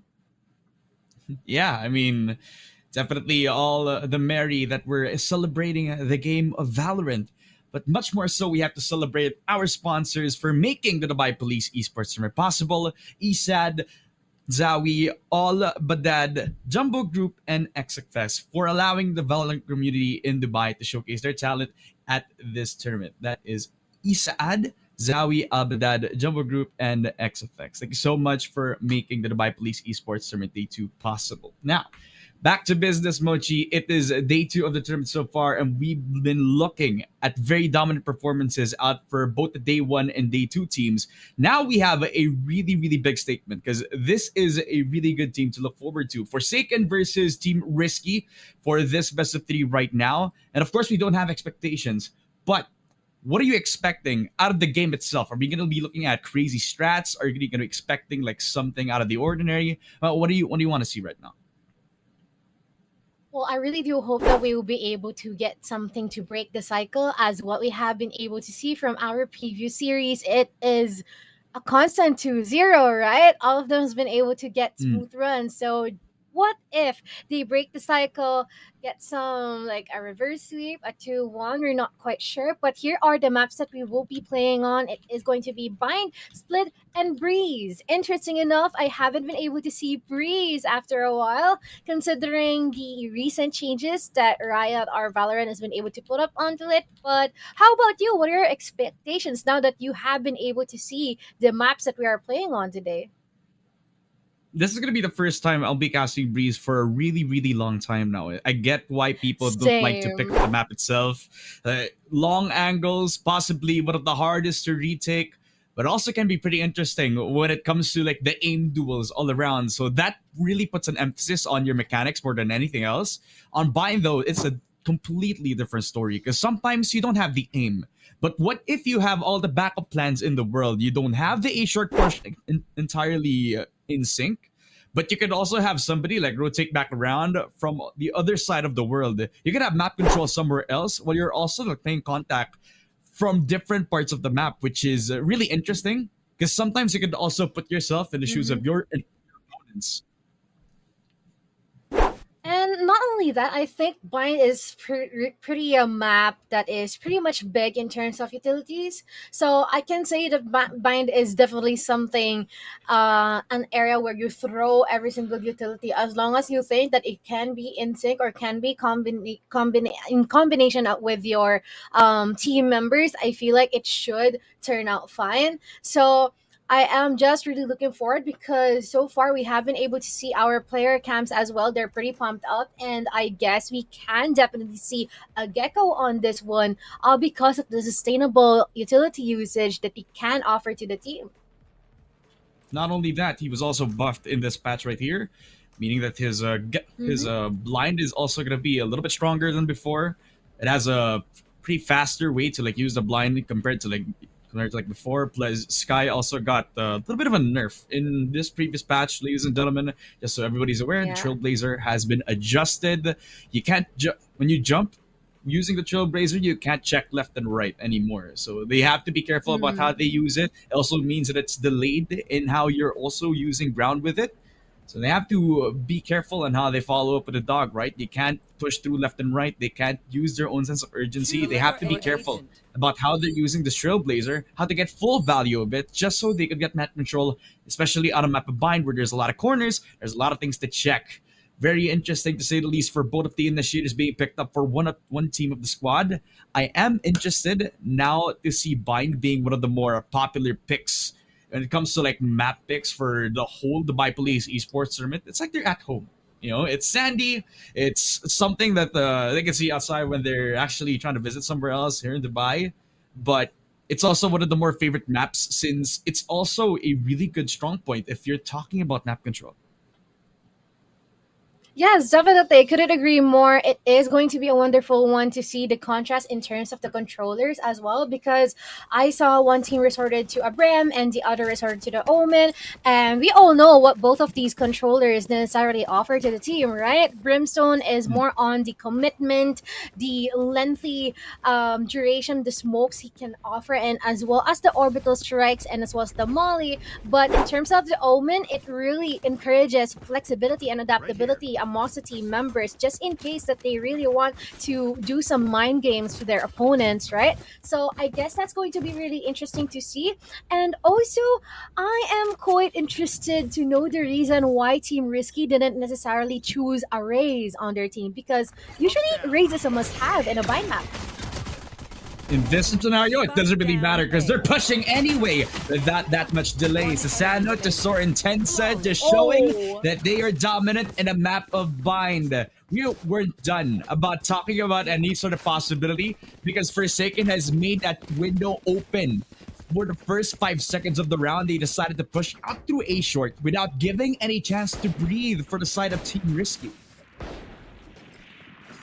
I mean, they didn't even wait for the prey to get one more step further into the site. They just really rummaged them down, which is actually a good sign of life here for the side of Forsaken, because that just means that they are really keen or hungry for securing a lot of rounds here for this match. But now, you see, like, they are gonna push towards, once again, here in our B-Link area, and they will try and attempt to connect some shots from here and there. And there is our really good trades from both sides. 2 more people here by the side of Forsaken, a 2v2. Some difficulty being faced by the side of Team Risky, but once again, they took the risk, but sadly, they did not be able to win on this one, and Forsaken would still be able to get the second round.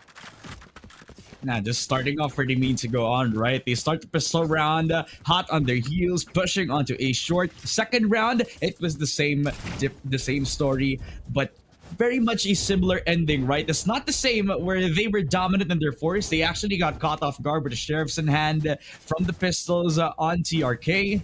A bit of damage done. They did drop the Vandal, but picked up by one of the Rain players over at FRK at this point in time. The only option for them, though, is to keep moving forward. Pen on the shot. Tenza to trade it again.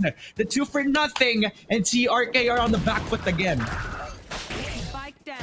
My, I just find it so astounding how coordinated Forsaken is. Now it leads on to this last person here, Win Slasher. He is going to be slashed into Contrary. And all these people here by the side of Forsaken are just going to be chilling, while these people from the side of Team Risky would be really eager and trying to opt for more rounds to step up their game, hopefully, because so far they are being overpowered by Forsaken. Like, imagine being the defenders, but they are the one who is pushing forward, using all these utilities in conjunction into aiding each other in securing additional pickups. Yeah, it's like W gaming for the players on Forsaken right now. Just making sure that they're not given any space to breathe. On Team Risky, again, holding for the pushes, because that's the only way that they can try to reset back. Susano, good shot. Tenza gets the second shot through for the side of Forsaken. The second time in a row that not given any chance to breathe. Amides will also find another onto AJN. And it's almost like episode number 4. As Forsaken dominates through, but another round on their boot, leaving Saeed in the 1 versus 5. But I can't imagine this to be a win for TRK as a whole. Flawlessly taking the round 4-0 for the start of FRK in their campaign. You know what this feels like? It feels like I'm trapped in a paradox, because these people are just doing the same thing over and over again, and it still works. These people from the side of Team Risky are struggling in knowing how they could actually address this, because they're just being overpowered. Even if they decide to back out, they have been able to do so because Forsaken is just pushing them further and further away, and even if they try and attempt to trade for each other, it's not necessarily working. It's not working on their seed, and now there is some subtle differences in terms of the positioning here for the side of Team Risky. You would be able to get one here for the side of Nabi, and of course, though, we are gonna see that the blind will not be connecting. Dizzy, well, I guess you can say that they are a bit disoriented on that one, but it is still going to be a winnable one here for the side of Team Risky for this time around. They have the spike control over at the cave position, while on the other side of things, TRK are trying to control the B site, all because they have the Omen ulti. So FRK are going to have a really long time trying to rotate back, get the win condition, which is retaking the site itself, but they're all flanking. Nobody's on CT. Even if Lorena is pushed up on CT, it's okay because he has the operator compensating the long-range gunfights, using that big gun to reconcile for what they lost over at that cave position. Double kill off Arena. And in the smoke, he got the last shot. The first round win for Team Risky, which is what they needed. That one Omen ulti to reconcile what they lost. The spike inside cave, it doesn't matter. It doesn't matter indeed, and I can say that they can actually say that they already cracked the code, right? Because this is going to be an idea for them, or like a light bulb in their head that, oh, Susano, Tensa, and Pen always work in trios. They always push together. So I guess what we can do is like delay them, just let them do whatever they wanted to do. But as much as possible, we should pick someone off of them so that, lesser manpower, lesser firepower, and more advantage for the side of Team Risky. But I guess we are seeing some changes here for the side of Forsaken as well. Already a good pick up on their end, and further pushes here by the side of Tensa and Pen. But for the side of Team Risky, no trades as of the moment, except for what Nabi has been able to put for the team. Oh man. And this is the result of their conditioning, right? Pushing every single extremity as a 5-man team on defense is making them play as slow, as calm as possible. They wanted to play aggressively on A short and a pistol round, but because they started off and round after round after round, starting off the rounds very aggressively, pushing out of the extremities yet again, it's forcing them to hold for the flanks, hold for the pushes from the defense, which is making Team Risky lose out on the tempo this time. They push out again over at B, over from the long position where Tenza was holding for the cross. And even if he smokes that off, it's okay, because he was only trying to rotate back and see if he could control that fountain position, which made them able to just focus on that one side in particular. They're not able to get any more ground. They just control that one side, and they don't need to look at anywhere else. You know what? Amidor and Tesor really works like the filter here for the side of Forsaken. Like, you know what? If there are any extra people still living here for the side of Team Risky, they will be able to actually cover for that one. But they are going to push further here, deeper and deeper onto the opponent's extremities. And we are going to see it's going to be a 3v4 potential win for the side of Team Risky as well with the coordination they have. But still, they are being overpowered, dominated by Pen, and as well as this Brimstone. It is going to be the B side being walled, and the spike is nowhere within their reach. And even if they try and attempt to get this spike, I doubt there's going to be enough time. They walled off Hookah just so that they can't chase them all the way to CT as well. So they have a lot of time to try to regain the spike back, but they have to fight off against 2. 7-man, the only man to do it, since Sage has left himself on B, and Pen has the off angle, takes care of the Reyna, leaving the Sage all alone over at the other side of the map. She's just forgetting about the spike at this point in time, because he's fighting off against 3 who have all the guns in the world, with HAN only having a sheriff in hand. Let's put out the TP sound, so he'll hear it on the other side of the map. But he knows that he has no more options but to find a gun, to find any point of solace in this point in time, because 10 seconds left. they're just losing out on a lot of these aggressive pushes. FRK just have their number. No peace at all for this Sage. And we can say that instead of the objective being their focus now is survival, because how would they even manage surviving against 3 people just throwing tons of utilities on them and having tip-top shape in terms of aim? It's just a struggle here for the side of Team Risky in trying to face them all off. But even if they try to address it by changing their stance, changing their positioning, playing off slow, backing out, it's not necessarily working, because Forsaken is like, I don't know, is their keyboards broken? Because they're just pressing W at this point. Yeah, they just have nothing but W on their keyboards now, and they're just pushing every single time. Another trade for Pen, as everybody from TRK are getting obliterated before they can even push out of the lobby position, leaving it all to Kanabi. All the way to the T-spawn position. He can't leave his position at this point in time, ladies and gentlemen. Dinklop as well onto the sword. So at least something that he can work with, but on the other side, that's the only thing that he can push on. Wingman out, kills off the sword, but Pen does have his cover. It's 7-1, ladies and gentlemen. Forsaken are getting another round without that much consequence. Same drill, same cycle for the side of Forsaken. What is not the same here, though, is how much they have been able to make Team Risky reactive to whatever they do. And now it is going to be 6 rounds being won here for the side of Forsaken. An advantage indeed on their end, and I doubt that they are gonna back out anytime soon. Showstopper popping up here for the side of the sword, but not necessarily being able to activate it because just one shot from the judge, he's gonna be put down. But we are seeing an additional person here, AJN, will be able to get Susano.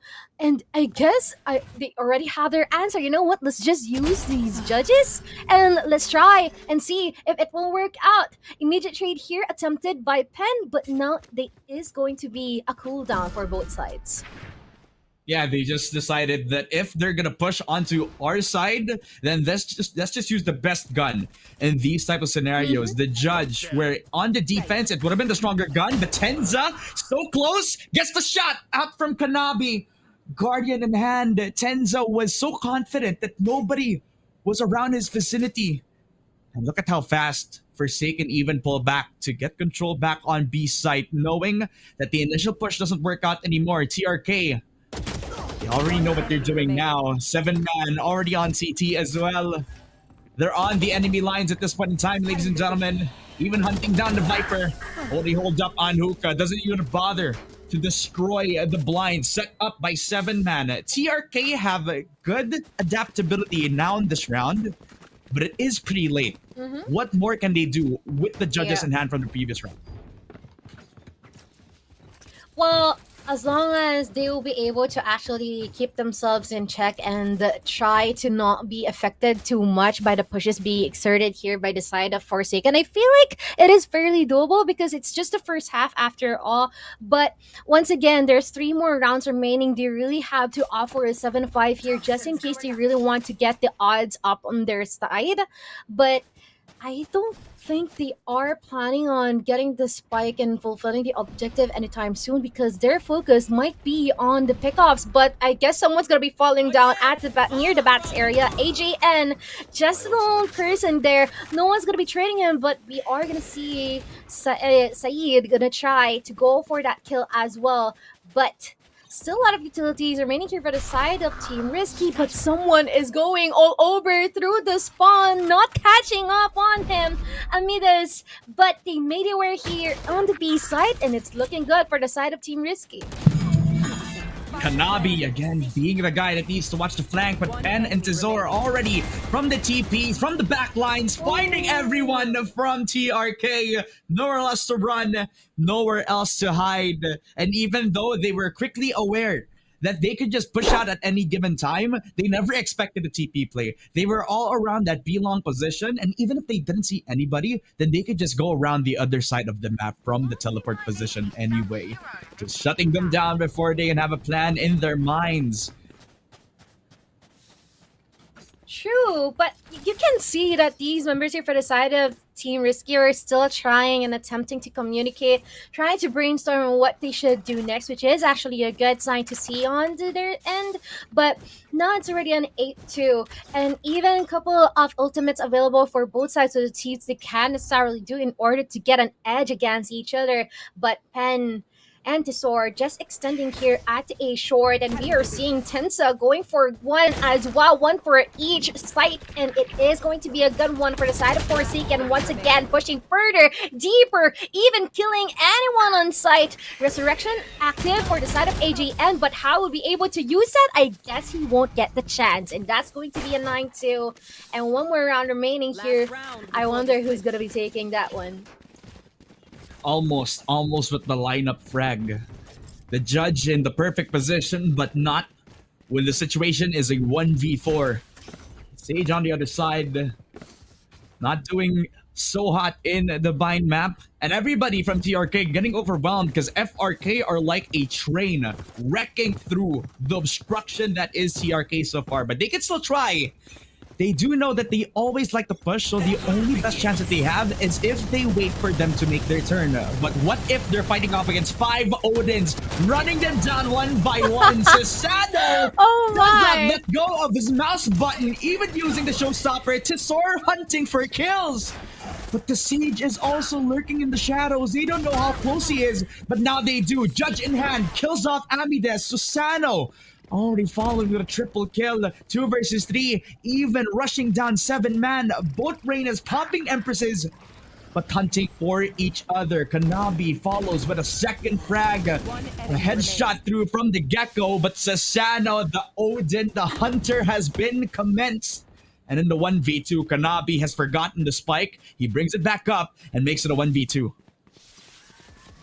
Oh my, despite of all the compromise that Team Risky is trying to do, I guess it's not working out on their end. Even if they try to use a switch of guns here, which actually worked earlier, I guess Forsaken tried to answer that by using tons of Odins and even using it to rush onto them. So now a 1v2 ultimate gonna be put out here. It's going to be Thrash, but not necessarily connecting onto anyone. And even a Molly, just for a good measure to prevent them or delay them from pushing further. But I guess he got no choice but to face up onto them in a 1v1. He's gonna connect some shots here onto Susano, but not necessarily enough in order to go for Pen as well. And that is going to be the end of our first half. Yeah, good recovery. Almost from Kanabi, but since the numbers are still overwhelming for them, a 2 versus 1 meant that they can trade off of each other. Really good start again from FRK. Using their numbers, overwhelming the odds. The pace does not change from how they started from the pistol and how they ended back on the 10-2 scoreline. Team Risky now on the defense. And this comp is not suited for the same positions and the same type of play style that FRK have been forced onto them. So they need to play their own style. They need to play the passive game and know when and where to hold and defend the site. Luckily, they put 2 of their defenders and their sentinels over at where they are actually planning to push on, which is on A short. You know what? I'm checking out Amidus because it seems like he's got a lineup on his sleeve, which is actually a good sign on their end. That just means more advantage for them. And look at how perfectly it landed. We are gonna see some bullets landing onto Pen as well, eradicating him. And a couple more people gonna be deleted here by the side of Team Risky in attempt for the trade. One advantage ahead here by the side of Forsaken, trying to rummage through remaining members, even trying and attempting to offer a retake, but this is going to be a 1v3. Definitely difficult for them to do and try to get the D done. And definitely an 11-2, one more step away from the match point.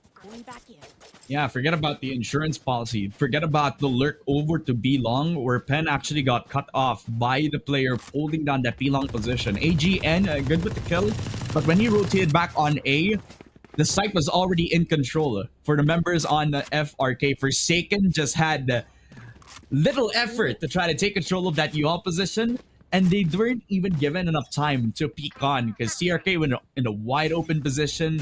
Forsaken happy to take the fight elsewhere. And again, they're leading the charge. Happy to take the assistance for the team with the sword already bouncing down on them. They have 5 Irises, and they're the ones entering the site. They have no business winning this round. But then again, this is Forsaken. Oh my! All of them using an Aris.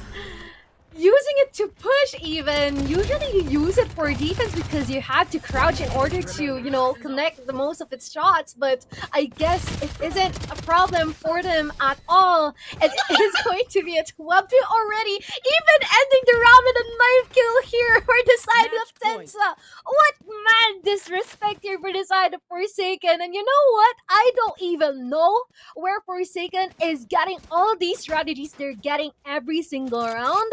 Because, I don't know, these strategies are wacky, but at the same time, it's so lethal, it's so effective, and it's really stopping Risky on its tracks.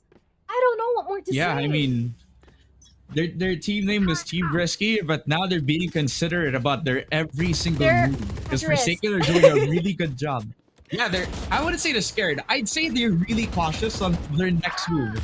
Because Forsaken, they're doing a really good job of making them scared about their next move this time. Tenza, good double kill. Amidas just follows with a triple for the side of Forsaken. Now they're confident. Take the game for themselves, blind through, and he has nowhere else to run but die. 1v5, and as a formality, he tries to run back onto the flank position. Judge in hand. Forsaken just catches them, a knife in hand as well. Whips the 5 shots. He does get 10 in the end. But at the end of the day, it is Forsaken, baby, taking the first game over away from the members on Team Risky. What a beautiful game from this team.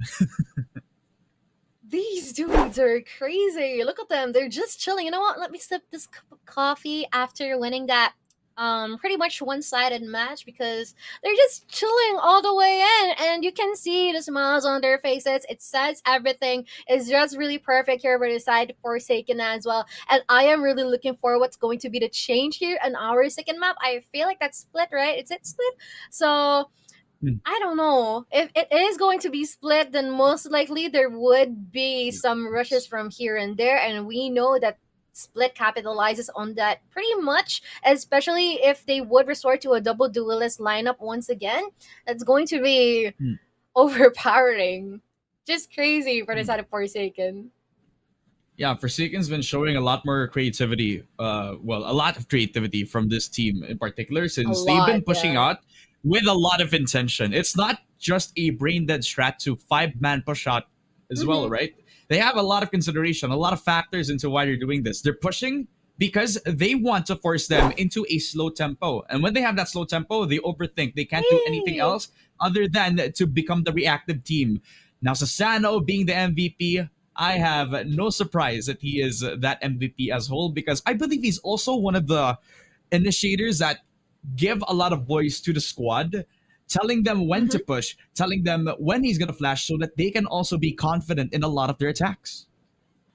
And also, Susano is one of the key pillars here for the side of Forsaken, because he is mostly the one who tries to offer all these utilities in order to secure some frags, some kills. I mean, you can see that he isn't the type that always, go for the aggression side of things, but always the one who supplements and tries to aid in its teammates in his time of need, which is definitely perfect on his end. And we can see how humble he is in terms of getting the job done and getting things done. But at the same time, I'm really looking forward for Team Risky to actually improve on this one.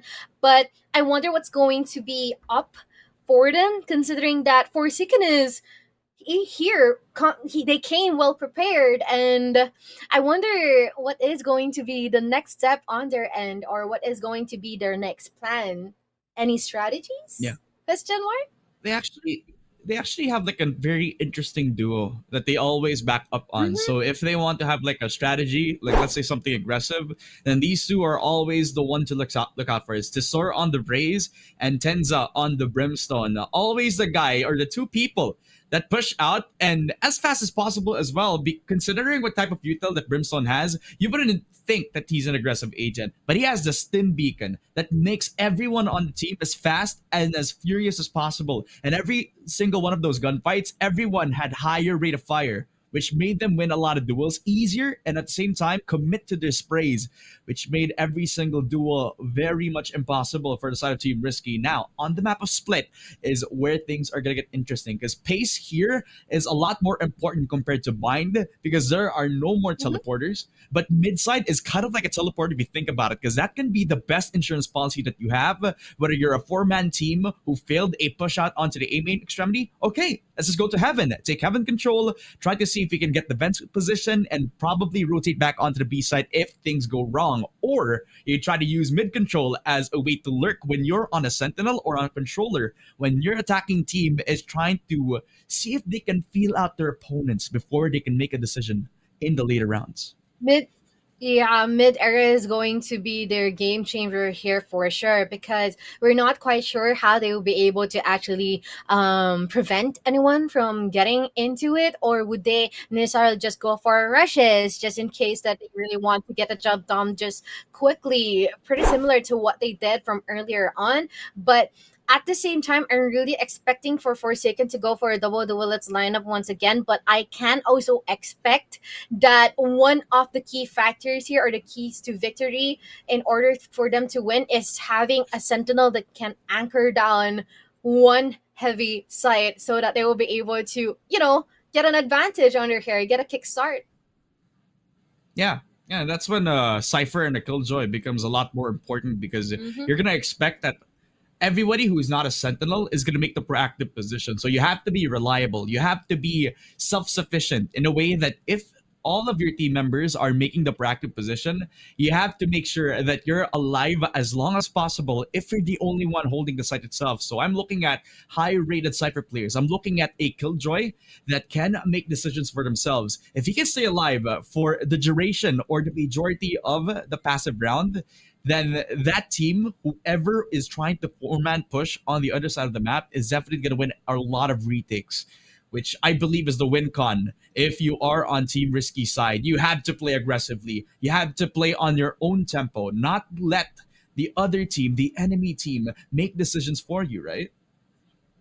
Yep, definitely avoid being reactive to what the opponents are throwing at you. But now I guess we're gonna see a Gecko once again here in the hands of HAN. Earlier he played Sage, right? So I guess they swapped roles, and we are gonna see a possible Astra and a Harbor.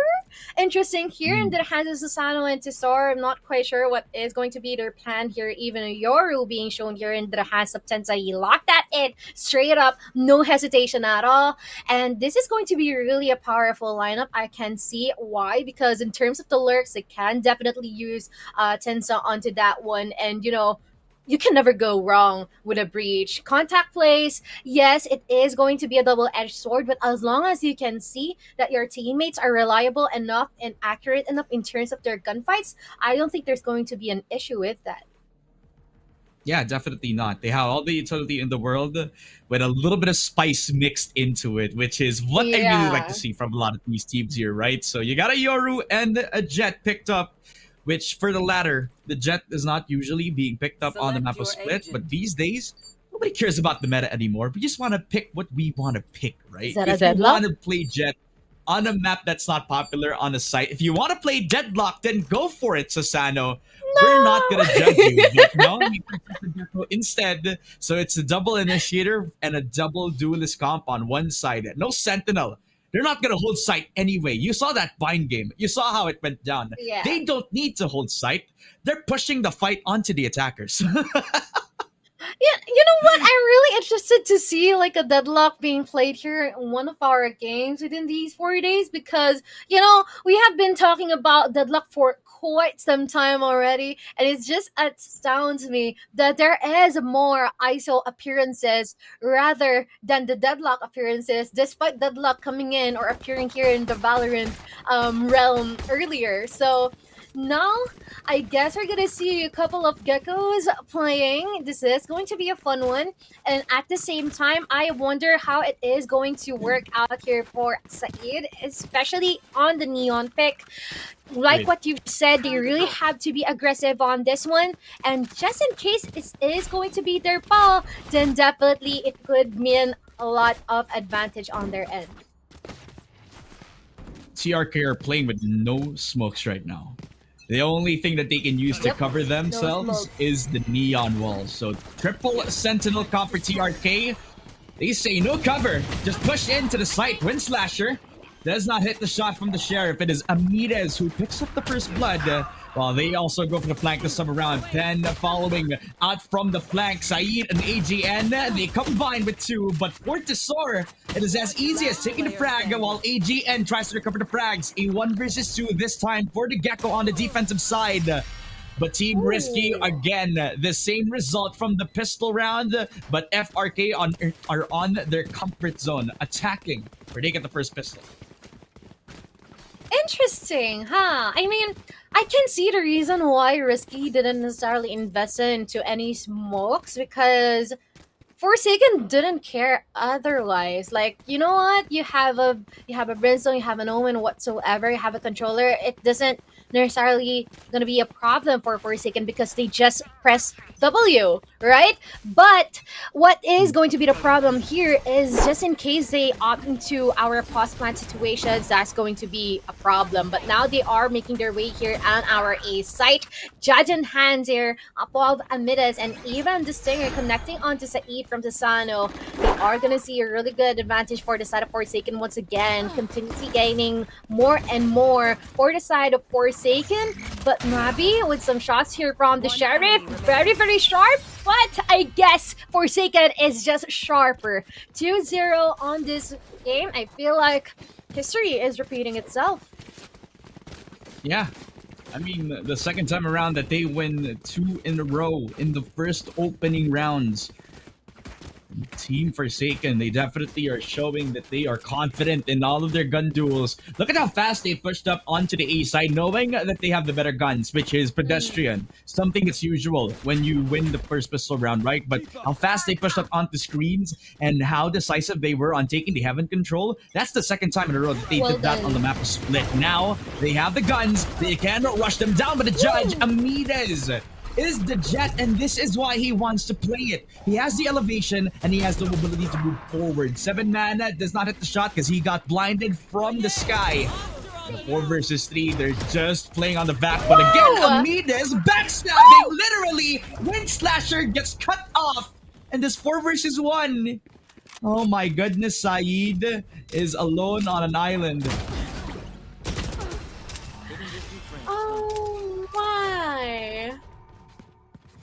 That is such a painful round to see here for the side of Risky. I mean, I can just say how Amides really just pushed forward, caught everyone off guard with just the judge, even the third kill, a knife kill, and I don't think there's any answer from the side of Risky after that one. It's just really astounding for me to see that Forsaken is just, you know, dominating these rounds, and I don't think that they have any plans on stopping anytime soon because they're just pushing forward. Amides once again with the judge, now already pulling out the blade storm on his end, but 7 already at the A main, attempting to offer a flank at a potential pick off potential, but I guess that's going to be a struggle. But now here onto the spawn of our defenders, there is going to be some action present with some trades happening of all areas here in A site. But I guess all up to the last survivor, he's not gonna stand a chance. God.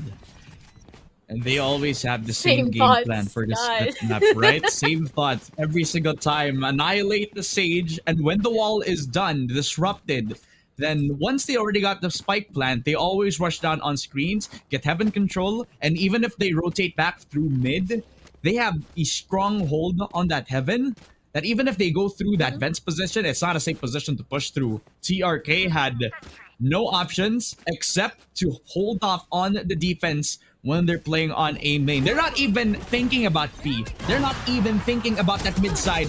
Amides, second time in a row, does not hit the shot. It is the overdrive that Saeed is using to try to at least stop them from taking the A main extremity. Simple issues because of the concuss connecting onto Amides instead of the opponent, but we are gonna see Saeed trying to pop off here with the overdrive as what you have been able to mention just a while ago. But AJN, he's gonna try and offer the flank here, looking for any people, trying to narrow down their positions. But Tensa, clean shot here onto 7 It is going to be a 2v4, not a 2v3. It's just the kills coming up again and again here for the side of Forsaken, trying to attempt to defuse the spike with the utilities, but that's not gonna work out. But no, check your targets, it's not coming on it for them. It's just too sore with a 3k, a clutch on their end, and they're not faltering.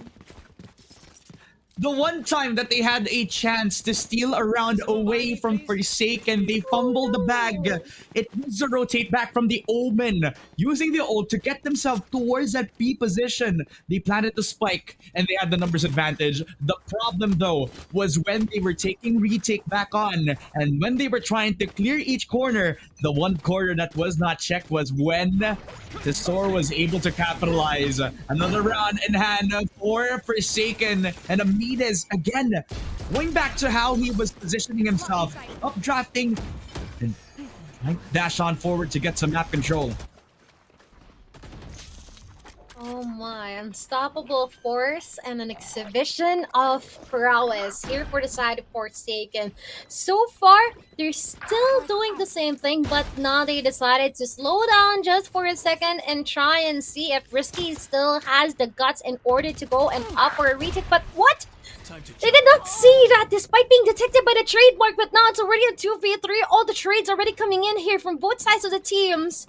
2 people more for Risky. Both of them are on tower.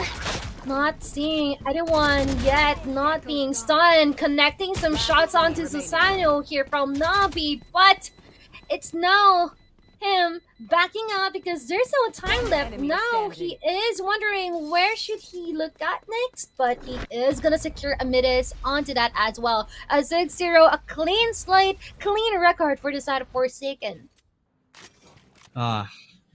Business as usual for the side of Forsaken now, right? They go back to a main. They force themselves to get the plant down again.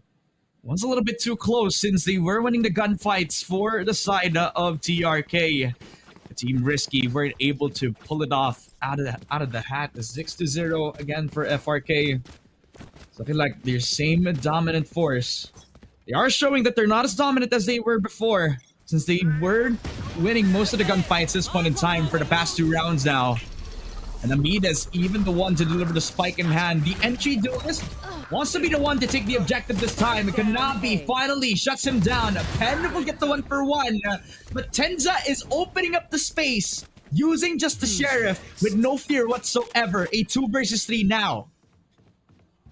2 versus 3, but there is a long way to go here for their Gecko for the side of Risky. But I guess Nabi's gonna be spotting one onto the store already at 3k, a potential ace because he's gonna be able to get it connected onto Pen. But now this guy onto CT, he's gonna try and go and focus onto the objective. And Tensa just rummaging through, pushing further. It's gonna be catching him off guard, but Tensa would still manage to connect those shots. A 1v1. He's too far from this spike, so I wonder how he's gonna make this work out because at the current time, no utilities left on his end. And I guess that is going to be the end of the chapter here. So unfortunate for that Sage. That could have been such a good run. Yeah, that would have been the ace for him. He even died. And Tenza with his movement, he was trying to make a 360 movement with his mouse while dropping down, making him very difficult to shoot down. Kanabi had perfect shots. While he was from heaven, he isolated each fight. But the problem was, though, that they were 1 step behind out from Tenza. Kanabi fumbled the bag on that 1v1.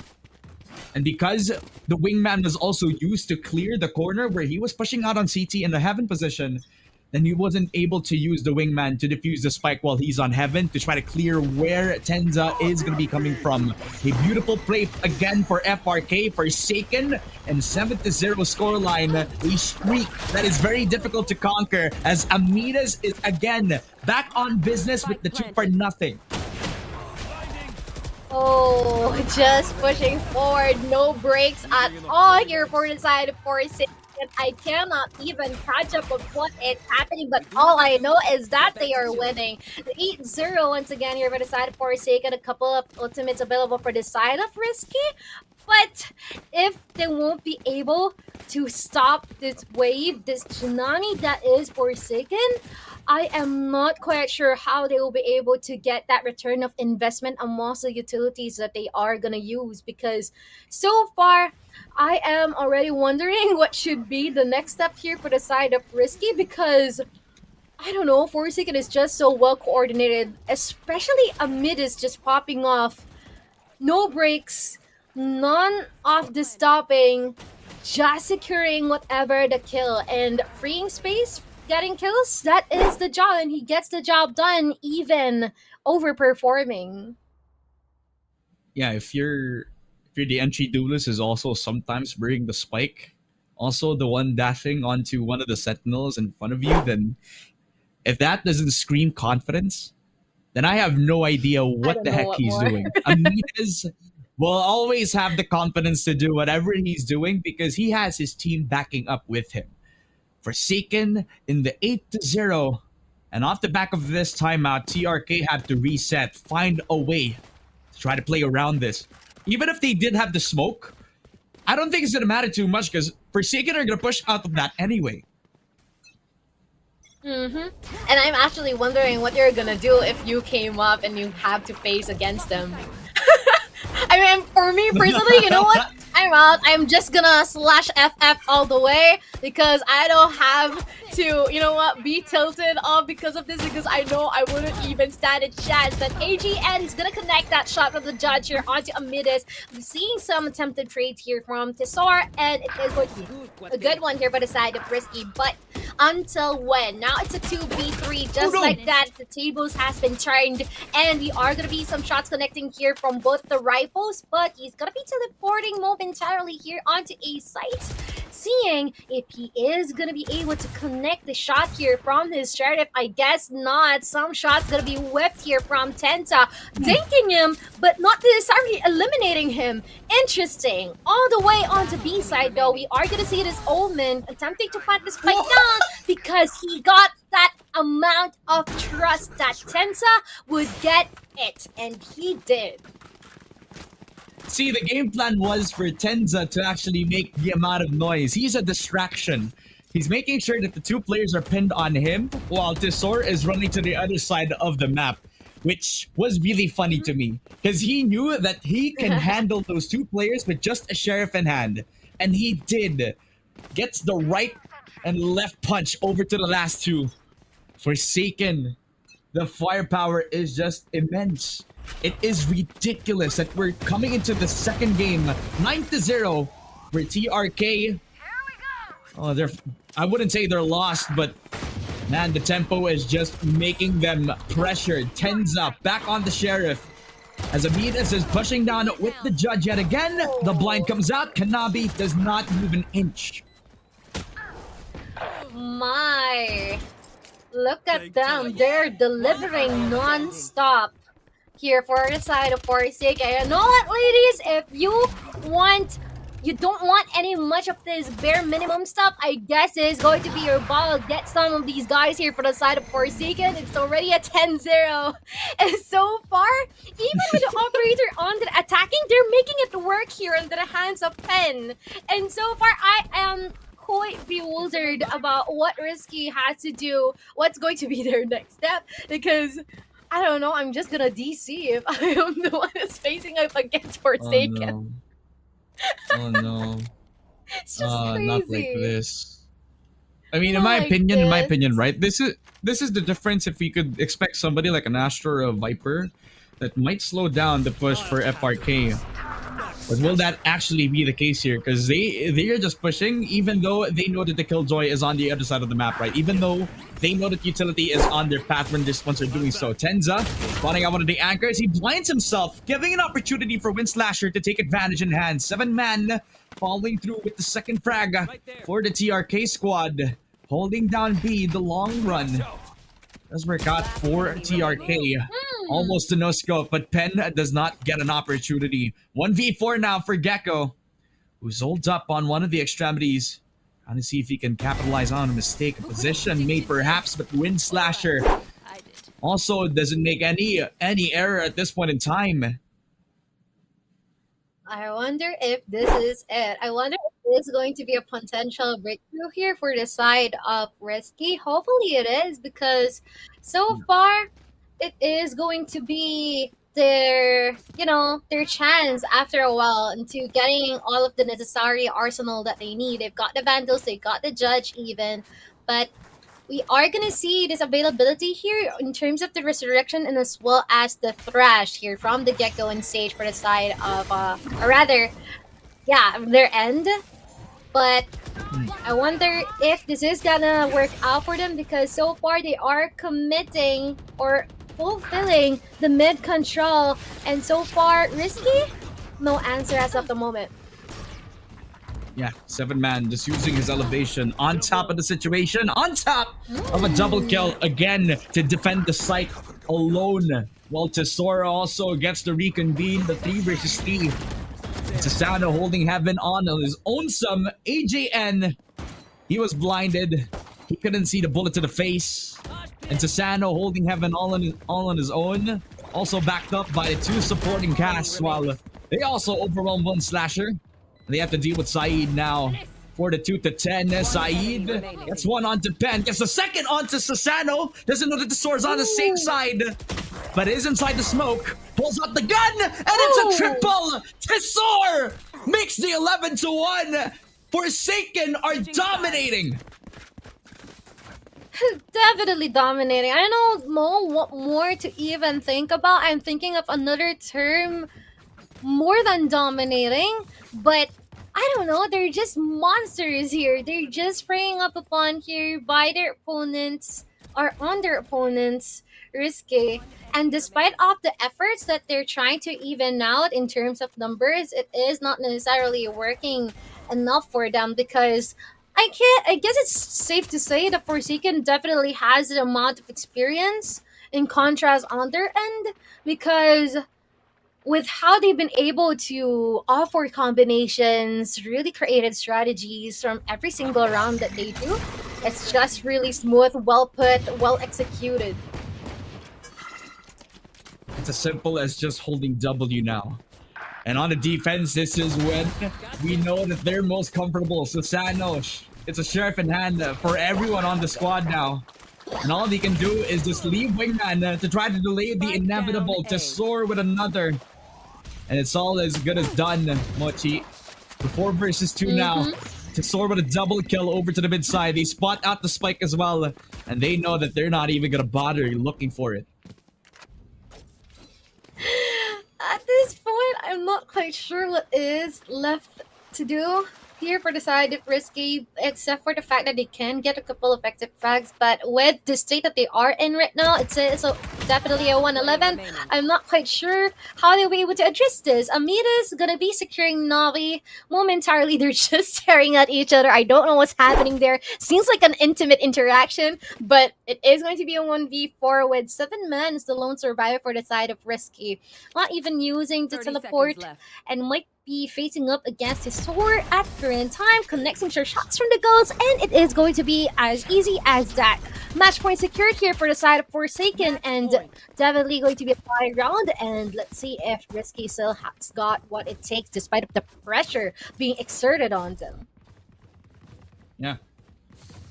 At this point, the crowd should just say a good night to Mochi, because this is actually her last cast today. Guys, it's 1-1 now.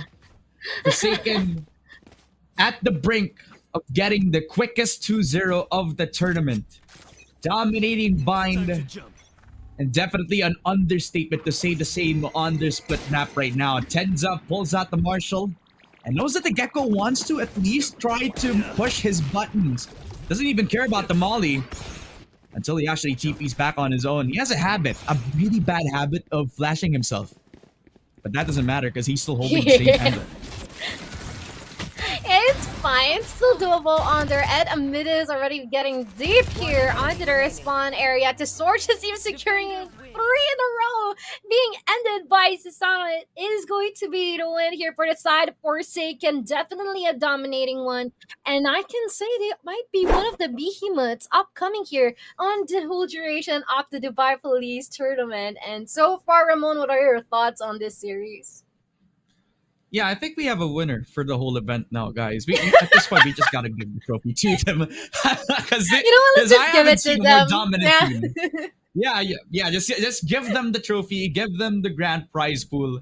I'm just not gonna be surprised if we see them go this deep into the Dubai Police Esports Tournament. Now we gotta think about how we can break it down because we've seen only one strat from them out of this whole best of 3, and that is hold W. Back on Bind, on defense, we expected them to play the passive game, but on round 1, they all pushed outside of that A-short extremity to expect them on the same angle. They did that multiple rounds in a row to the point that they made the team of Team Risky very much hesitant to make the move themselves. They did the same strat on Split where it was not close at all. Yes, they had a lot of multiple points where they could have actually won a couple of rounds where are definitely going to be pivotal, but they didn't give them any chance to do it at all. And you know what? what I find interesting here is that some of their strats, other than what you have said, they just press W, right?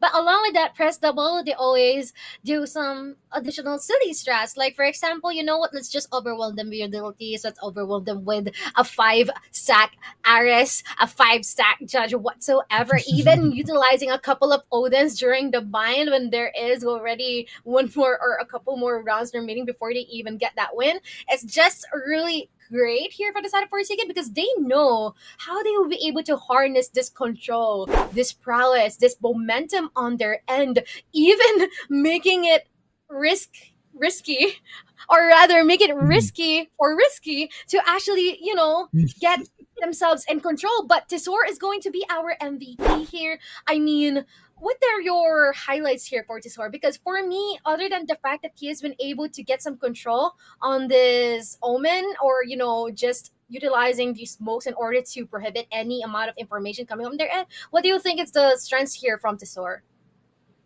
Well, he's definitely one of the more flexible ones on the team. He showed his prowess on the Duelist, back on the Bind map, and now that on the Smoker, he has the same tempo, but he shows a lot more flexibility on that regard as well. So Team Forsaken, they're going to be one of the behemoths in our bracket right now, ladies and gentlemen. And I'm more than excited to hear more from them right now in the post-game interview. Take it away, Archie. Continue our change plans for tomorrow's game. Blah, blah, blah, blah, blah. Okay? Thank you so much. With us, we love you. Blah, blah. Okay? It's the mic. Yes, it's good. Live? Thank you, Amor. Thank you, Ramon and Muchi. And we're happy to have Amidis here from Forsaken. How are you? I'm good. How are you? You guys had a really good game. So, what do you guys feel now after winning this first game? We feel good. We played to the best of our abilities, and it really showed out on the field. And what do you expect to see tomorrow? Are you guys going to change your strategy? Do you feel like you're happy with what you're doing right now? We will tweak some of our mistakes and peaking together and all those things, and we'll come back stronger. So you guys are definitely going to have a strong conversation with the team today. Yes, we're going to have a very hard team discussion right now. That's amazing. And what do you think of the event, the organization? Are you happy with Dubai Police's decision to have the tournaments here? The production on this tournament has really been increased since the last one. The tables are better, the PCs are better. Overall, in general, everything's just better. That's amazing, man. Thank you so much, and we wish you extreme best. Good luck, Forsakens. Thank you. A big shout out to them, guys.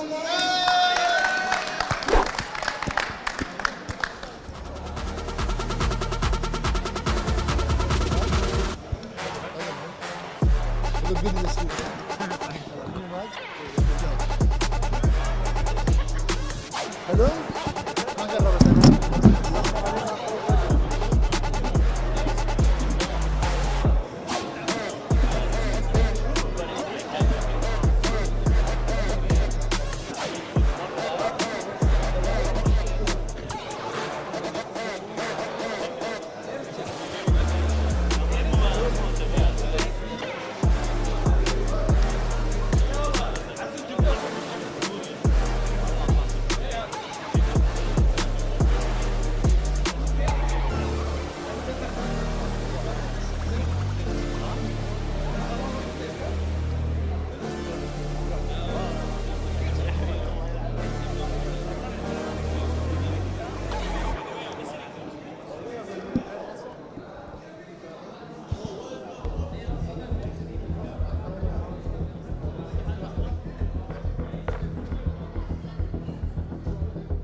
ding dong, they just think they are. Another little wannabe gangster trying to play hard. Ding dong, they just think they are. Another little wannabe gangster trying to play hard.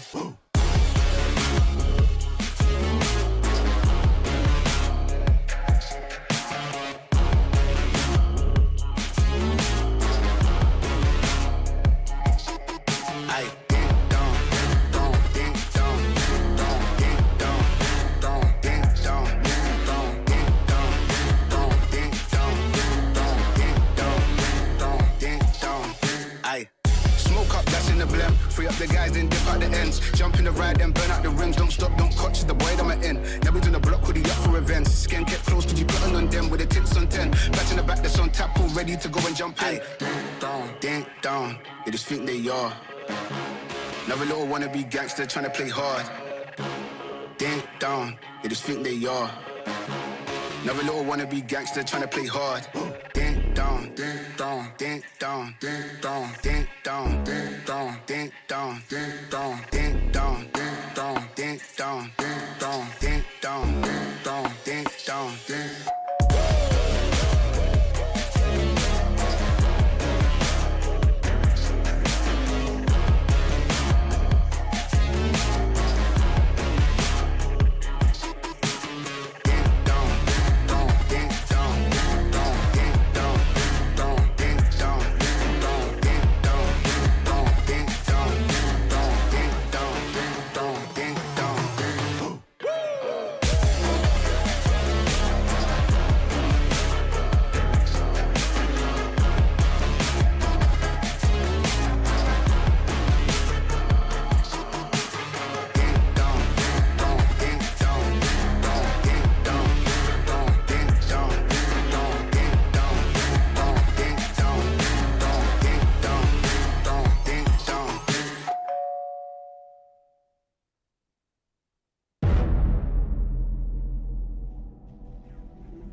Double XL up in the paint, you can't shake that. All the way gassed up, full tank, man. Moving too quick, keep the cameras in the playback. Dang, so tell me how you feel with it. You put a lid on it, I ain't got no chill with it. This right here your problem, you gon' have to deal with it. Lay it on the line, high risk, that's the meal ticket. Yeah, we ain't never fall back. Hold our ground where we at, never fall back. No lies, no facts, we gon' stay right where we at. We ain't never fall back. Yeah, we ain't never fall back. And you can find me where I'm at. We ain't never fall back. We ain't never fall back. And you can find me where I'm at. We ain't never fall back. Been way down, never falter. Came with the hands out, get them off us. I'm 24/7 in the office. Pay attention cause I ain't repeating offers. Yeah, never met a man I've been scared of. Careful, you gon' get exactly what you asked for. Here for whatever you bring me, getting handled. I answer to no one, I don't need a hassle. Yeah, we ain't never fall back. Hold our ground where we at. We ain't never fall back. Hold our ground where we at. Never fall back. We ain't never fall back. Hold our ground where we at. Yeah. No lies or facts. You can find me right where I'm at. We ain't never fall back. We ain't never fall back. Yeah. We ain't never fall back. And you can find me where I'm at. We ain't never fall back. We ain't never fall back. And you can find me where I'm at. We ain't never fall back.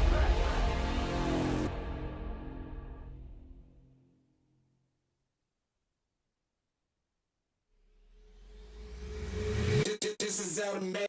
This is out of man. This is out of man. This is out of man. This is out of man. This is out of man. This is out of man. This is out of man. This is out of man.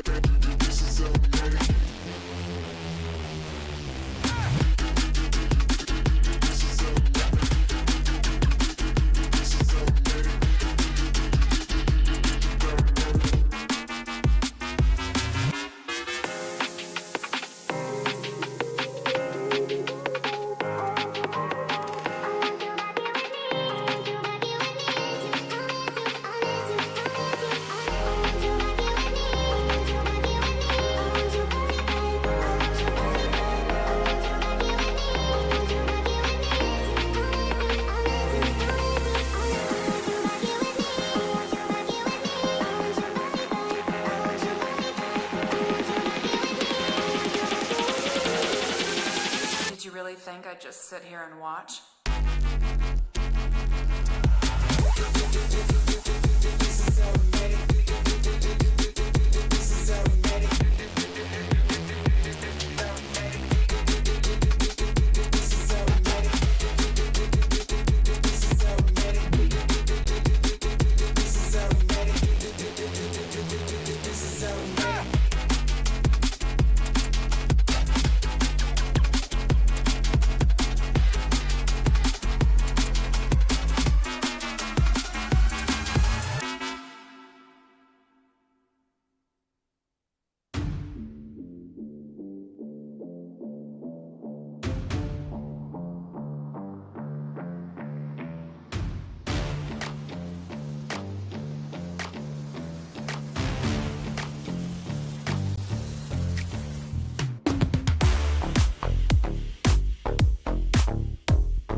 ding dong, they just think they are.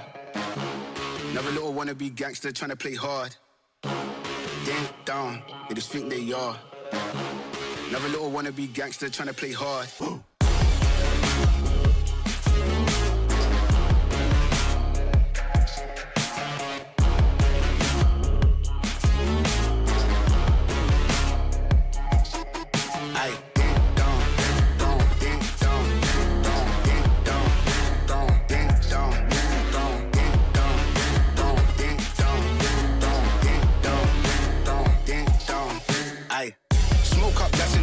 Free up the guys, then dip out the ends. Jump in the ride, then burn out the rims. Don't stop, don't coach the boy that I'm in. Now we in the block with the up for events. Skin kept close, cause you plotting on them with the tits on 10. Back in the back, that's on tap, all ready to go and jump in.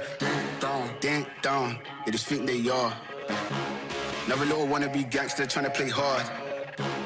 Ding dong, they just think they are. Another little wannabe gangster trying to play hard. Ding dong, ding dong, ding dong, ding dong, ding dong, ding dong, ding dong, ding dong, ding dong, ding dong, ding dong, ding dong, ding dong, ding dong, ding dong, ding.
plan.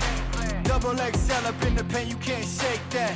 All the way gassed up, full tank, man. Moving too quick, keep the cameras in the playback. Dang, so tell me how you feel with it. You put a lid on it, I ain't got no chill with it. This right here your problem, you gon' have to deal with it. Lay it on the line, high risk, that's the meal ticket. Yeah, we ain't never fall back. Hold our ground where we at. Never fall back. No lies, no facts.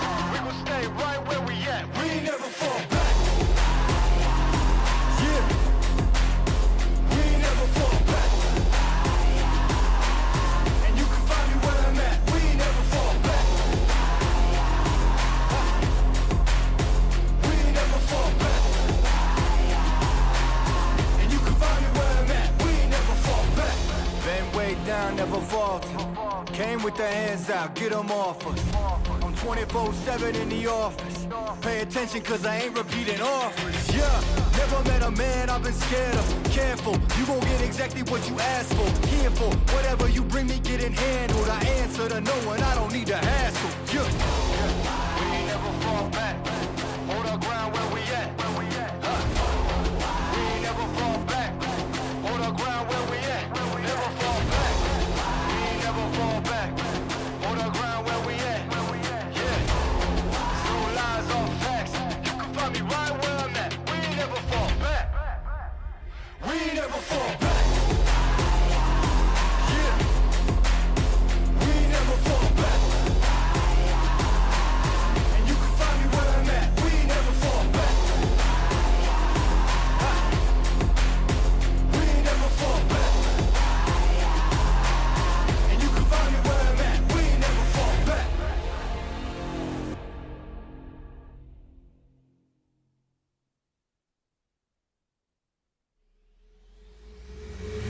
This is automatic. This is automatic. This is automatic. This is automatic. This is automatic. This is automatic. This is automatic. This is automatic. This is automatic.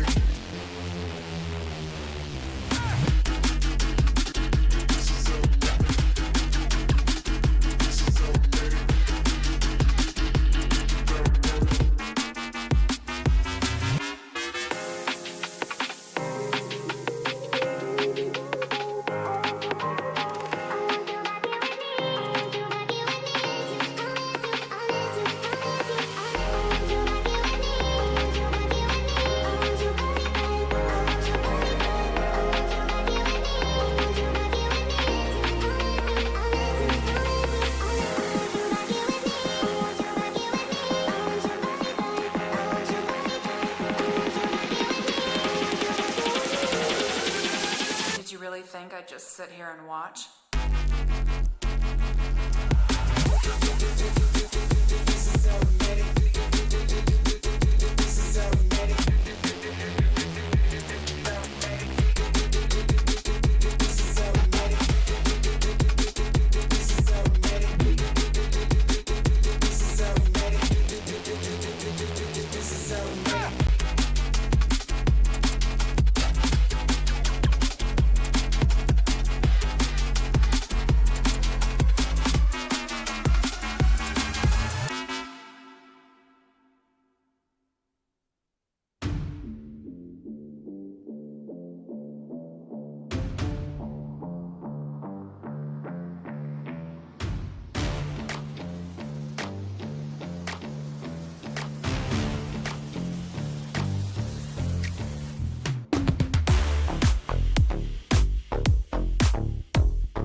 kill from the Omen.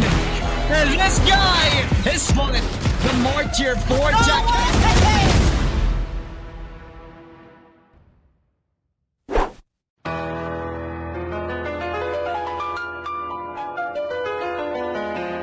At first I sent the link and she was petrified. Kept thinking she would be a victim of my scam and lies. But then I read a few lines and the grammar was all wrong. The hunch grew strong. He was trying to scam me all along, so I blocked his hack and reported the fraud. Oh, she even blocked my number and my phone calls from abroad. I tried to tempt you with rewards and a fake prize. You shouldn't crumble. You should report these shady guys. Well, no, not I will survive for as long as I report the fraud. I know they won't survive. I've got great advice to give. Reporting is imperative. They won't survive. I won't survive. Scammers these days have a no new trend. It's a call from the police, but it's all pretend. And you'll regret it later if you don't report the call. But that's not all. They'll get all your details, they'll have it all.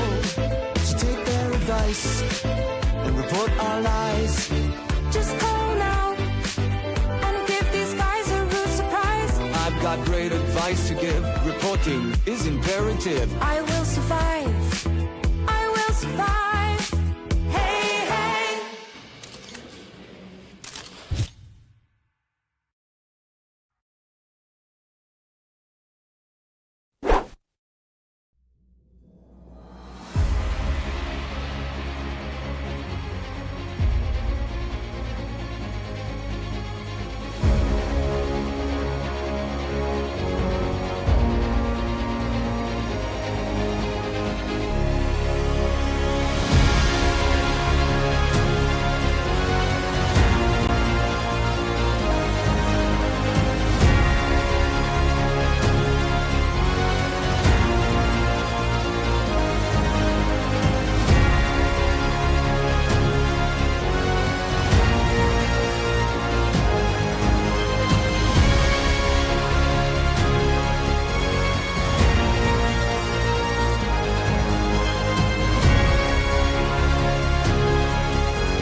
It's been a long day, but it's about time that we wrap this up. Ladies and gentlemen, welcome back to the Dubai Police Esports Tournament Day 2 in the Dubai Police Officers Club. My name is Ramon, and for the first time, I'll be tandeming with Wasabi Gaming.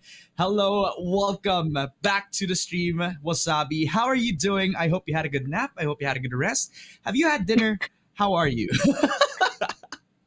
I am really good. I mean, I ate a while ago. I slept, I showered, I did a lot of things in between while you guys were taking over the stream. But it was a very good rest, and now I'm ready for more action because our last match is going to be very, very interesting. It's going to be Team Falcons up against Team Player 12345. And I was talking to the stream over at Twitch a while ago, and a lot of them are very, very excited to see this match as well.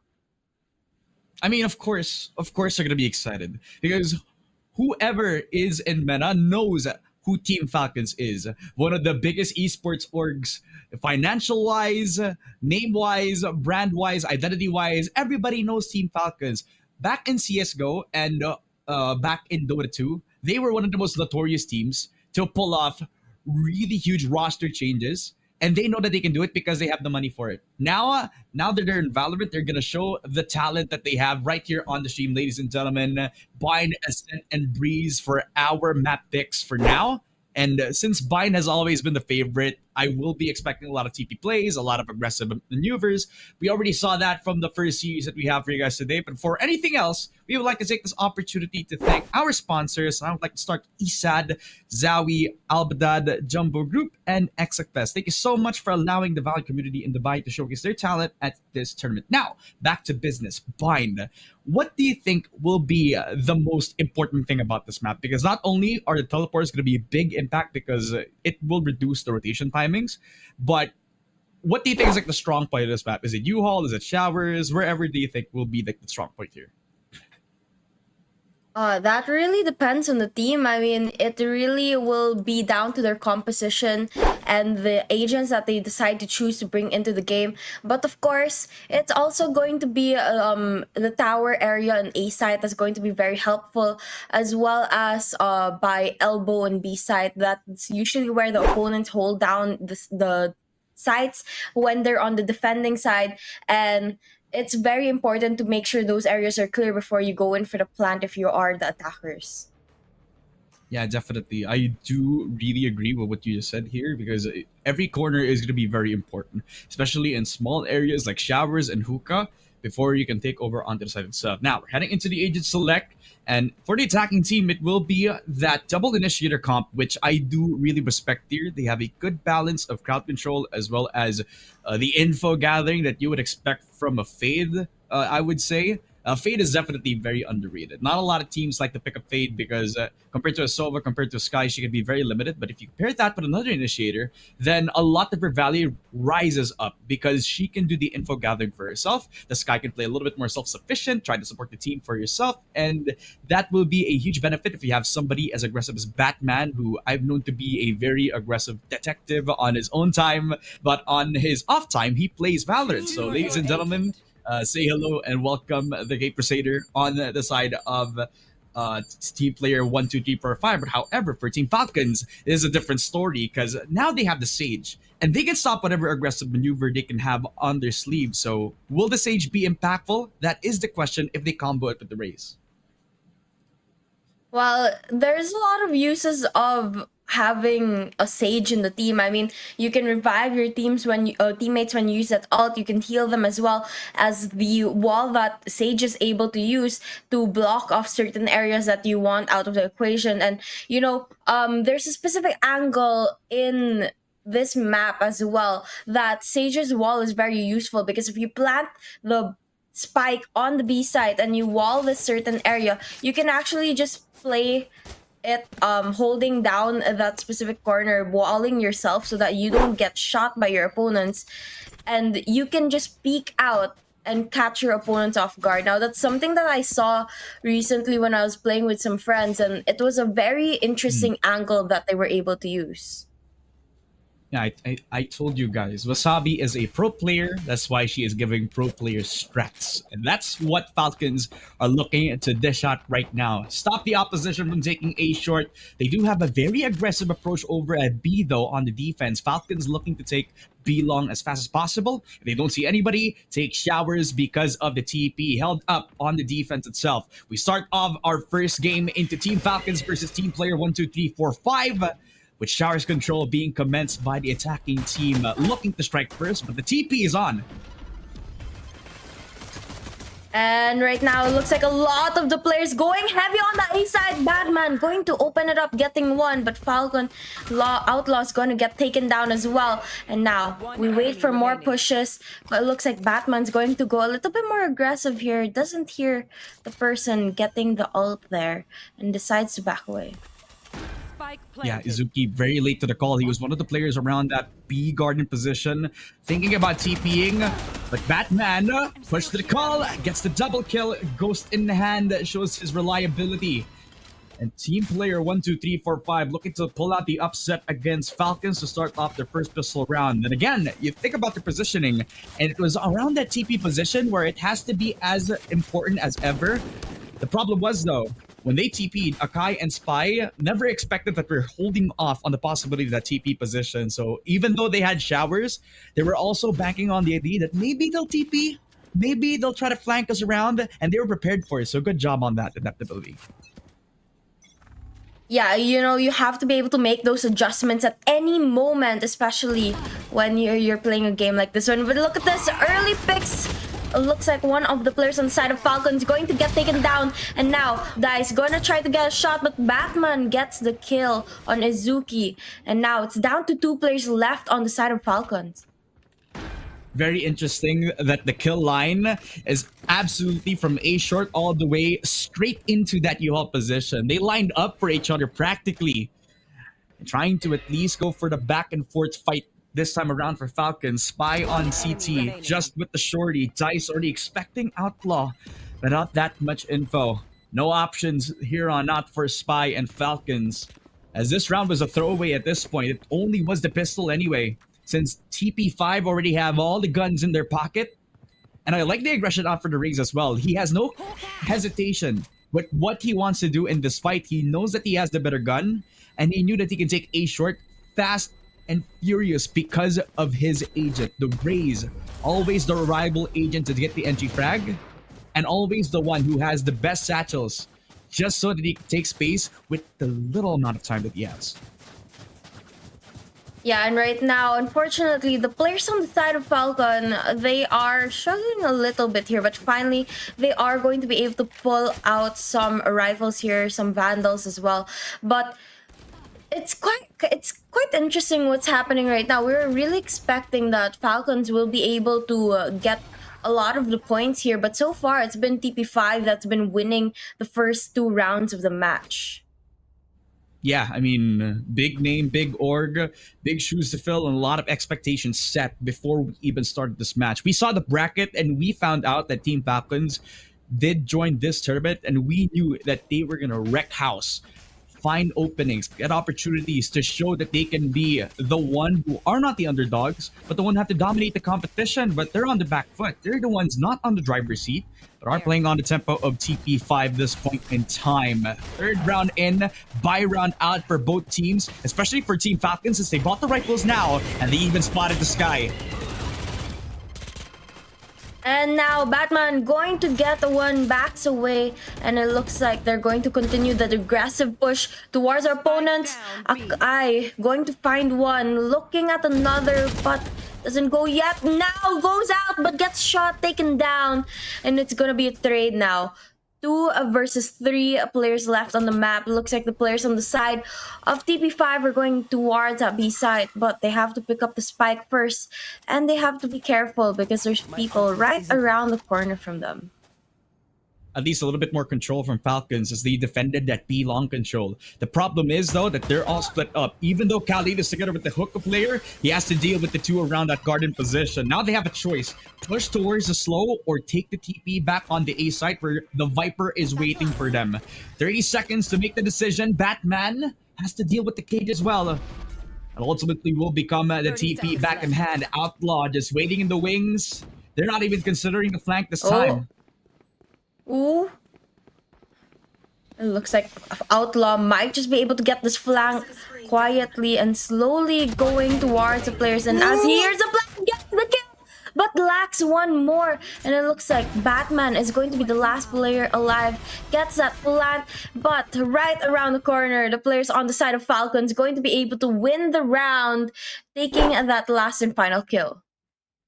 Yeah, too close for comfort. Again, back on the proactive position of trying to take the defense, keeping them on their toes. With B-Long being their point of extremity where they want to pressure, they're demanded of using their utility and swing off of it because they have the sky. But once they push off of that, it's kind of a risk as well to take the fight, even though they had the right amount of utility to do so. Doesn't really guarantee them the kill anyway. Even though they had a good job of fighting it back, that B-Long control was their entry point, but wasn't their end game at the same time as well. 1-2 so far. Team Falcons, at least they got the first point. But it was a pretty costly one since they lost 3 rifles from the previous round and need to adapt this time with the low buys. Yep, definitely a little bit of a change here. But now early picks, looks like Izuki is going to get one. And it's going to be a slight disadvantage for the players on the side of TP5. But now they finally start pushing into that B side. Slow and steady, going to open up with those grenades, throwables all over the place right now as they try to get a couple picks off. But they look like they're going to back away from now, not looking to go in towards that very aggressive area right now. And they'll just hold down, waiting for a couple of picks before pushing in. But the spike gets dropped in mid, and now they have to go and pick it up. I like the presence of mind from TP5 there. They knew that since they flanked and they liked to flank around those times, they could do it the second time in a row. So Dice, presence of mind, looks to try and see if he can get another pick off before they can decide to push down here. Essentially a 3 versus 3 since the Sage is all the way towards the other side of the map. They spot out, they exchange gunfire. They even invest the showstopper in hand. Batman gets the entry on point. 10 seconds they have to do the spike. Ooh. And the spike gets dropped now. Last final player, but it looks like it's going to be a win for the side of Falcons here. Getting that last and final kill, being able to tie it up with the players of TP5. Now, all even on the scoreboard, but the players on TP5, they're going to stick with their pistols for this round. A little bit of a save round for them. Waiting hopefully to be able to get their economy a little higher, to be able to get those vandals later on, and maybe even an upper. Yeah, you could respect Falcons playing the proactive positions here since they weren't bothering to take hookah control on the side of TP5, so they tried to use that, use the space that's given to them by the attacking side. That's why Outlaw was almost getting the frag here when he was trying to rotate back on that fountain position. Izuki will get the trade that back on, but it wasn't enough for them to get the numbers this point in time. So a 2-2 equalization of numbers for the rounds. Ladies and gentlemen, at least they split up. TP5, think about, he's getting the map control in hand, but Akai at least will get one onto Dice. Tries to jump back around towards the box, but peeks into the angle of the crosshair. They also spotted on market. They're thinking about taking the push on A, but they're prepared for it. FLC are looking to strike here. Well, they can only push from A short with the wall that was placed by Sage a while ago. So now, this is something that the players on the side of Falcons can really predict if they decide to go on to A side. So I think it's going to be a little bit more dangerous. And look, now we can see Akai going to get that first kill, opening it up a little bit more for the players on the side of Falcon. Still 5 players remaining on their team, while TP5 are down to 3 left. And with aggressive plays from the side of Falcon, I'm not sure how long they're going to last. It looks like they're going to back away from now, but Sky on the side of Falcon is there to meet them, and I'm not quite sure if they're ready for that. Woo! Oh my, I thought it was Akai who actually got the spray down here, but it was actually the TP from everybody on Falcons to respond to a possible rotation from that market position all the way towards that B site. But good job. Good job, at least for TP5, recognizing that since A short wasn't the best place to push because of that one-way setup from the Viper, they could just try to rotate back onto B. The problem was, though, it was all 5 players who decided on that. They were all around that A short extremity 5 seconds ago, but when they decided to go rotate, that's when they decided to TP back onto that B main extremity. They weren't prepared for that. Yeah, definitely not prepared for the sandwich from the players on the side of Falcon, but hopefully they're going to be able to turn things around here. Now they are heading towards the B side, trying to see if it's safe enough to push or if they're able to get a couple opening frags before pushing in. But if not, they have the option to TP, and it looks like they'll take that chance. A couple of them rotating to A side now, and it's going to be the players on the side of Falcon doing the same rotation towards the A side. And one player, specifically Viper, is gonna try to catch them off guard from behind. I would have liked if they actually went for the split push there. They were already on TP, but they never expected the showstopper from Akai. Dice again, headshot through. TP5, they had the chance, but they lost it entirely. Outlaw with the shot on Batman, clipping his wings before they can get the 4-2 this time around. Falcons have the rebound. They had the plan. They had the chance. Team player 1, 2, 3, 4, 5 had the 5-man TP back on the A shower position. There was only one person who could have stopped them in the tracks, but he dodged every single possibility because they decided, let's just rush on the other side of where we were supposed to go. Yeah, it's quite unfortunate that the choice didn't work out for the side of TP5, but hopefully, you know, they'll be able to keep up. They had the start. They had a good start, 2 rounds, but now it looks like Falcon is starting to control the game as they win 4 rounds already, and it looks like they aren't looking to give it up just anytime soon. Right now, they are going to go in for a split again on B side and A side, and it looks like they're getting a lot of kills. Only 2 players remaining on the side of TP5 and make it 1.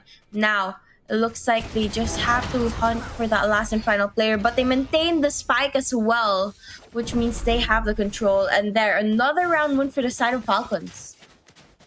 Not usually the duelist you could expect to hold an operator, but Akai does it so well. Perfect timing on the peak on A short, getting one. And VD on the repeat, but rewarded with the lineup. The 1 for 2. That nets them an early numbers advantage. That was the eco round anyway for TP5. Let's be real. But Team Falcons are building up a huge, hefty amount of money that their operator can be afforded 2 times in a row. Think about that. That is a lot of money, definitely. I mean, they have a lot of room for movement. But right now, look at this. A lot of eliminations in favor of the side of TP5. Only 2 players remaining on the side of Falcons. And this might just be the turnaround that TP5 needs to be able to get their economy up. Now, they're going to get that spike planted onto the B side. And just waiting for the push from Falcons. It looks like Sage is going to be here at the window. But Greetings going to be aware of that location, and now they're trying to sandwich that last and final player on the side of Falcons. Not ready yet. You can respect the proactivity yet again. The push out from the operator, knowing that he has money to buy, but he puts himself at risk against 2 who are rushing down that Fountain's position. Now leaving Khaled on a 1v3. Ibarra hit single, but he has to do a 1v3 this time. Wallbang headshot, starts on the sky, isolates the triple, and almost getting the 4K, but great things. Right place, right time. Greets him with a shot to the head. Team player 1, 2, 3, 4, 5. Counting the 3rd round win. Now, we are about to start the next round, and I think it's becoming more equal here as if players on the side of TP5 finally find the counter to the plays of Falcon, and it's making the playing field a little bit more interesting now. And right now we're seeing a replay of the round a while ago that TP5 was able to bring to their side, but will they be able to keep the same momentum? Looks like Viper is going to put a couple walls up, trying to block off that A side from the pushes from TP5, but TP5 holding down A short right now, undecided whether or not they should push in. Careful. Yeah, I like the respect from Falcons. Just knowing that the smokes are down, they don't need to push out of it. Try to play around that backside control. They still have showers. They need some kind of a crossfire to uphold. I respect that they also are giving up that UL position. This team player 1, 2, 3, 4, 5 can receive the ultimate from the Brimstone, but they decide to TP back on in. B site still open, but you can see the raise. He's in a position where he's not going to be dealt with yet.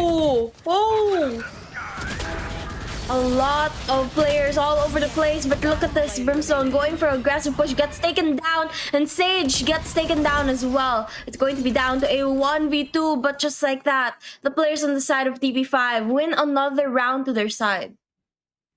Yeah, and it was off the back of that quick rotation timing, and it really wasn't on the tempo that was needed from the defending side. Team Falcons, they were surprised from the TP. They knew that they were going to overcommit back on that A side extremity, but they forgot about what Blind is all about. It was teleportations all around. B side again, they put all of their trust on the Raze to hold for his own. But when it was Batman's time, he commits back on the satchel push, making this a 5-4 that they needed so far, catching up to Falcons, which isn't really a hard thing to do since it has been a really close game so far. And they go back to the default, play the passive tempo, let Falcons make the mistakes for themselves, since they're the ones who usually like to play the aggressive positions. Now, they're the ones who want to make the initiative. Now, it is TP5 who want to push down. Bring them down. Yeah, definitely Falcon has the it's the type of team that are very aggressive, but now that they're on the defending team, we're really testing their patience if they can wait for the push from TP5. And from the looks of it, it looks like eventually they are going to be the ones starting to play the attacker side and going more aggressive to find the players on the side of TP5. But now TP5 going to be short, slowly making their way there, but it looks like some smoke's going to catch him off guard. Akai going to get 1, make that 2, and now only 3 players remaining on the side of TP5. That was crazy. He actually peeked out from that B long position and he doesn't get punished for it. Gets one bullet through from the sheriff and gets another. This guy is an animal. Akai seeing red. And this guy is insane. Team Falcons on a flawless round. It was a mixed buy for every single one of them. 3 players only stacking up on the rifles, but Akai said, I only need the sheriff. And the sheriff was more than enough for him. 3 kills for the man. An ultimate up when he needs to. And look at the low buys for TP5. They don't have nothing but the showstopper from their own race. Batman has to do the dirty work now. Ooh, that's going to be very, very difficult. A lot of weight on the shoulder of Batman to clutch this one up for the team and really assist them in winning this and getting the economy up. But let's see if the players on the side of TP5 is going to be able to pull this off. Holding down right now, not going for an aggressive push, but looks like Izuki is watching this windows area and is going to be able to spot if ever the players on the side of TP5 decide to go into that area already. I was waiting for them to use the Prowler because that's the perfect usage or the utility to clear back out on that hookah position. Spy, good shots through, guard control, a 4K from the sky. And it's no surprise since this is their buy round. They have all the artillery to hold off this B push. They even have the spike within their vicinity. Great things. Can he be the hero of the team? Since he's all the way back onto that lobby position, nothing to stop anybody from Falcons from taking the round except his sheriff in hand. Let's see, will this be an ace? And it looks like Khaled's going to be the one who gets that last and final kill. Unfortunately, no ace for Sky, but nonetheless, the players on the side of Falcons going to be able to take that round home, putting them up at 7 points already. It's not too big of a difference between them and TP5. Still a lot of opportunities for TP5, especially with the switch of sides later on. But for now, one last round before we see the switch of sides. On my way. Yeah, this is as close as it can get. TP5 trying to rise to the occasion. This is the best that they could do right now since Falcons have already provided that they can rise up to the occasion, that they can be the favorites. It's just a TP5, a little bit slow on the approach now. Letting them take the open space. They give them long, but not Garden yet because Spy is still on the angle. Dice already taken down. Great things follows through. Izuki almost gets a lineup, but Falcons, they clean house. And Akai will get the last shot. It's an 8-4. And with Falcons getting the most amount here in the first half, they're looking to strike through first in our first game, ladies and gentlemen. As team player 1, 2, 3, 4, 5 need to bounce back on the second half. A huge one is definitely needed, but again, reset of the economy is going to help them a lot right now, making it a little bit more even. Another chance for them to step up their gameplay here. And of course, round number 1 of the second half of the match is going to be all down to their pistols and how well they're able to line those up. But with the players on the side of TP5 being the defending team, they just have to wait for Falcons to come in. We know already that Falcons is such an aggressive team that they'll definitely be the ones pushing. And so they'll just have to play it a little bit more passively here. Yeah, TP5 just playing the Shower's position. They're pushing with their frenzies. Batman again making the 2-for-1 happen, which is a good sign for TP5 unless Khaled can do something about that. Spike down A. And now Akai trying to get a kill here, going to line it up, gets one, trying to get the second one, but the grenade just doesn't push through. And now for a more aggressive play, going in for it, but the door closes just enough to save ratings. But like that, Sky gets the last and final kill, and it's going to be another round for the side of Falcons here, and that's a very good opening for the second half of the round, but unfortunate for the side of TP5. See, if you think about it, it's a little bit similar to how this pistol round in the first half happened. It was showers and the TP around that position where it becomes the most important part of the map, since that opens up a lot of layers of utility, right? You also get that TP on the way towards B-Long. That's why Spy and Akai, they're not scared to even take that fight there, since TP5, they do have that momentum built up. They can fight back. Since on the attack, they can just try to see if they can expect that push on the TP. Great things go, but a good shot from the Sheriff. They invest 3 over Hookah. On Khaled also with the Vandal. Makes quick work over that Hookah position. Ooh. And the shots, unfortunately, just not connecting here. Sees each other, but not able to kill each other. Now the spike finally being planted. But a lot of players are going to start falling now as Batman goes around trying to get those frags onto their side. 3 versus 3 situation here. Falcon holding down the side. Going to be able to wall bang that area. Getting a kill perfectly. And now we see a last player remaining on the side of TP5, trying to back away, trying to stay alive. And still able to get that shot lined up. And now Sky trying to get it and gets the last and final kill for the side of Falcons.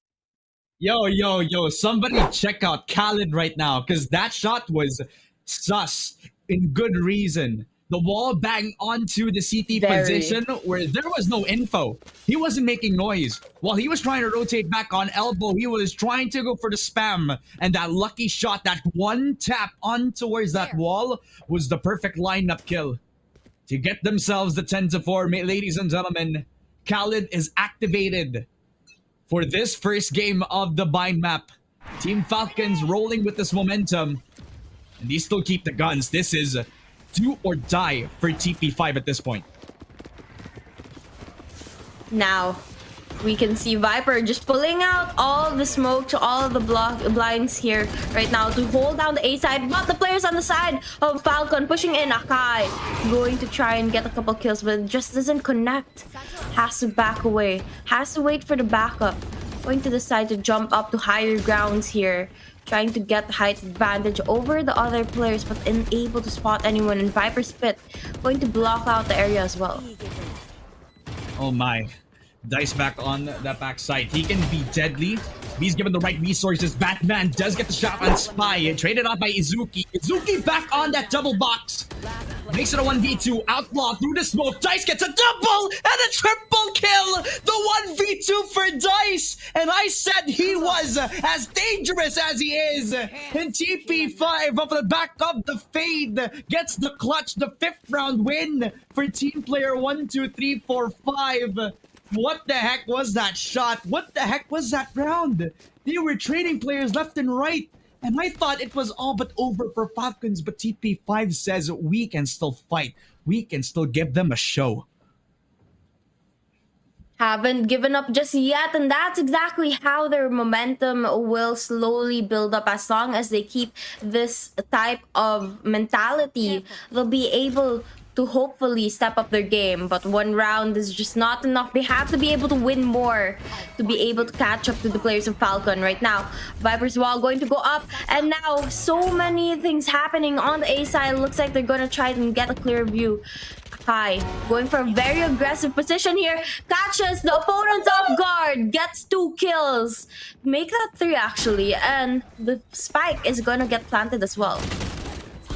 How crazy is this guy with any gun that he holds? Spy again back on the judge. Great things. The only guy that has to make the difference for TP5. It is all but do or die for TP5 from the previous round. But Izuki is looking to be the nightmare in Great Things' his dreams. The 11-5 for Team Falcons. Everybody is popping off. Everybody is in sync. They're hive mind. They have one strategy and one strategy only. It is to kick ass and take names for everybody on the server. And with Akai, the Wild West is open, ladies and gentlemen. And Falcons are leading the charge with Akai on the helm. 3 kills in the round. The Sheriff is just so deadly. But even deadlier when you consider the showstopper that he has in his arsenal. This dude is on fire. You know, Akai really just able to maximize Raze's skills, especially the blast pack and the boombot, to get those kills that's needed for the team. But look at this.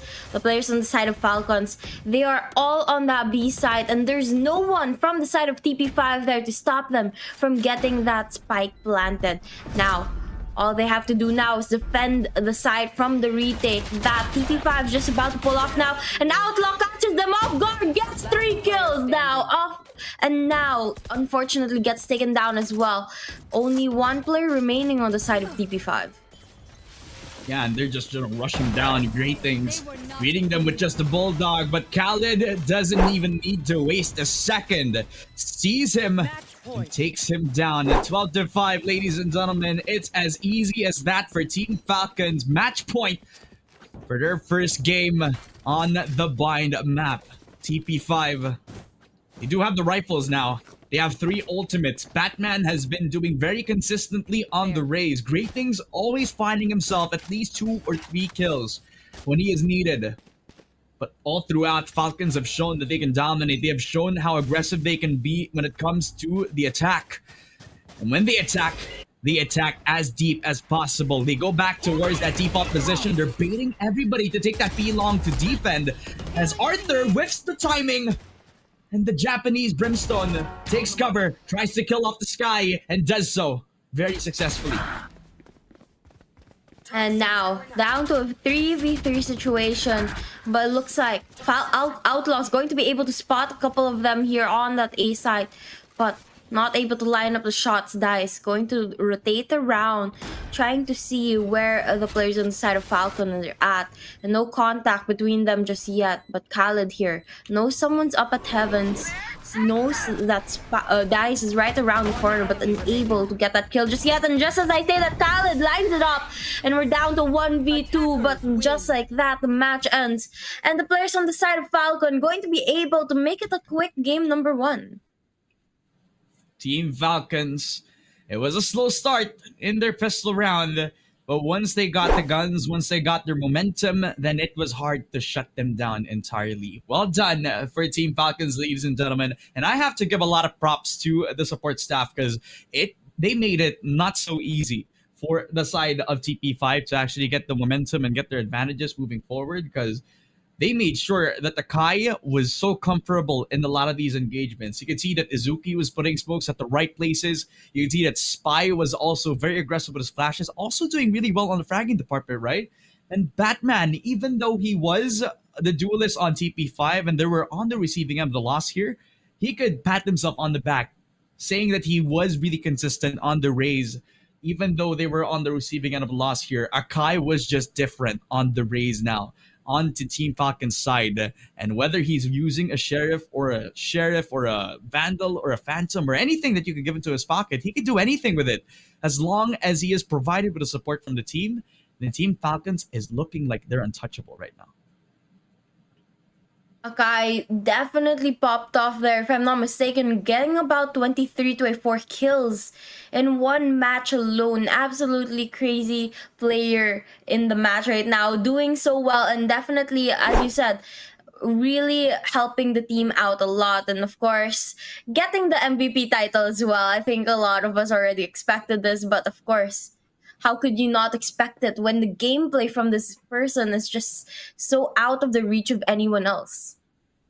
Yeah, he can do it all. He could be the rifler. He can be somebody who saves the eco round. He could be somebody who could pick up the operator and just do amazing things with it. That's how flexible this guy can be. And I wonder if he's going to be doing that on the same map right now, on the second game, where it's going to be very different. It will be a really, really interesting matchup, especially for the other side of things, because TP 1, 2, 3, 4, 5 are on the 0-1 scoreline right now. If they can't bounce back here, then it is goodbye from them from this tournament. So they have to give that or use that as motivation for them to actually try to get that 1-1 scoreline, because this comeback, it's definitely far from happening right now. Yeah, it's going to be a very, very difficult game for the players on the side of TP5 if they want to be able to push for game number 3. But going into Ascent, I'm not quite sure what they're going to be able to do here. It's going to be a very, very difficult thing to pull off for both for the side of TP5. All right. Well, let's think about like the team comp, since we haven't really actually done much to study up on these teams beforehand. So why don't we make one up right now? So if they're gonna play a standard team comp on Ascent, I would think that they're gonna try to go for a double initiator or a double duelist comp, because that's definitely meta on the Proceed right now. But a lot of teams are also picking up the double controller comp, which is very interesting because it's Viper and Omen. If you want to play something a little bit more, I'd say, calculated when you're on the attacking side, because you could use like both of the smokes up for the Omen however you want, not thinking about the pressure of not having another smoke up, because you also have the Viper as your secondary smoker, right? Which is also really strong on the defense because it limits the amount of space that the attacking team can push out. And when you're on a team like TP 1 2 3 4 5, who actually like to play aggressive map control, right? Then that's like a pretty good counter for them. But what can TP 1 2 3 4 5 do to try to solve this from happening, right? Get the double initiator comp, because if you counter every single setup that the double controller comp has, which I believe Team Falcons are going to try to do right now, then it's going to be a good time. If KO lands the knife, then they'll know and where they're going to be setting up from, right? And they also disable every single utility from the site. If you put a Sova on the right places, then he will do well on the post plants. A lot of possibilities that they can think of right now, which I hope that they're using this timeout and this break so far before we head into the game for them to be able to reset back up, because I know that they have the potential, especially with Batman leading charge. Yeah, definitely. I mean, the Sova will be very useful for gathering those information so that you're going to be aware of where exactly your opponents are pushing towards. And of course, that's going to be helpful to be able to get the kills onto your side. But the controllers, I think a reason why that they've been really becoming popular now, especially in the map of Ascent, is because Viper and Omen, they have so many lineups that you're able to use, and that you're going to be able to catch your opponents off guard. Viper with the poison cloud as well as a snake bite, you can use those to actually attack your opponents even if you're from far away, which is, I think, the reason why a lot of people decide to use Viper in this map specifically. And I wonder what type of duelist both of these duelists will pick up for themselves, right? Since Raze, well, it was bind, so it was definitely a Raze dominant map. But on Ascent, it could be a very different story, because the pool of agents or the pool of duelists that we have for this Ascent map is a little bit more open compared to bind, where Raze dominates the bind meta right now, right? So will we see a Jet, which is really strong with the long range engagements because of the operator, because of the potential to have like really good entry duelist potential, right? Well, you could also say that for the Raze, but the Raze also provides map control with just the usage of his utility alone. You think about it, Akai has a lot of options. Batman also has a lot of options, What about you, Wasabi? Would you rather have a Jet or a Raze? Or, you pull out a wild card, you go Ryoru on this map.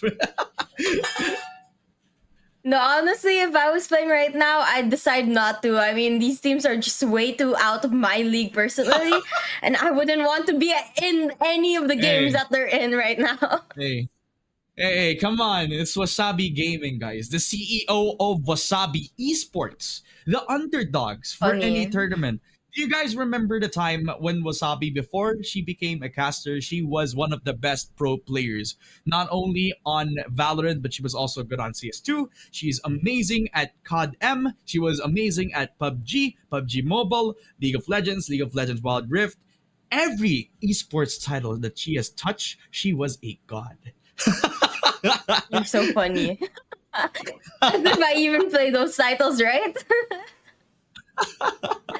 I mean, but, with how knowledgeable you are with your casting, it wouldn't be a surprise. Fake it to make it. But back into more information about the teams.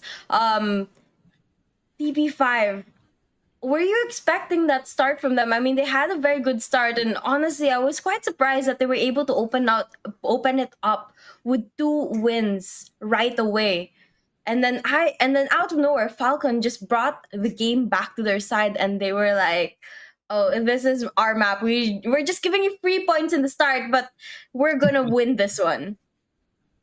Right, like that, right? Like they think that they're giving themselves a handicap, right? They're giving themselves like the disadvantage, and then they go out with the anime buff.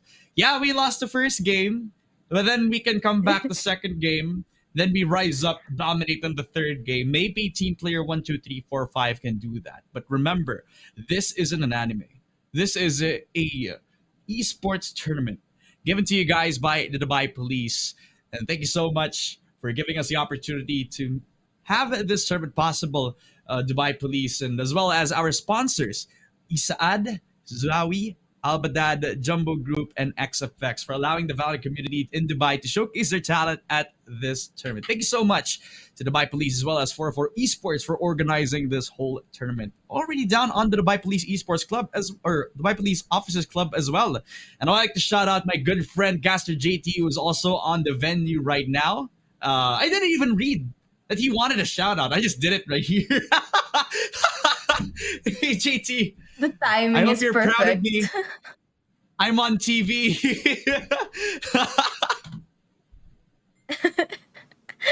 But yes, guys, if you happen to be in Dubai, guys, don't forget to drop by in the event. There's so many fun things to do there and a lot of activities, a lot of giveaways as well that I'm sure you guys would enjoy if you get the chance to go and drop by.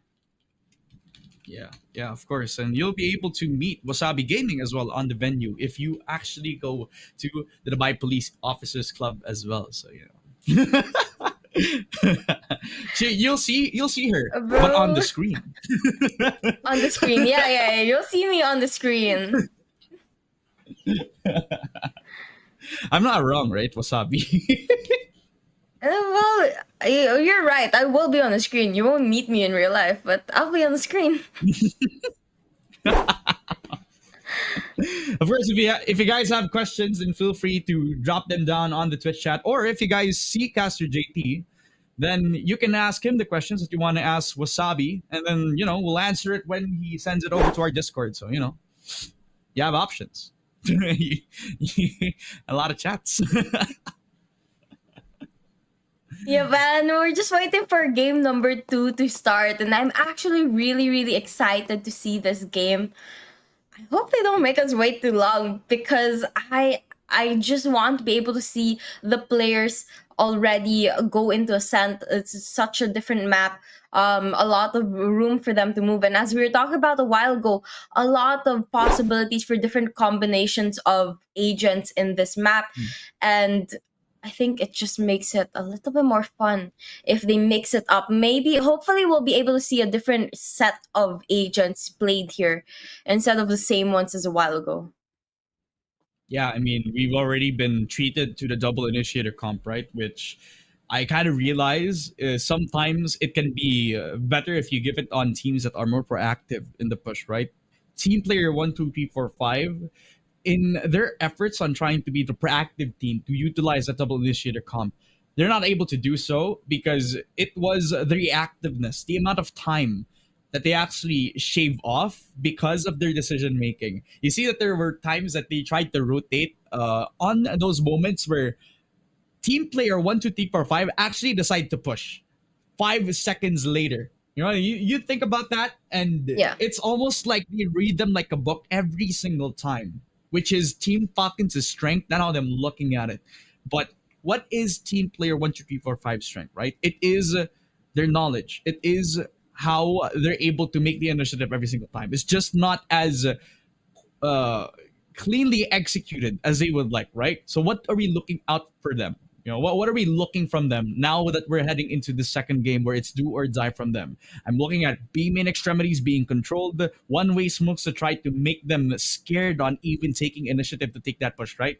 I'm looking at very aggressive mid control, market being pressured. You can also go for the split push on B main, which I believe is a really strong force if you're looking to take a timing, and map control being as your strength as a unit, right? So team player 1, 2, 3, 4, 5 have a lot of things to work with here, but I'm also looking out for Team Falcons here because they have shown their strength, which is quick reaction timing and really good aim as well.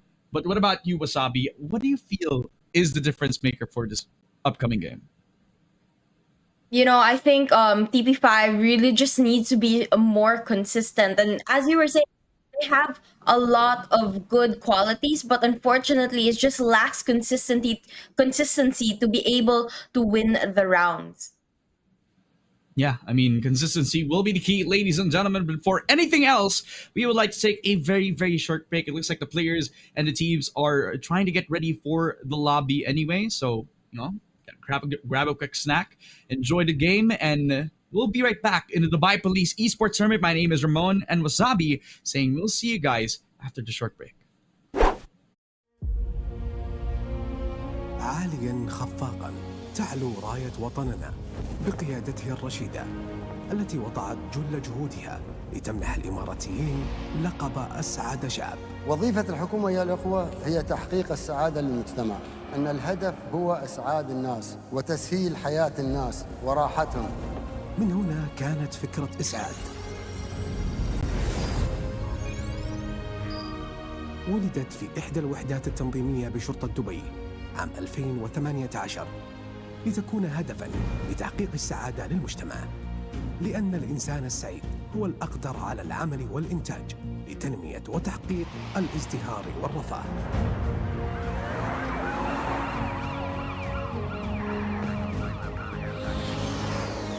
تم تأسيس المركز للسعي في تقديم الخدمات لكافة موظفي شرطة دبي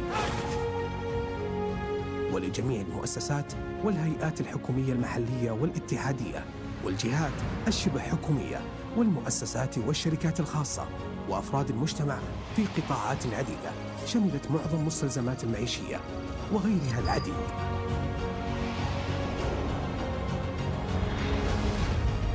يكمن الهدف الرئيسي من توفير هذه البطاقة بالمساهمة في إسعاد الموظفين من خلال المشاركة في تحمل الأعباء المعيشية بتوفير خصومات معتبرة في مختلف المجالات منها الصحية والتعليمية والأسرية والسكن والترفيهية وغيرها، وتقديم مساعدات إنسانية ومجتمعية للمحتاجين من مختلف شرائح المجتمع، حيث تجاوزت بجغرافيتها وأهميتها لتشمل العديد من الدول والقارات بعروض ونسب مبهرة تتناسب مع العرض والطلب لكافة شرائح المجتمع.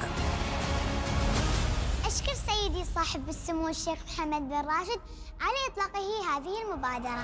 لم تقف بطاقة إسعاد عن التطوير في تقديم المزيد من الخدمات، فقد أطلقت مبادرات مجتمعية وإنسانية تعنى بتقديم المساعدات المالية والعينية والمعنوية للعديد من المحلات المجتمعية والإنسانية، والتي تم تغطيتها بالتعاون مع عدة رعاة محليين وعالميين قدموا كافة الدعم لتكون هذه المبادرة ذو قيمة وفائدة في جميع القطاعات، بناء على التوجيهات الحكيمة لسمو الشيخ محمد بن راشد آل مكتوم الذي يسعى دائما على أن يكون السباق في مبادراته البناءة والهادفة لإسعاد الشعب، أن المواطن أول وثاني وثالث. كانت هذه المبادرة التي أصبحت شعاراً للتقدم والتطور بتأمين الخدمات والتسهيلات لحامليها محط أنظار لكافة القطاعات، فقد حصدت بطاقة إسعاد العديد من الشهادات التقديرية على أدائها عمل التنظيمي كأفضل فريق إداري على كافة الأصعدة. والمشوار لا يزال في البداية، لأن التطلعات المستقبلية ستكون أكثر شمولية مع التركيز على روح الفريق، الأمانة والمسؤولية والحرفية. I love you.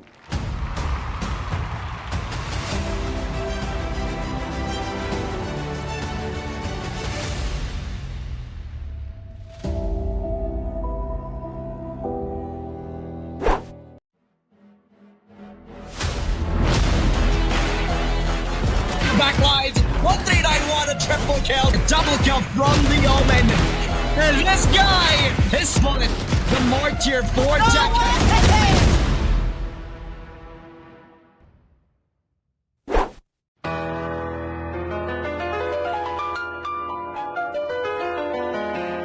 At first I sent the link and she was petrified. Kept thinking she would be a victim of my scam and lies. But then I read a few lines and the grammar was all wrong. The hunch grew strong. He was trying to scam me all along, so I blocked his hack and reported the fraud. got my number and my phone calls from abroad. They'll try to tempt you with rewards and a fake prize. You shouldn't crumble. You should report these shady guys. Well, no, not I will survive for as long as I report the fraud. I know they won't survive. I've got great advice to give. Reporting is imperative. They won't survive. I won't survive. Scammers these days have a no new trend. It's a call from the police, but it's all pretend. And you'll regret it later if you don't report the call. But that's not all. They'll get all your details, they'll have it all. So take their advice and report our lies. Just call now and give these guys a rude surprise. I've got great advice to give. Reporting is imperative. I will survive. I will survive. Hey, hey.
He wants to take initiative.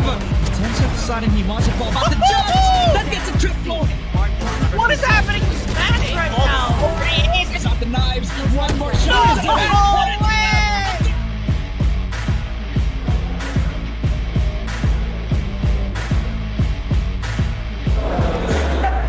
And he gets a triple. Drops up. Tensa finding Chad. It's a good sign for one on Timing. if they want a better shot from Taiki.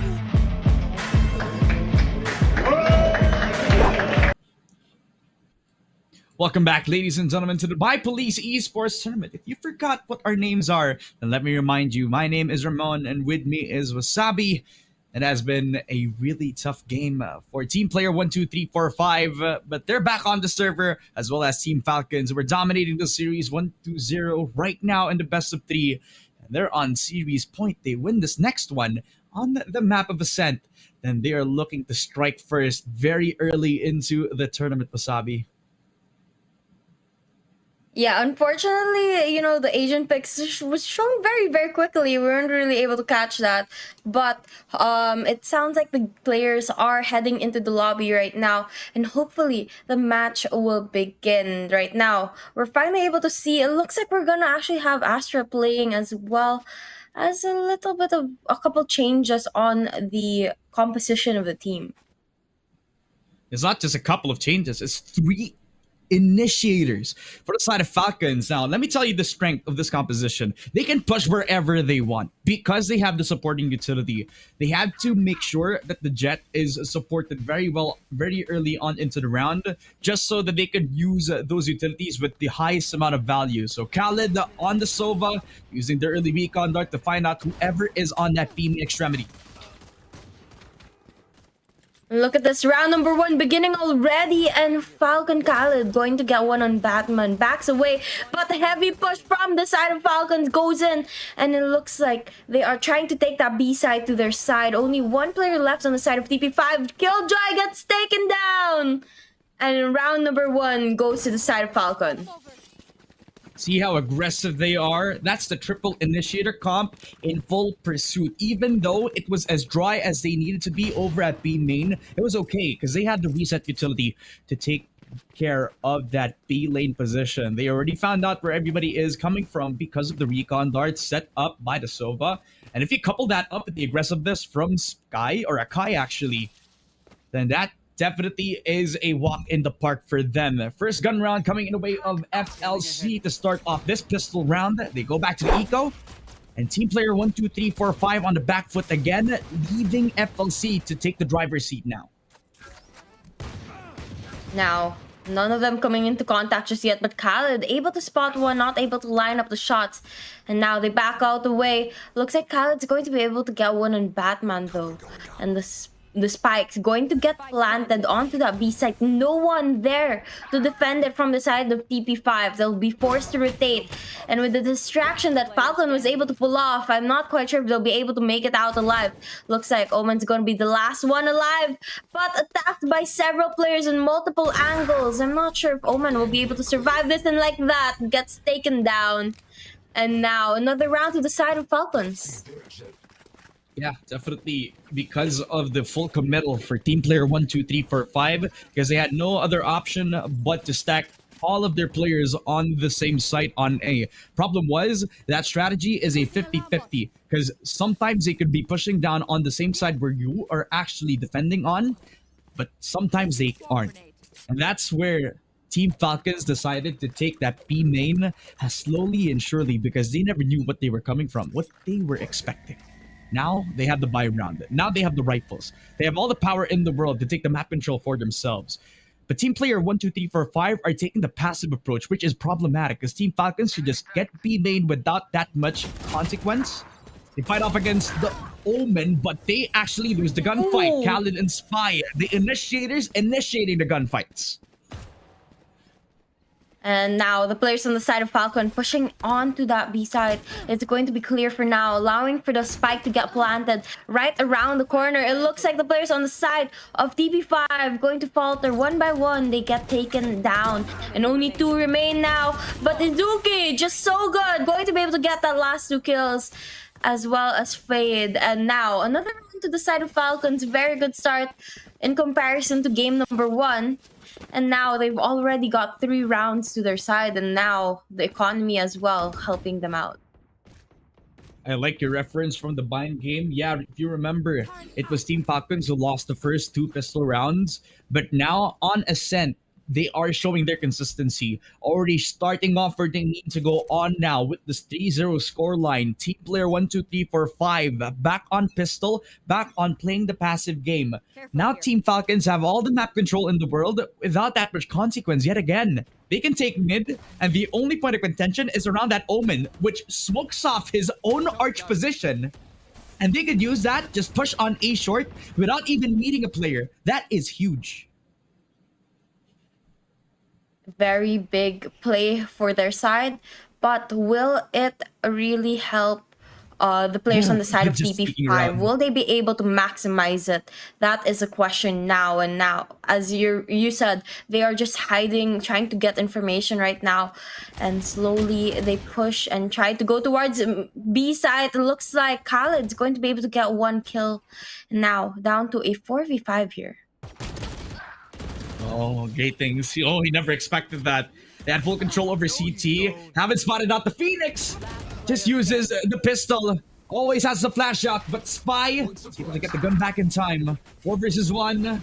But they leave Arthur back, left for dead over at that CT position. Rotating back just as every single member of team player 1, 2, 3, 4, 5 are down in the dumps. And it wasn't the full committal now. Now they still split up from that previous round. It was the eco, and they also held on that backside position, backing on the idea that Batman was the only one there, but no, it was just confidence on the high. An equal 4-0 scoreline now yet again for the Team Falcon squad, and this full committal onto the aim in extremity. Actually on a good place, because now they have the operator. Operator, if used correctly, it can be very, very deadly. But you have to get the positioning right. And Nakai pushing in right now with Jet. And just opening up the area. Not able to find anyone just yet. But the area is clear for the rest of the team to come in. And they just have to be able to defend the spike now that's been planted down. And it looks like a lot of trades coming through. Izuki going to get 2 kills back to back.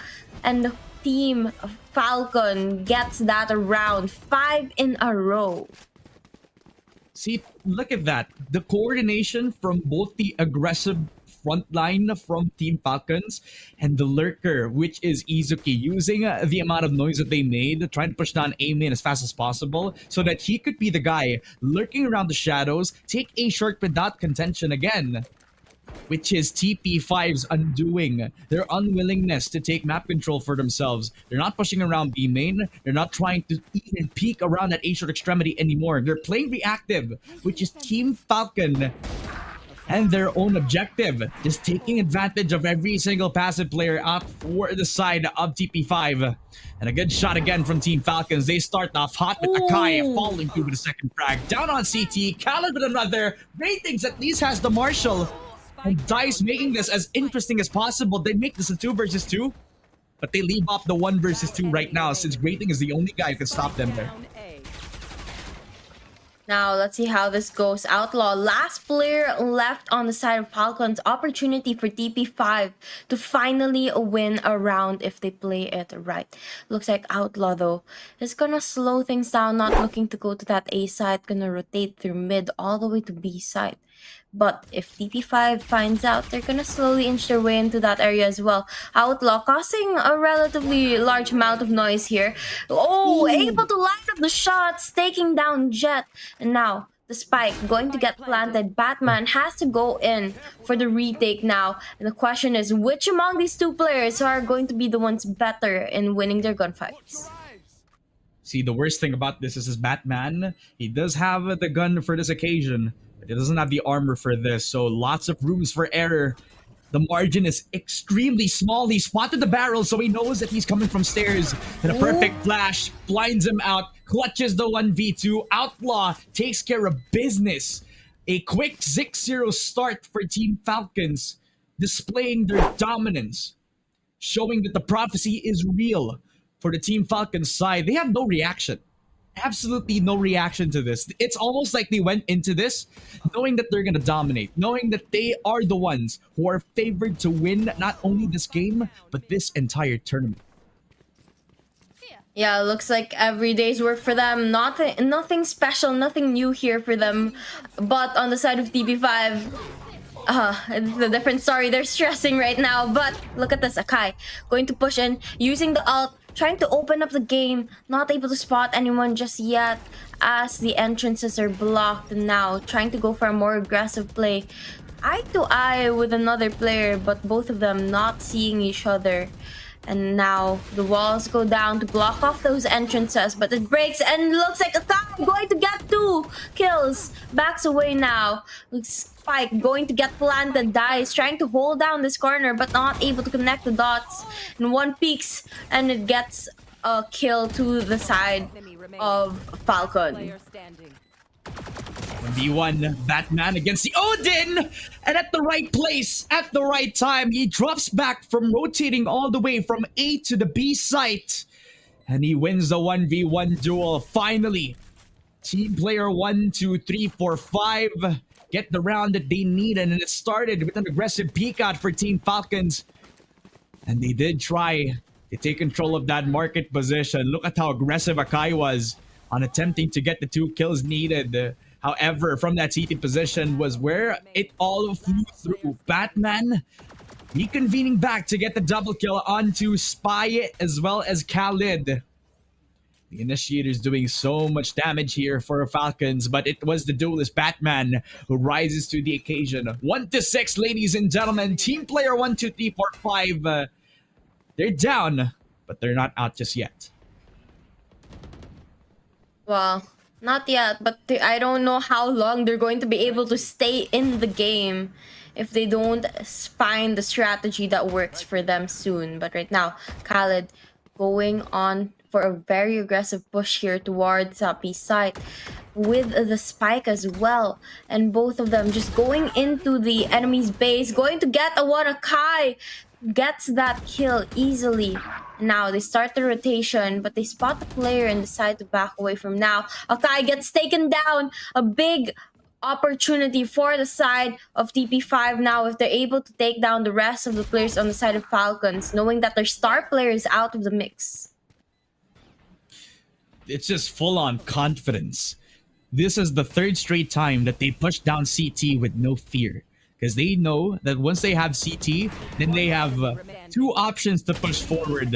And always the best option to actually push down. Team Falcons back on the Team Ace. Everybody gets a pick at least on this 7-1 scoreline. Team player 1, 2, 3, 4, 5 lost in the sauce on this one. Yes, they're trying. They're trying very hard to stop them in their tracks. But Falcons, they definitely outranked them in a lot of aspects. Falcons is just so consistent with everything they do. They also come out very, very confidently. And when they do their pushes, when they do their executions of their strategies, they just know exactly what to do without a doubt. And the same thing cannot be said for the side of TP5. But right now, very aggressive plays. Akai pushes in, going to get one, trying to get another one. Knows exactly where the opponents are at and goes straight for the kill. Flawless round win for the side of Falcons. And a very quick one too. A textbook execute for Falcons with that 5-man coordinated A main aggress. Perfect flash out from Outlaw. Just giving the space up to Akai, who had all the confidence in the world because he trusts what type of util his teammates are going to provide for him. Amazing 3K for Akai. And he just keeps giving. All throughout this series, he has shown that he is capable to multi-frag. He is capable of taking over games, especially with the support of his teammates. Arthur lines up the Hunter's Fury.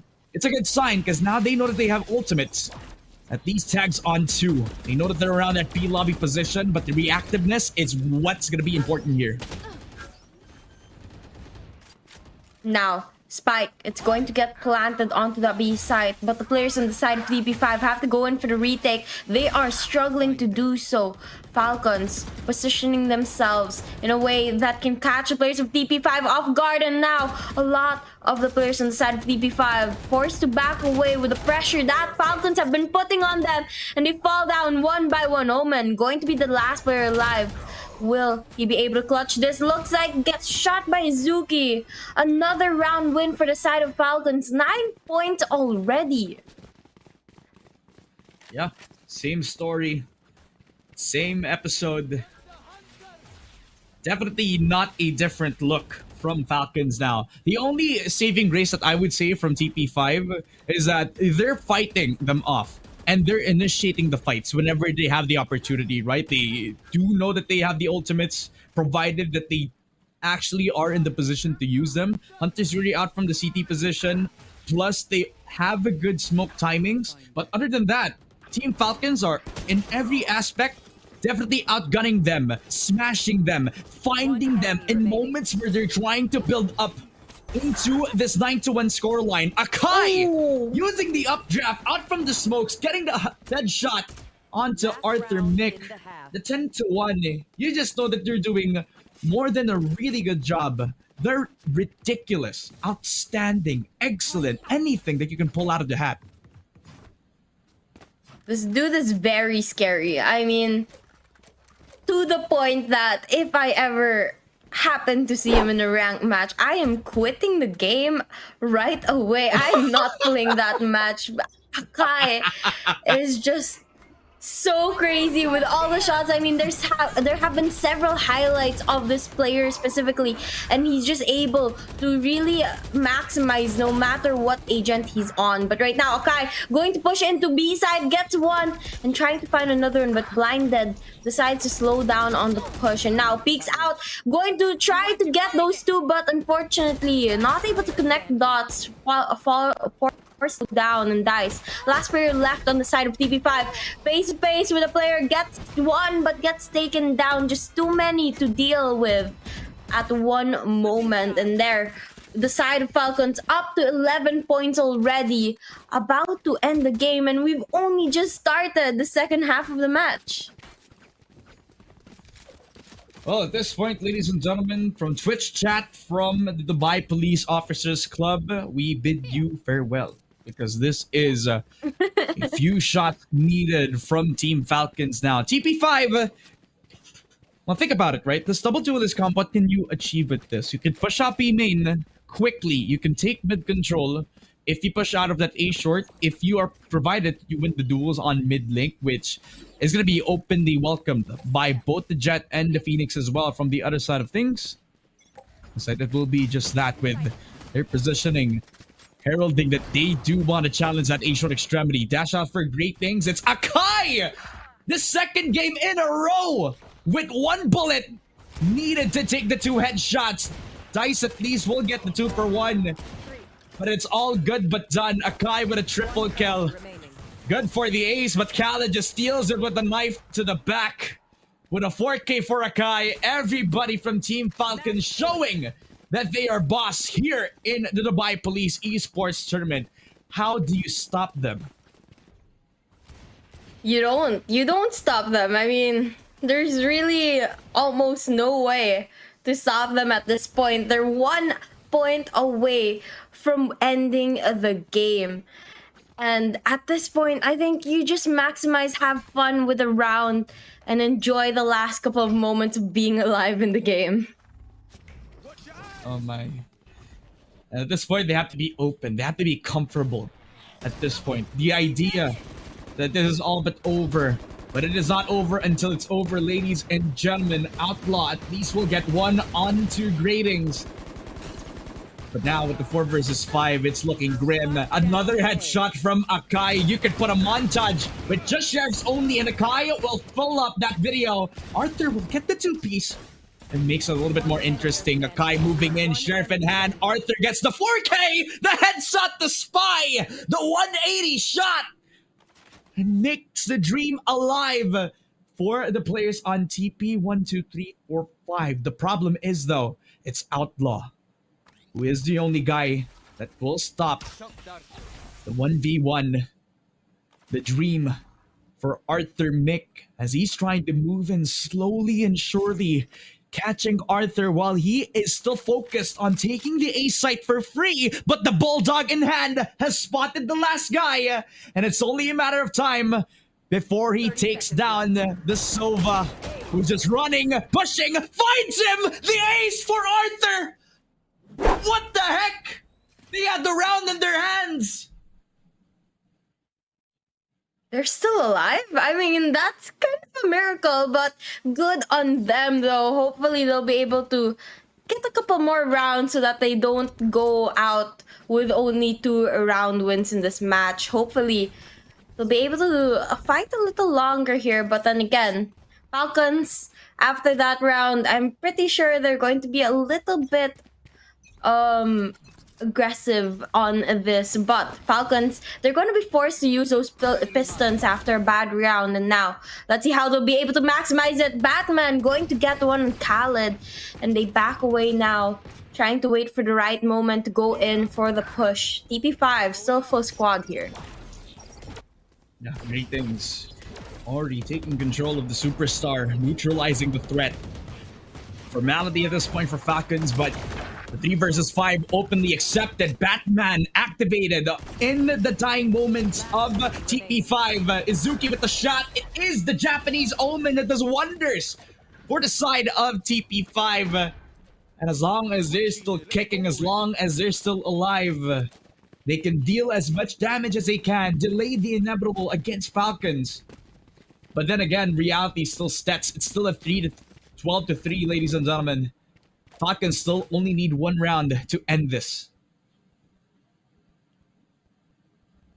1 more round for the side of Falcon, but unfortunately it's just looking to be a little difficult for them to close it up. But finally, getting those Vandals on their hand might be the thing that they need to be able to close up the match. And right now, they inch closer. Getting that opening kill is going to be Batman pushing into the site. Asher going to put some blinds here, blocking the sights of the players. Batman, though, is going to just spam that weapon, trying to get a couple kills to their side. Izuki going to be able to connect the dots. Outlaw as well before getting taken down. 3v3 situation here, and all the action happening on A side.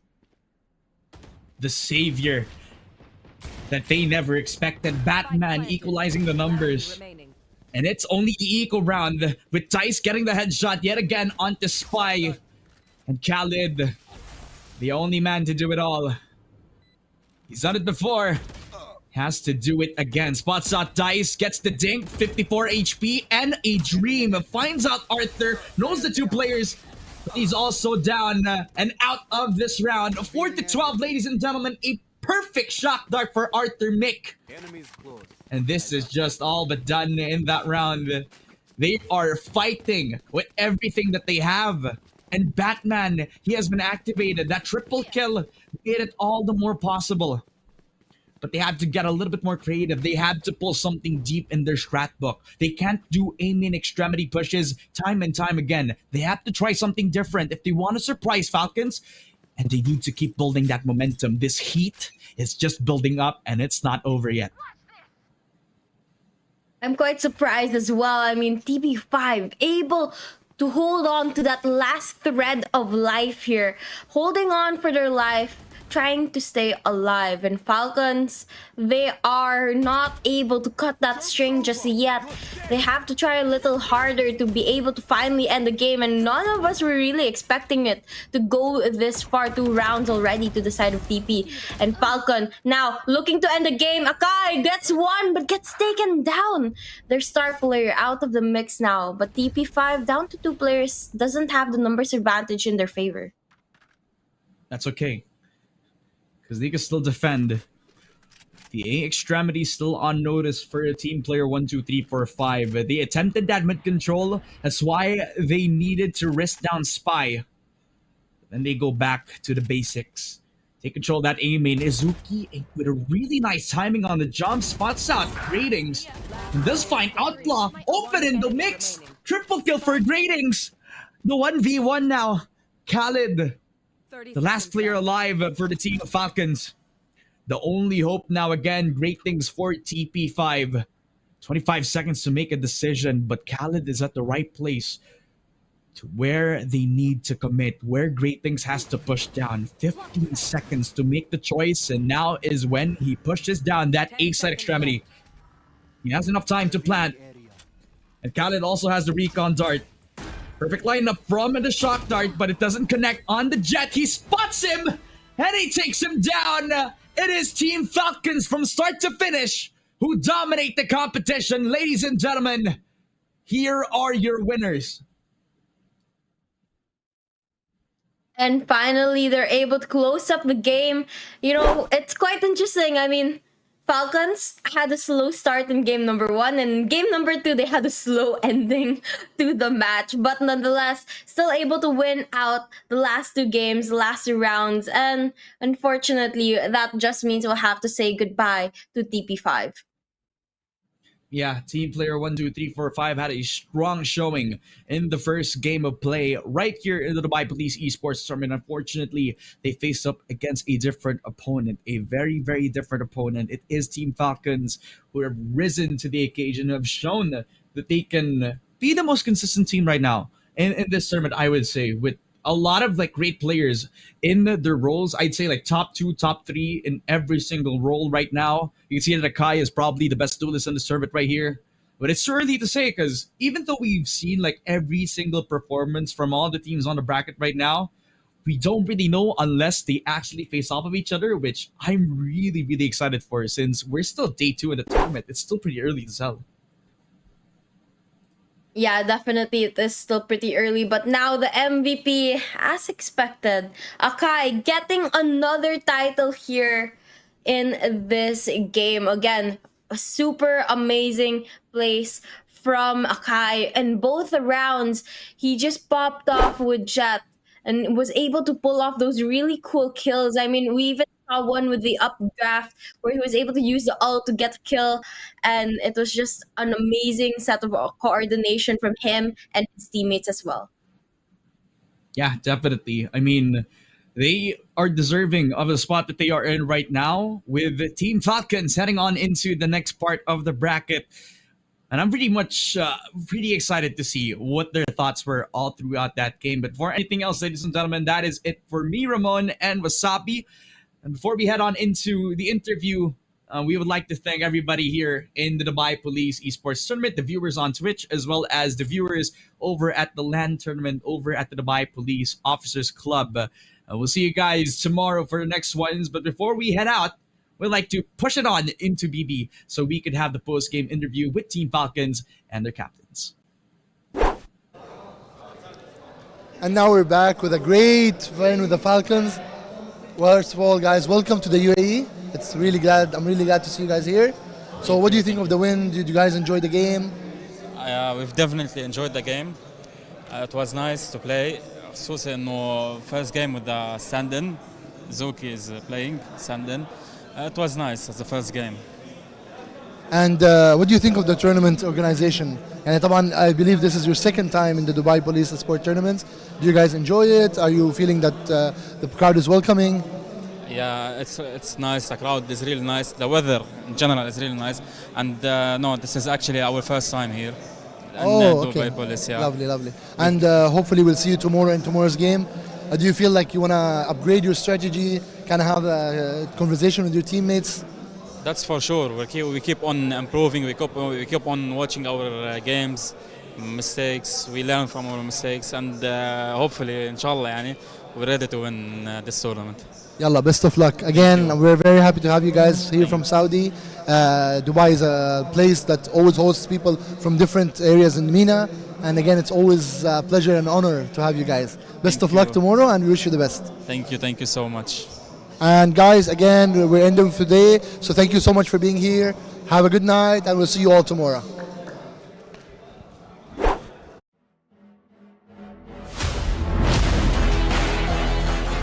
Backlines, 1391, a triple kill, a double kill from the Omen.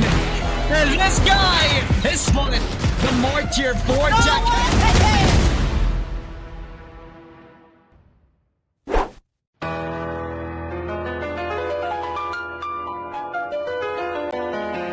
At first I sent the link and she was petrified.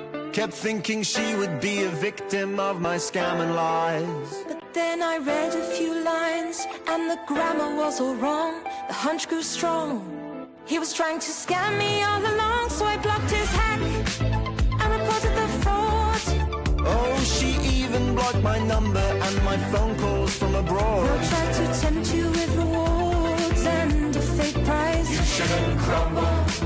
You should report these shady guys. Well, no, not I will survive for as long as I report the fraud. I know they won't survive. I've got great advice to give. Reporting is imperative. They won't survive. I won't survive. Scammers these days have a no new trend. It's a call from the police, but it's all pretend. And you'll regret it later if you don't report the call. But that's not all. They'll get all your details, they'll have it all. So take their advice and report our lies. Just call now and give these guys a rude surprise.